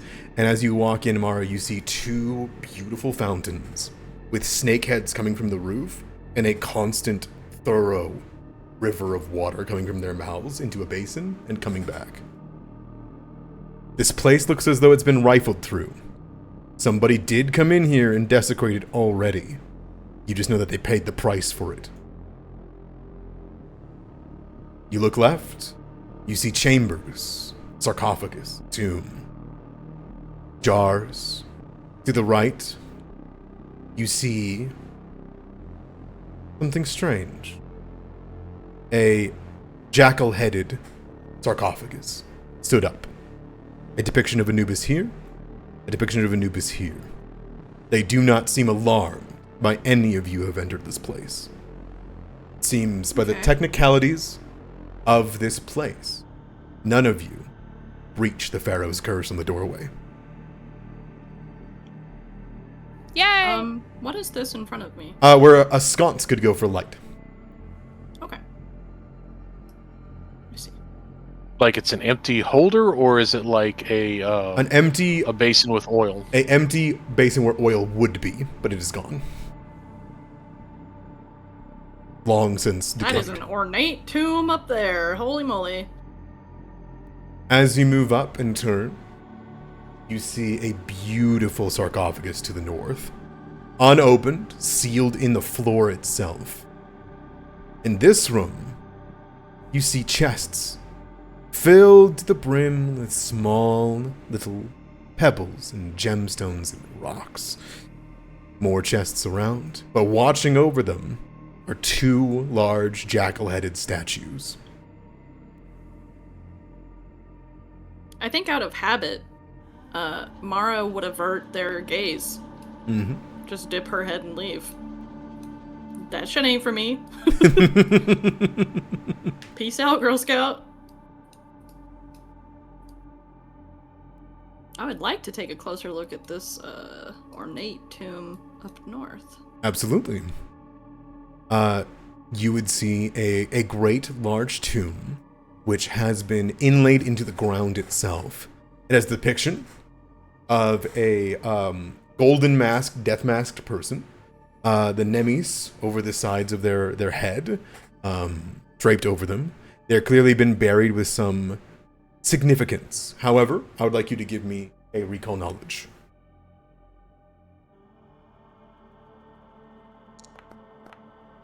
Would happily re-roll it if it's bad, since we're getting close to the end anyway. I still got a hero point. You'd want to re-roll that.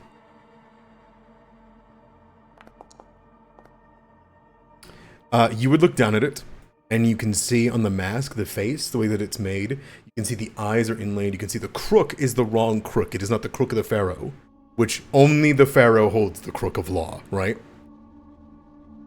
You immediately recognize a false tomb, and looking around the room, Rahima, you can see, along with Anisetta, a varied amount of small spots hidden amongst jars for openings for pressurized traps. Oh shit. We're in a very bad place suddenly. Yeah. Oh, classic trap tomb.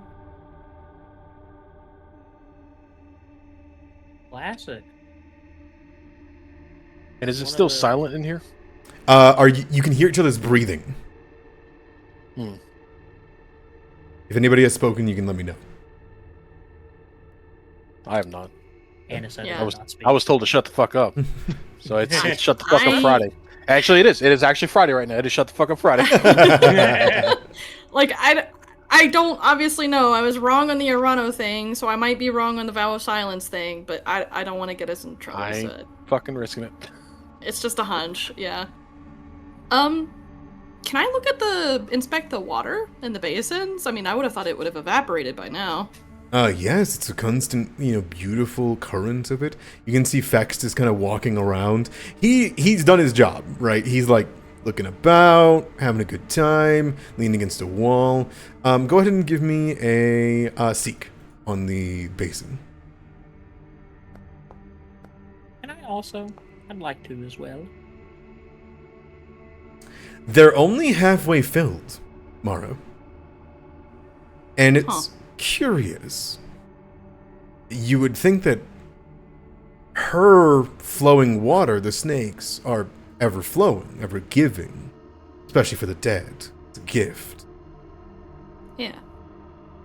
You look down and can see that they should lean even. But who would dare give up more water to fill these basins for her?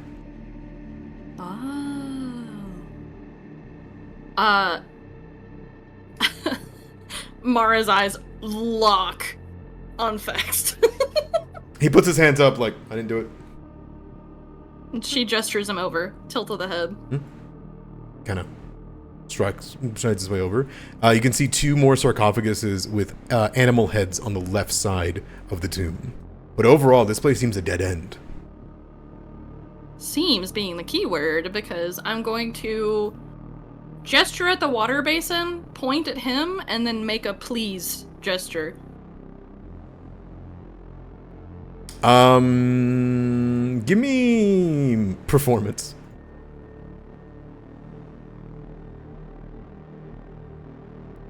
I have a +2 to perform. That's okay. Hi. That's okay. Oh, it doesn't matter. Okay. He like looks at you and he like gives a confused look and then shrugged. It looks like he's gonna go drink it. No. She like waves her hands. and then he's like stops and he goes, oh, and he puts his hands out like, oh. That almost could have been a funny moment where Anisetta just out loud goes, no. Yeah. He puts his hand over one of the basins, and you would see indigo flow through, and it's the perfect indigo that you saw on the chests back with the Fang of Apophis. And he will send a geyser of liquid, and you would hear as the mouth of Kebahet closes in the roof.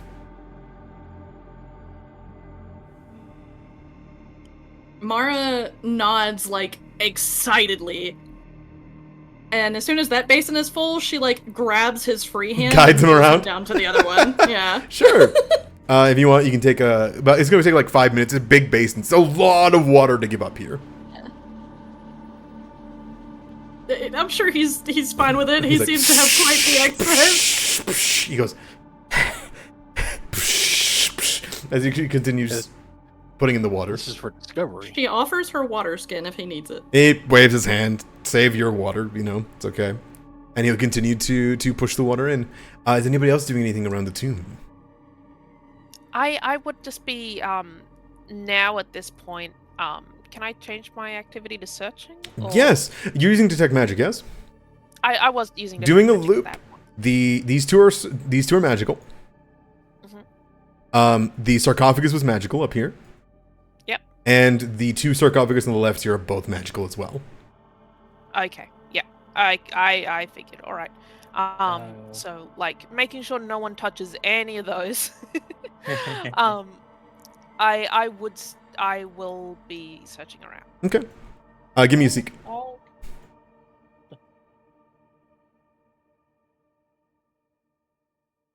Will my staff of the unseeing eye help me here? Let me check. I believe it will. It will, yes. Oh, it's just for initiative. Okay, no worries. Rishima, you see, as you look around in that tomb, Rishima, you've met many kinds of weird traps. You've never seen anything like this. There is this great altar here that almost seems to have a kind of lid on it, right? You hear shifting inside of it in reaction to people walking around it, as though something's listening on the other side of it. It sounds like sand shifting around inside of the mound, inside of this altar, to listen to people coming closer. And you can tell that it's waiting to spring. I see. Okay, then Rahima will actually like stand by the like mouth of this door, or this room rather, and sort of like direct people to like steer clear of this room entirely. Okay. Anisetta gives a thumbs up. As you guys see this, Vex continues. I assume you guys aren't touching anything. You guys are being careful. Correct. Yeah, Yes. walking around. I'll give a seek as well. Sure. Just because I don't really. I'd re-roll it if it's bad. I'll reroll it. just because we're coming up on end. Yep. Like to use one for fun. Anisetta, you come across this, and you can see that it once or should have held a like statue of Anubis facing inwards at this. But they are facing the wrong way or have been destroyed or perhaps were taken by the last people that came in here. You think likely it's either somebody destroyed it or they took it out here and probably triggered some nasty traps. Let's see. The last basin is filled after the first 5 minutes or so. The last mouth of the head closes.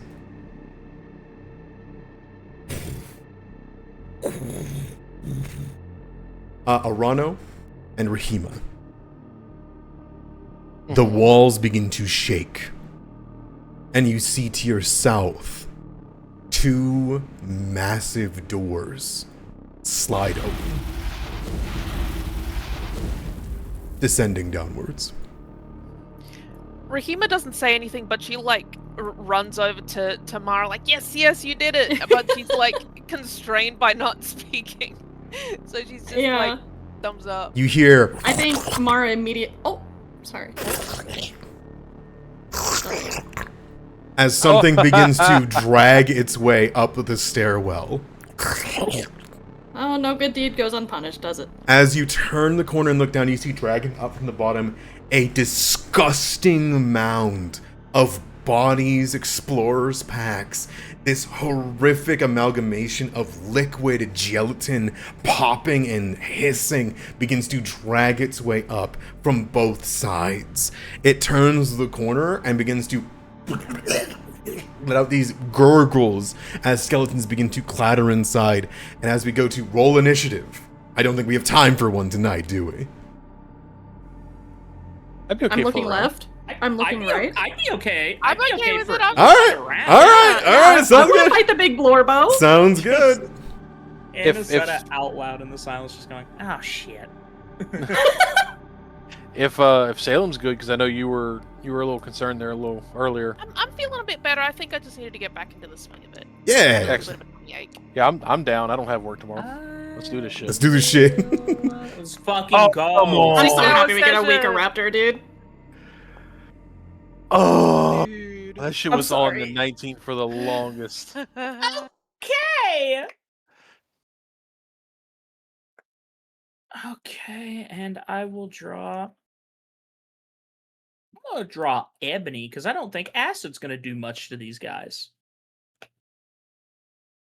Rahima, do you want to do fucking roll it out over which one of us goes first, or are you good going first? I'm whatever you would prefer. I You think go. it's whichever one of you has a higher Dex modifier. I believe it's choice. Eh. Every turn, you guys can change out. It's choice in Pathfinder. Oh, Oh, sick I didn't know that. nasty. Okay. But yeah, you can go first. Thanks. All right, that's gonna go to you. My first things first. Free action, 10 paces from Angelique. Yes, I've already drawn my gun. It was Ebony. Okay. Step up to 10 feet. I'm gonna step there. Sounds good to me. That is gonna go. Oh, Vex didn't roll. My bad. Here we go. Angelique, you get to start. Ask me. I have accidentally stepped out of the range of my gun. That's funny. If I had paid attention, I would have done it, but I've already done it, so oh well. I think Anisetta kind of like looks at Arano, like covers her ears, like looking at, not for herself, but like looking at him like, sorry about the ears, almost. And then it's just gonna fucking cur. Wow.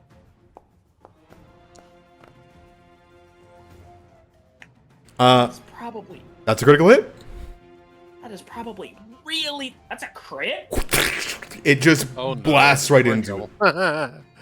This thing's gonna have so many fucking hit points. Okay, well, Roll me damage. Well, loud ass gunshot in the, and it's frightened one. perfect. Apparently mindless creatures can be frightened, so we'll take it. All right, so it's going to take 23 damage with this beautiful elementalist shot. It takes only 15. It is immune to critical hits.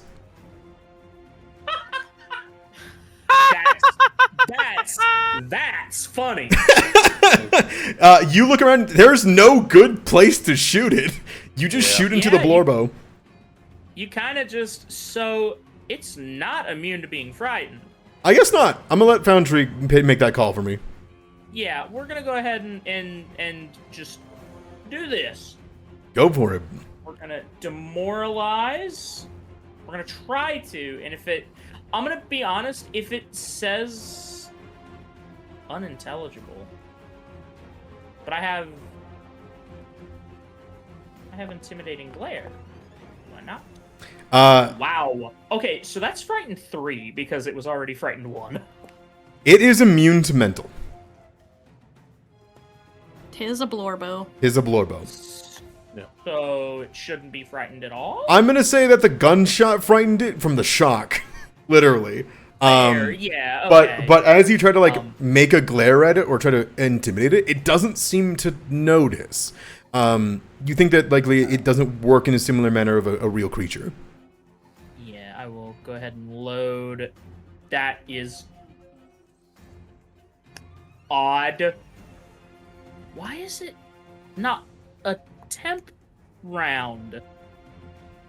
Oh, I think I fucked something up during my daily crafting. We'll work it out.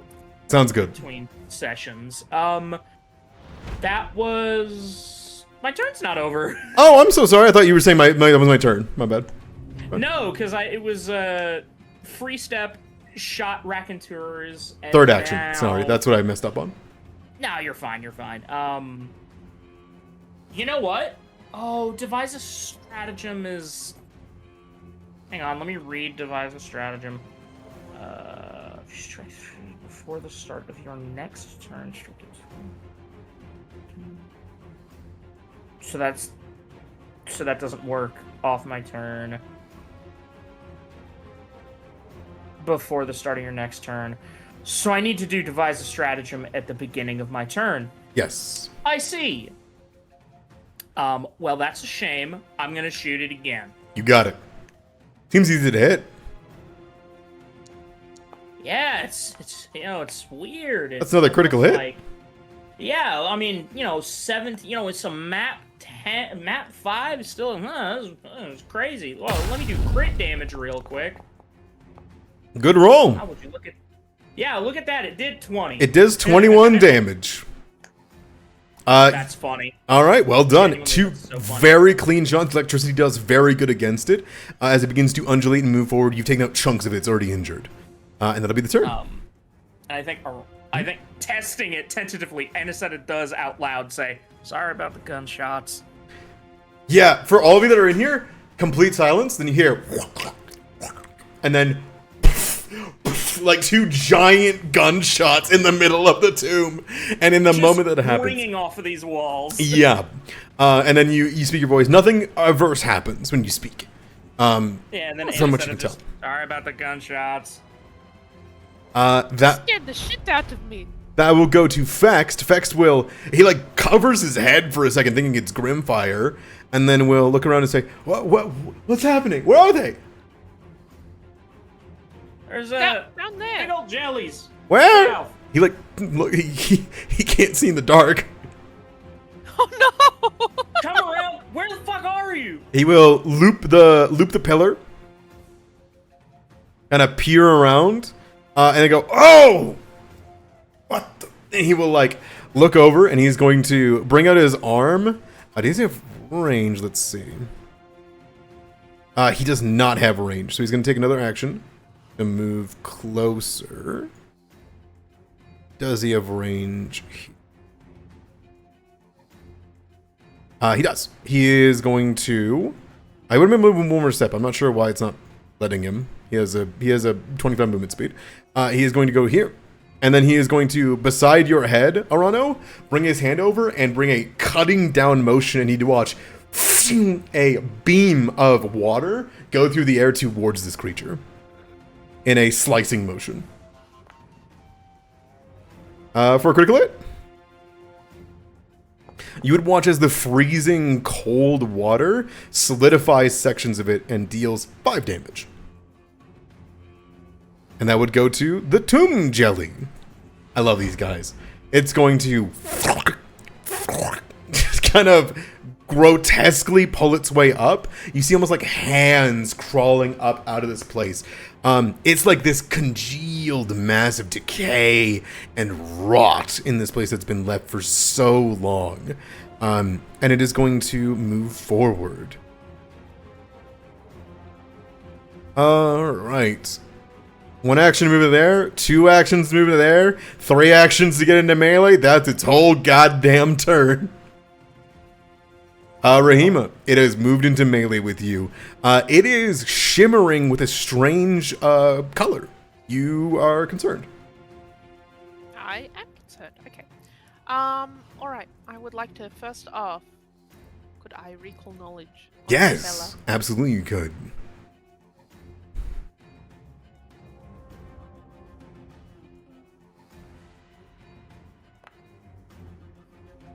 That is critical success. You want me to?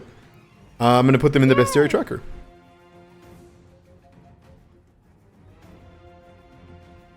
Wow, wow, wow, wow, wow, wow, wow. I like how Fex is coming up as an unknown creature in the. My bad. We don't know nothing about him. Yeah, We no. truly don't. What is Fex just a will guy. save? All Yeah, right. what's his weaknesses? So to give you a quick rundown, you immediately can see that this is an animated mass of protoplasm.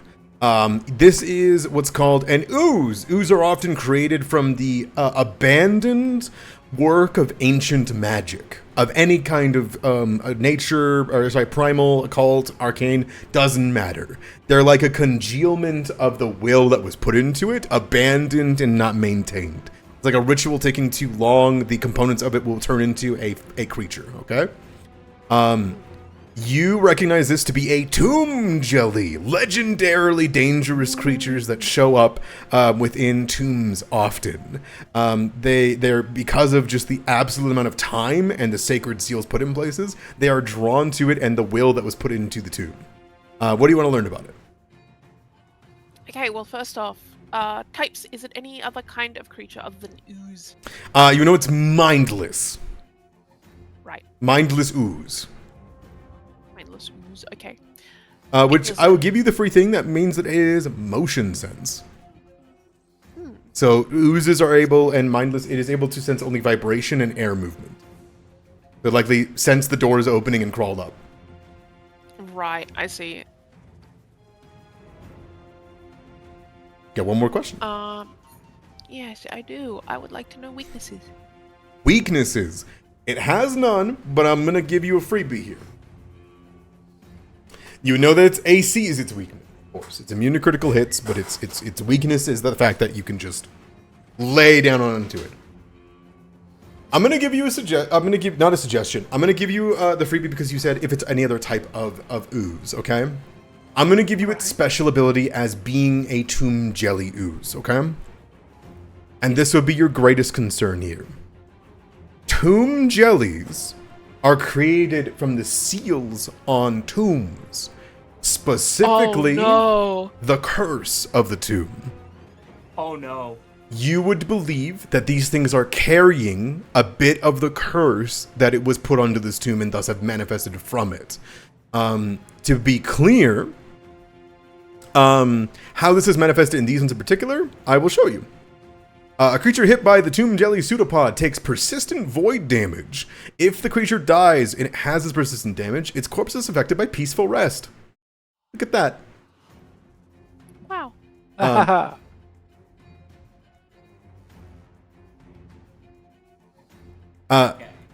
Okay. Okay, so that's not.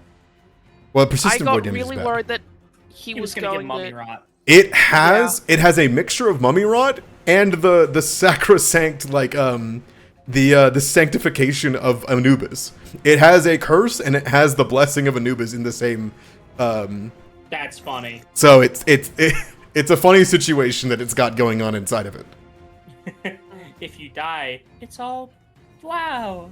Your corpse Wow, looks so it's nice. peaceful. I mean, he'll eat Yeah. you still, but Oh, true. Yeah, but like yeah, But like you're you chill. know. You might like it, chill. Anyways, Rahima will say that like it won't give you mummy rot, but it will it'll hurt for a while. And Rahima will, I think, yeah. So we'll move away first off. it does not have reactive strike, unfortunately. Thank God. Yeah, that's as far as I can move.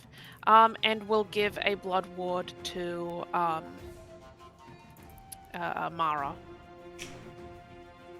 For ooze. For oozes, it's cool that you can give a word on oozes. Ooze. The ooze. The ooze. Perfect. And familiar of keen senses will kick in. What would you like him to have? And he will have. Tremor sense, wave sense, or scent?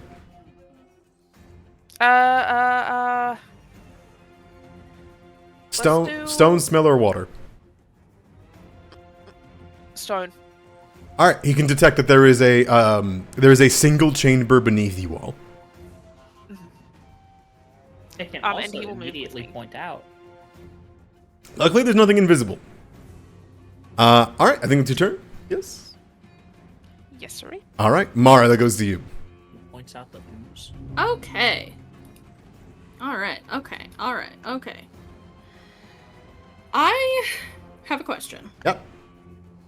I feel like I've asked this question so many times, but I always forget when it comes to exemplars. Can I shift eminence and then immediately spark transcendence? Yes. Okay, fantastic. Because I definitely forgot at the beginning of my whatever it's called. Initiative. Initiative to do it for free. You can just tell me which one it is that you wanted to be on at the start of your turn. Only if you're sure. Yeah, I don't think it matters all too much. Well, I've been giving a +1 to attack rolls this whole time, so. Nah, that's okay. Alright. Then I will say that I was gonna be on Barrow's Edge. You got it. In that case, I will finally get to use Ringing Challenge! Yippee! Yippee! Yippee! Yippee! Okay, you gonna slam it down and hit them in front of you? Yes. I'm gonna choose the Cone Emanation. God only knows. Okay, it's control. Pow. I'm gonna try not to hit other people. Wham bam. Fortishmooch Mave. It will fail, and a boom of sonic and fire crushes a bunch of the vases behind it, blows apart some of the bricks in the wall. That'll be 4 damage. 4 whole damage. Wow. Hey, it's good for AoEs. It's good for AoEs. Yeah. And then click that. Delete. And then I think it has to go to another. Mm-hmm. So now I will go to Victor's Wreath. Perfect. Does Ringing Challenge count as an attack? It doesn't have an attack. No, Okay. you can do that and then attack. Hell yeah! You can swap between the two Swing, very what about easily. Very Turn cool, by very turn. cool. I love that. I love that shit. And I've got reach, so I can just Hit 'em. swing better. Mm-hmm. The wang on That's him. a crit. Man, it feels like shit to get a crit. On Just be like, oozes. "Ow, I it's- know. It's just doing regular. We did this on damage." Alcazar. That'd be 11. But you will almost It's very always hit an funny. ooze. And that's okay. But that's my turn. All right, sounds Wait. good. Huh? Never mind. Okay. The tomb jelly here is going to make its way forward. Is going to go 15 feet. It will move 15 feet to get as close as many people as possible. And then it is going to go for the person who attacked it. It seems to... Oh, no, it's mindless. No, that's dumb. It's going to go for Arana. Well, bam. It will throw out a pseudopod and hit onto our near and dear Arano. Arano, that'd be 23 to hit. I'm thinking about something. Hang on. Oh, okay. I'll wait.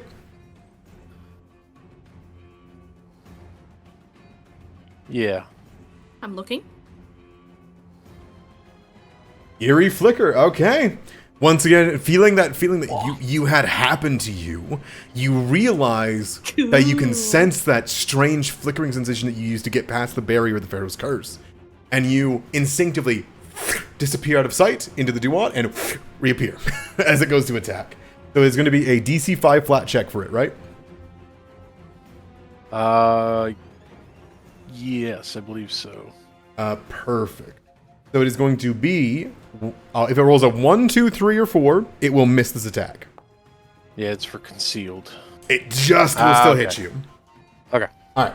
So he's still going to strike you. You're going to take the 11 damage mixture of acid and bludgeoning. And then he's going to give you the Tomb's Curse. Which, because it has been rotting for so long, is 1d6 minus 2. Persistent void damage. You gotta hit the damage on the persistent at the bottom there. Okay. All right, and that's the Tomb Jelly's turn. It goes to you, Rano. Neat. He's gonna take his damage, roll his recovery, and get rid of it. It'll go to you, Rano. What would it take to hand this torch to One somebody action. else? One action. Yeah. All right. I'll Vex will take pass it. the torch to him. Yep. And then I will draw flint edge, and I will. That was 2 actions. Let me double check.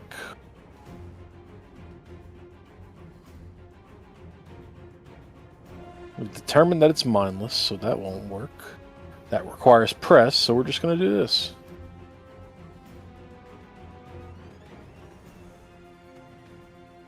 Why didn't that swing? Taunting Strike Yep, doesn't do the okay, swing for you. whatever. Okay.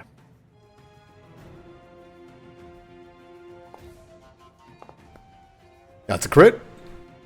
I'm just going to roll damage. You got it.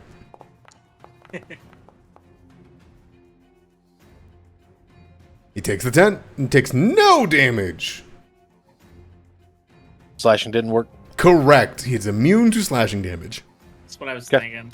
Good to know. All right. That's my turn. I'm sorry, but it's taunted, right? It is taunted, yes. Can you It throw does a taunt have, over? Yeah. Perfect. All right, he's taunted. That's going to go to Angelique. Well, it's into my turn. What do I do for that? Whenever I tick it, it should pop up for you. Okay. So you can take that 1 damage. void damage and hit make recovery check. Got it. Okay, I see it now. All right, it's sticking. It goes to you, Angelique. You guys want to do another round? Another resort to groove? Good. Okay. Everybody? Everybody? Everybody? I'm okay, good. but I think that will be my last round. You got it. Versa? Hello? You cool to do one more round? Yeah, dude. Honestly, I could keep going for a bit. I'm not even lying. This is exciting. This Salem just said that this is their last round. Last round, yeah. So That's fine. So I'm gonna be honest. I have kind of forgotten how this gun works. What? I've forgotten how reloading works. So- it's doing something Next strange chamber? where it's- I don't see a next chamber is the problem. I have reload. Next chamber is gone. I concede in your action step. I cannot. Like, I'll screenshot and put inside chat what I have. sure. I'll screenshot and put inside what I got.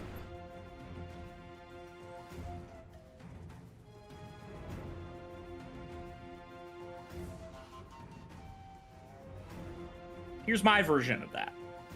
Odd. Here, I can next chamber it for you. What do you want in? Oh, it says it's got electricity in there. Weird. Yeah, I would go to the next electricity. I'm going to refresh and see if that Sounds fixes good. that. Yeah, you got it. But yeah, I would next chamber it for my first action to. Well, you did a reload, right? Yes, because I was like, oh, I guess they got rid of next chamber. I'm going to assume we're going to go by the rule that if you reload, it swaps to the next ammunition. So don't worry about doing all that, because that was the intention with this weapon. It's a Okay. custom homebrew weapon. So treat. Reload is the next chamber. Well, I have next chamber now anyway, so it took a reload. That's fine. I just know that reload Or next refresh. chamber doesn't work for your Raconteurs reload, I don't believe. So I'm just no, ignoring it does that. because Oh. it's an interact to reload. Oh, never mind then. Isn't it? Yeah, okay. Yeah, I believe that was what we came up with. Sure, go for it. Oh god, yeah. Oh no, wait, no. Raconteurs won't work on it because. I'm going to let it So it work would on just- it. So I would just say go ahead. Well, I mean, it won't work because it has demoralize immunity. Oh, yes, of course, yes. Like even if it wouldn't, then. Tomb Jelly aside, I'm just trying to... I'm assuming you're going to shoot this Okay, thing. it's already got the current. Yeah, it's already got the current ammunition. So You I'm got just it. gonna blast it. Yeah. Oh. Vexed. You fucker.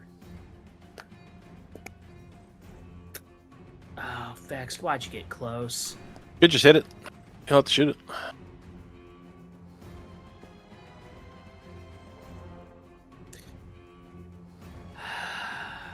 With my 1d4 bludgeoning unarmed attack. Well, it's 2d4 now. Can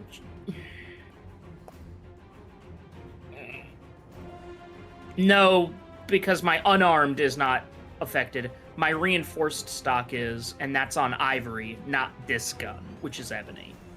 Oh. Can I, like, shove Vexed? You can reposition him. backwards? Yeah, use one action to reposition. Yeah. I believe it's an attack, so you're going to map, but I don't think you care for jellies. Yeah, I don't think it's gonna matter, because I think she would also tell Vex, like, back up a little. Yeah, go and give me a reposition. You could delay behind him.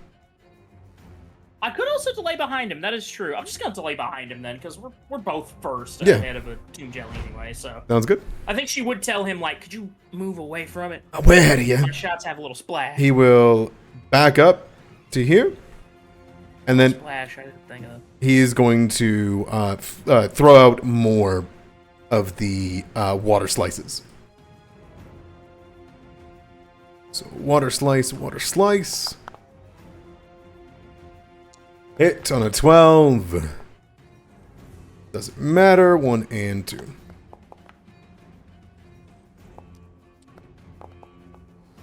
All right, that's his turn. One more damage goes in. Angelique. Okay. I will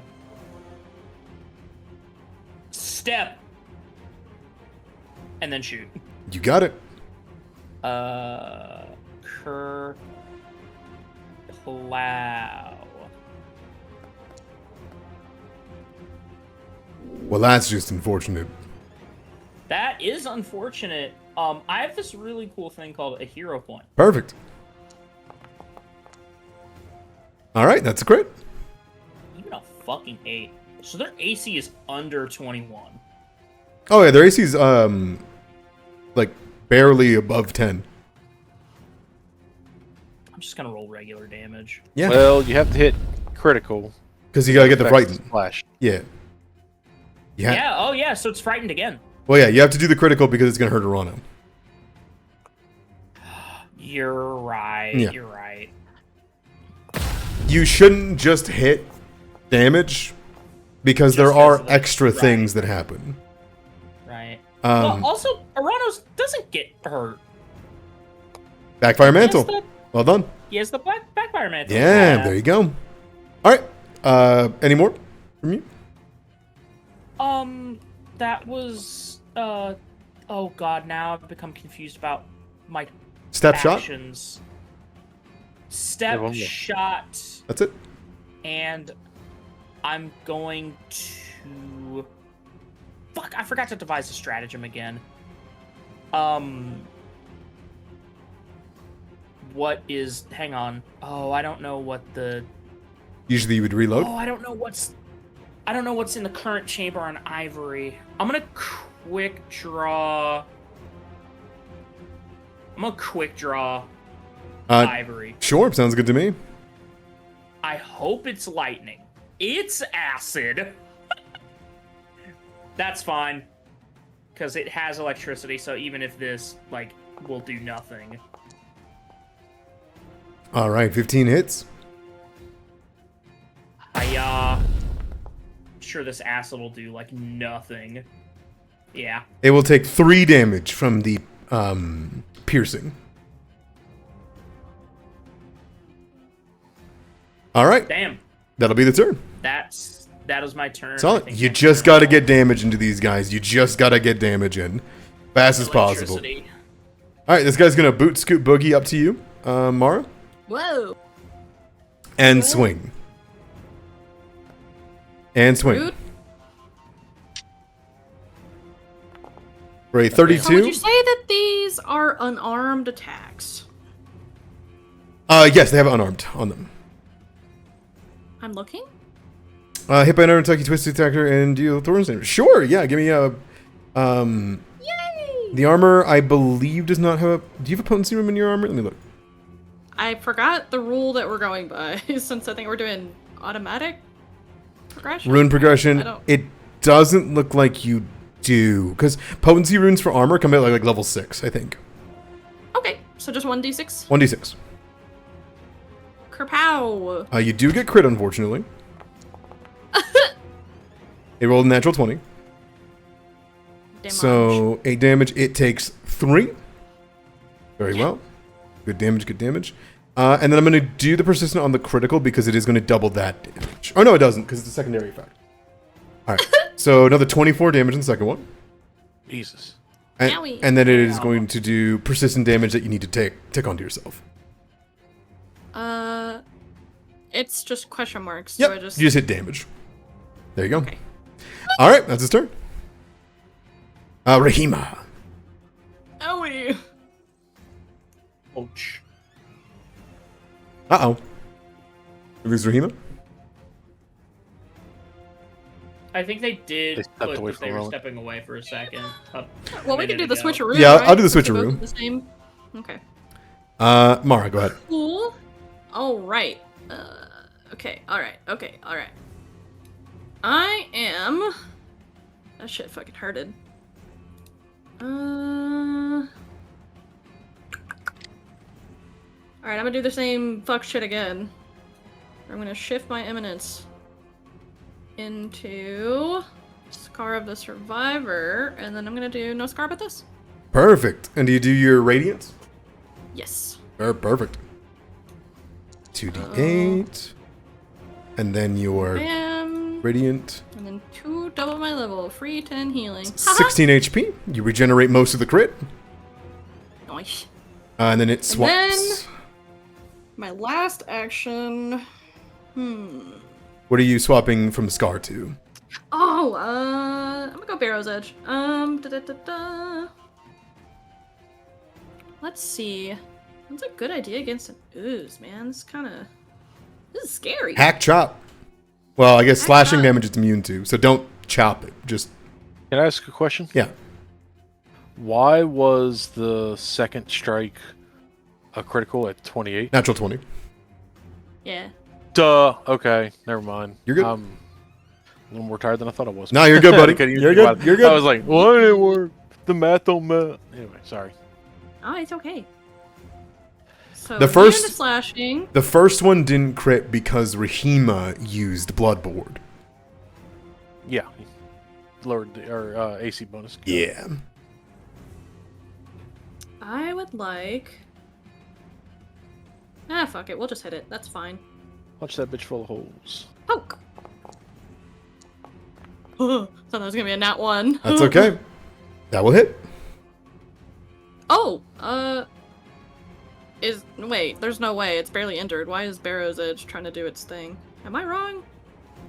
Barrow's Edge always does extra damage. It just won't do, it does more than that if it's at half.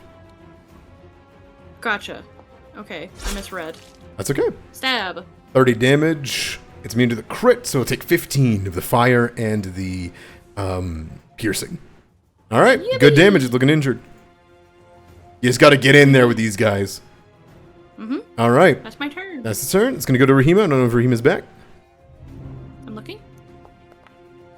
Oh, I forgot my recovery check. It's popping up right now. It's 1 damage, and then recovery. Please. That's a 7. That's okay. I think Rahima's still gone. Staring. Looking. Unfortunate. Oh, Rahima's back. Okay, perfect timing. What you got, Rahima? Hi. Yay! Sorry about that. That's okay. I got crit. You blocked. It hurt. You blocked the crit because of Blood Bond. The second one was natural 20. So you Damn. stopped 1 crit. It's better than nothing. Mm-hmm. And the blood bond, I will sustain it. All right. That's 1 action. 1 action. Thank you.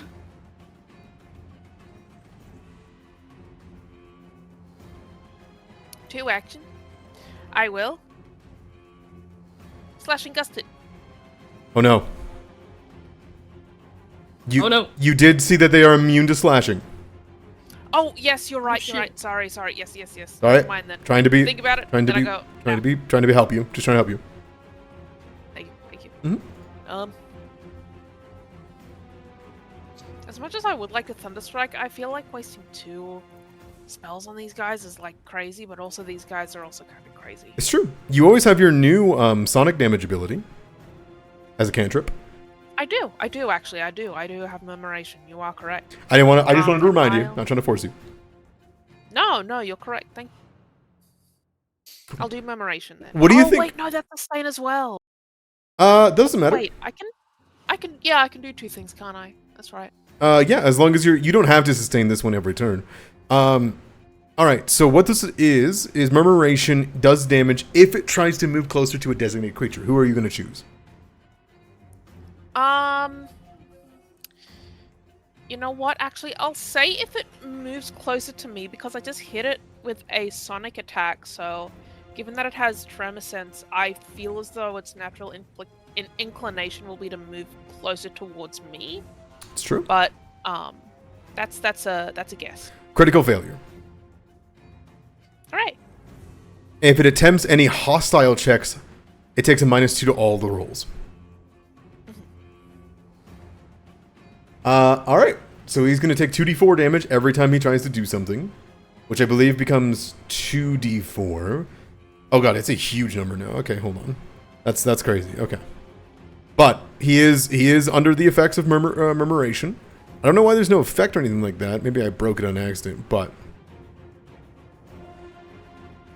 Then, do I have anything else I can do? I could cast guidance. Cast guidance on Aniseta. Yeah. all right. There you go. You have to see. There has to be line of effect. And you see just fine. All good. Yeah, I can see it's just fine. Well done, Rahima. Oh, I didn't know you were up there. So- I had my screen focused on down here. He is taking -2 to his attack rolls, and so there's like a -3 to him hitting Mara now. That's crazy. And he takes damage from moving. All right, you got it. This one over here is frightened. It is going to attack Arano. Arano, it's going to be your first swing. Second swing. Everybody else. Third swing. It hates you. It wants to eat you. Yeah. It wants to dissolve your taunted flesh. And I am pulled into the what once more. Okay.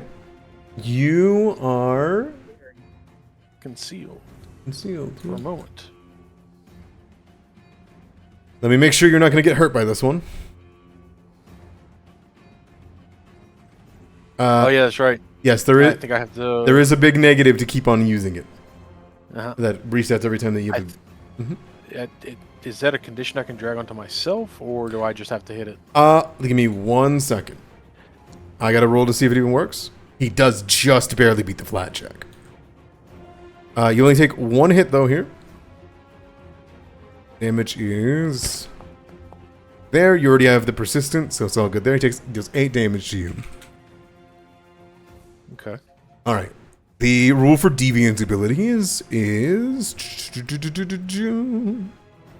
let's see. I think it's a DC 9. Let's take a I can't remember what it is. Whenever you attempt to use it, roll a DC 5 flat check. Okay, I'll just give it a D20 here. On the second one, it's a DC 10 flat check. How's that for trading fives? All right, and I need you to do one more because it's your second one, so it's up to DC 10. Oh, I thought the first one ignored it. Let me look. No, it's just on the first one, it's DC 5. On second, it goes up and up and up. Okay. You're good. But it's now DC 15. Gotcha. You begin to feel the substance begin to grow, and that cold begin to spread and spread. Yeah, I think he's staggered here at the sudden, unwillful, momentary trip into the Duat to try to avoid this creature, who is plaguing him with the same energy, the same persistence of it, if you will. Mm-hmm. But he assumes a different stance at this. And brings Flint Edge with the blade pointing up over his shoulder and begins thrusting. A very, very quick jabbing punch as I swip to piercing damage, because fuck you. You got it. Seeing the thing affected by the pinpoint accuracy of Anisetta, I'm going to try this. Ooh, intimidating strike. Very good. Go for it. Oh. Well, There is I don't have any more hero points. There is a recap hero point on the table, I believe. If Salem feels it's worth it at this point. That's up to Salem. Do Yeah, go for it. Go for it. Yeah, for sure. Well, thank you. you want it to be a hit Track- or a reroll? I'm going to go for a reroll. You got it. I'm gonna try and crit fish.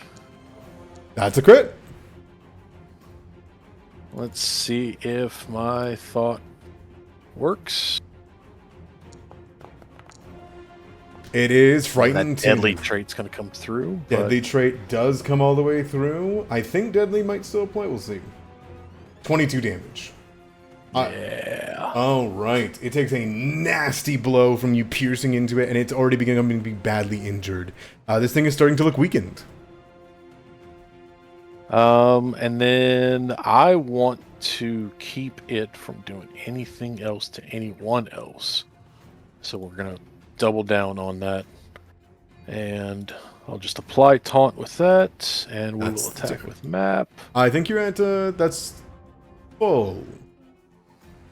2 actions for intimidating Nope. strike, 1 action for taunt? Well, taunting strike. Ah, yes, yes, you're fine. Because it doesn't automatically apply the taunt. I No, was you're just using fine. the taunt Perfect. No, I appreciate it. 17 hits. Yes, absolutely hits. Damage. More piercing damage. You see that light in the Hekha that you were testing on the Skylark goes in almost all the way through and banishes some of it away, separating it like soap and oil. Another 14 damage into it. It's starting to look near death. These things can be taken out in the next round as long as everybody is using the right attacks. Mara's holding one back. All right. That is my turn for now. All right. Sounds like we're all done for the night. Top of the round. We'll come back next week, finishing these freaks off. Sure, yeah. Sounds good. Hey, and you got rid of the persistence. Perfect. Just success. All right, thank you for that extra special 6-hour session. Well, 5 hours and 40 minutes and the like. Yeah. Super excited for you guys to begin to descend deeper into these chambers for you to see what's down here. Sucks that the residual energies of the curse created little jellies for you guys to fight, huh? Yeah, that's not good. They're fun, huh? You can't be crit, but they do weird shit, weird little stuff. They carry curses. Yeah. I really enjoy that they adapt to the curse that's in the tomb to give them to the enemies. It's funny. But in any case, thank you guys so much for playing. Thank you guys so much for watching. We'll come back next week where they explore the rest of this Doors of Death, which rumored to be, though you have not found any mention of it, is supposed to be the Tomb of Asmara. But I hope you guys have a wonderful night. Take care, don't die, and I'll see you all next week. To doom, everyone. To doom, they say.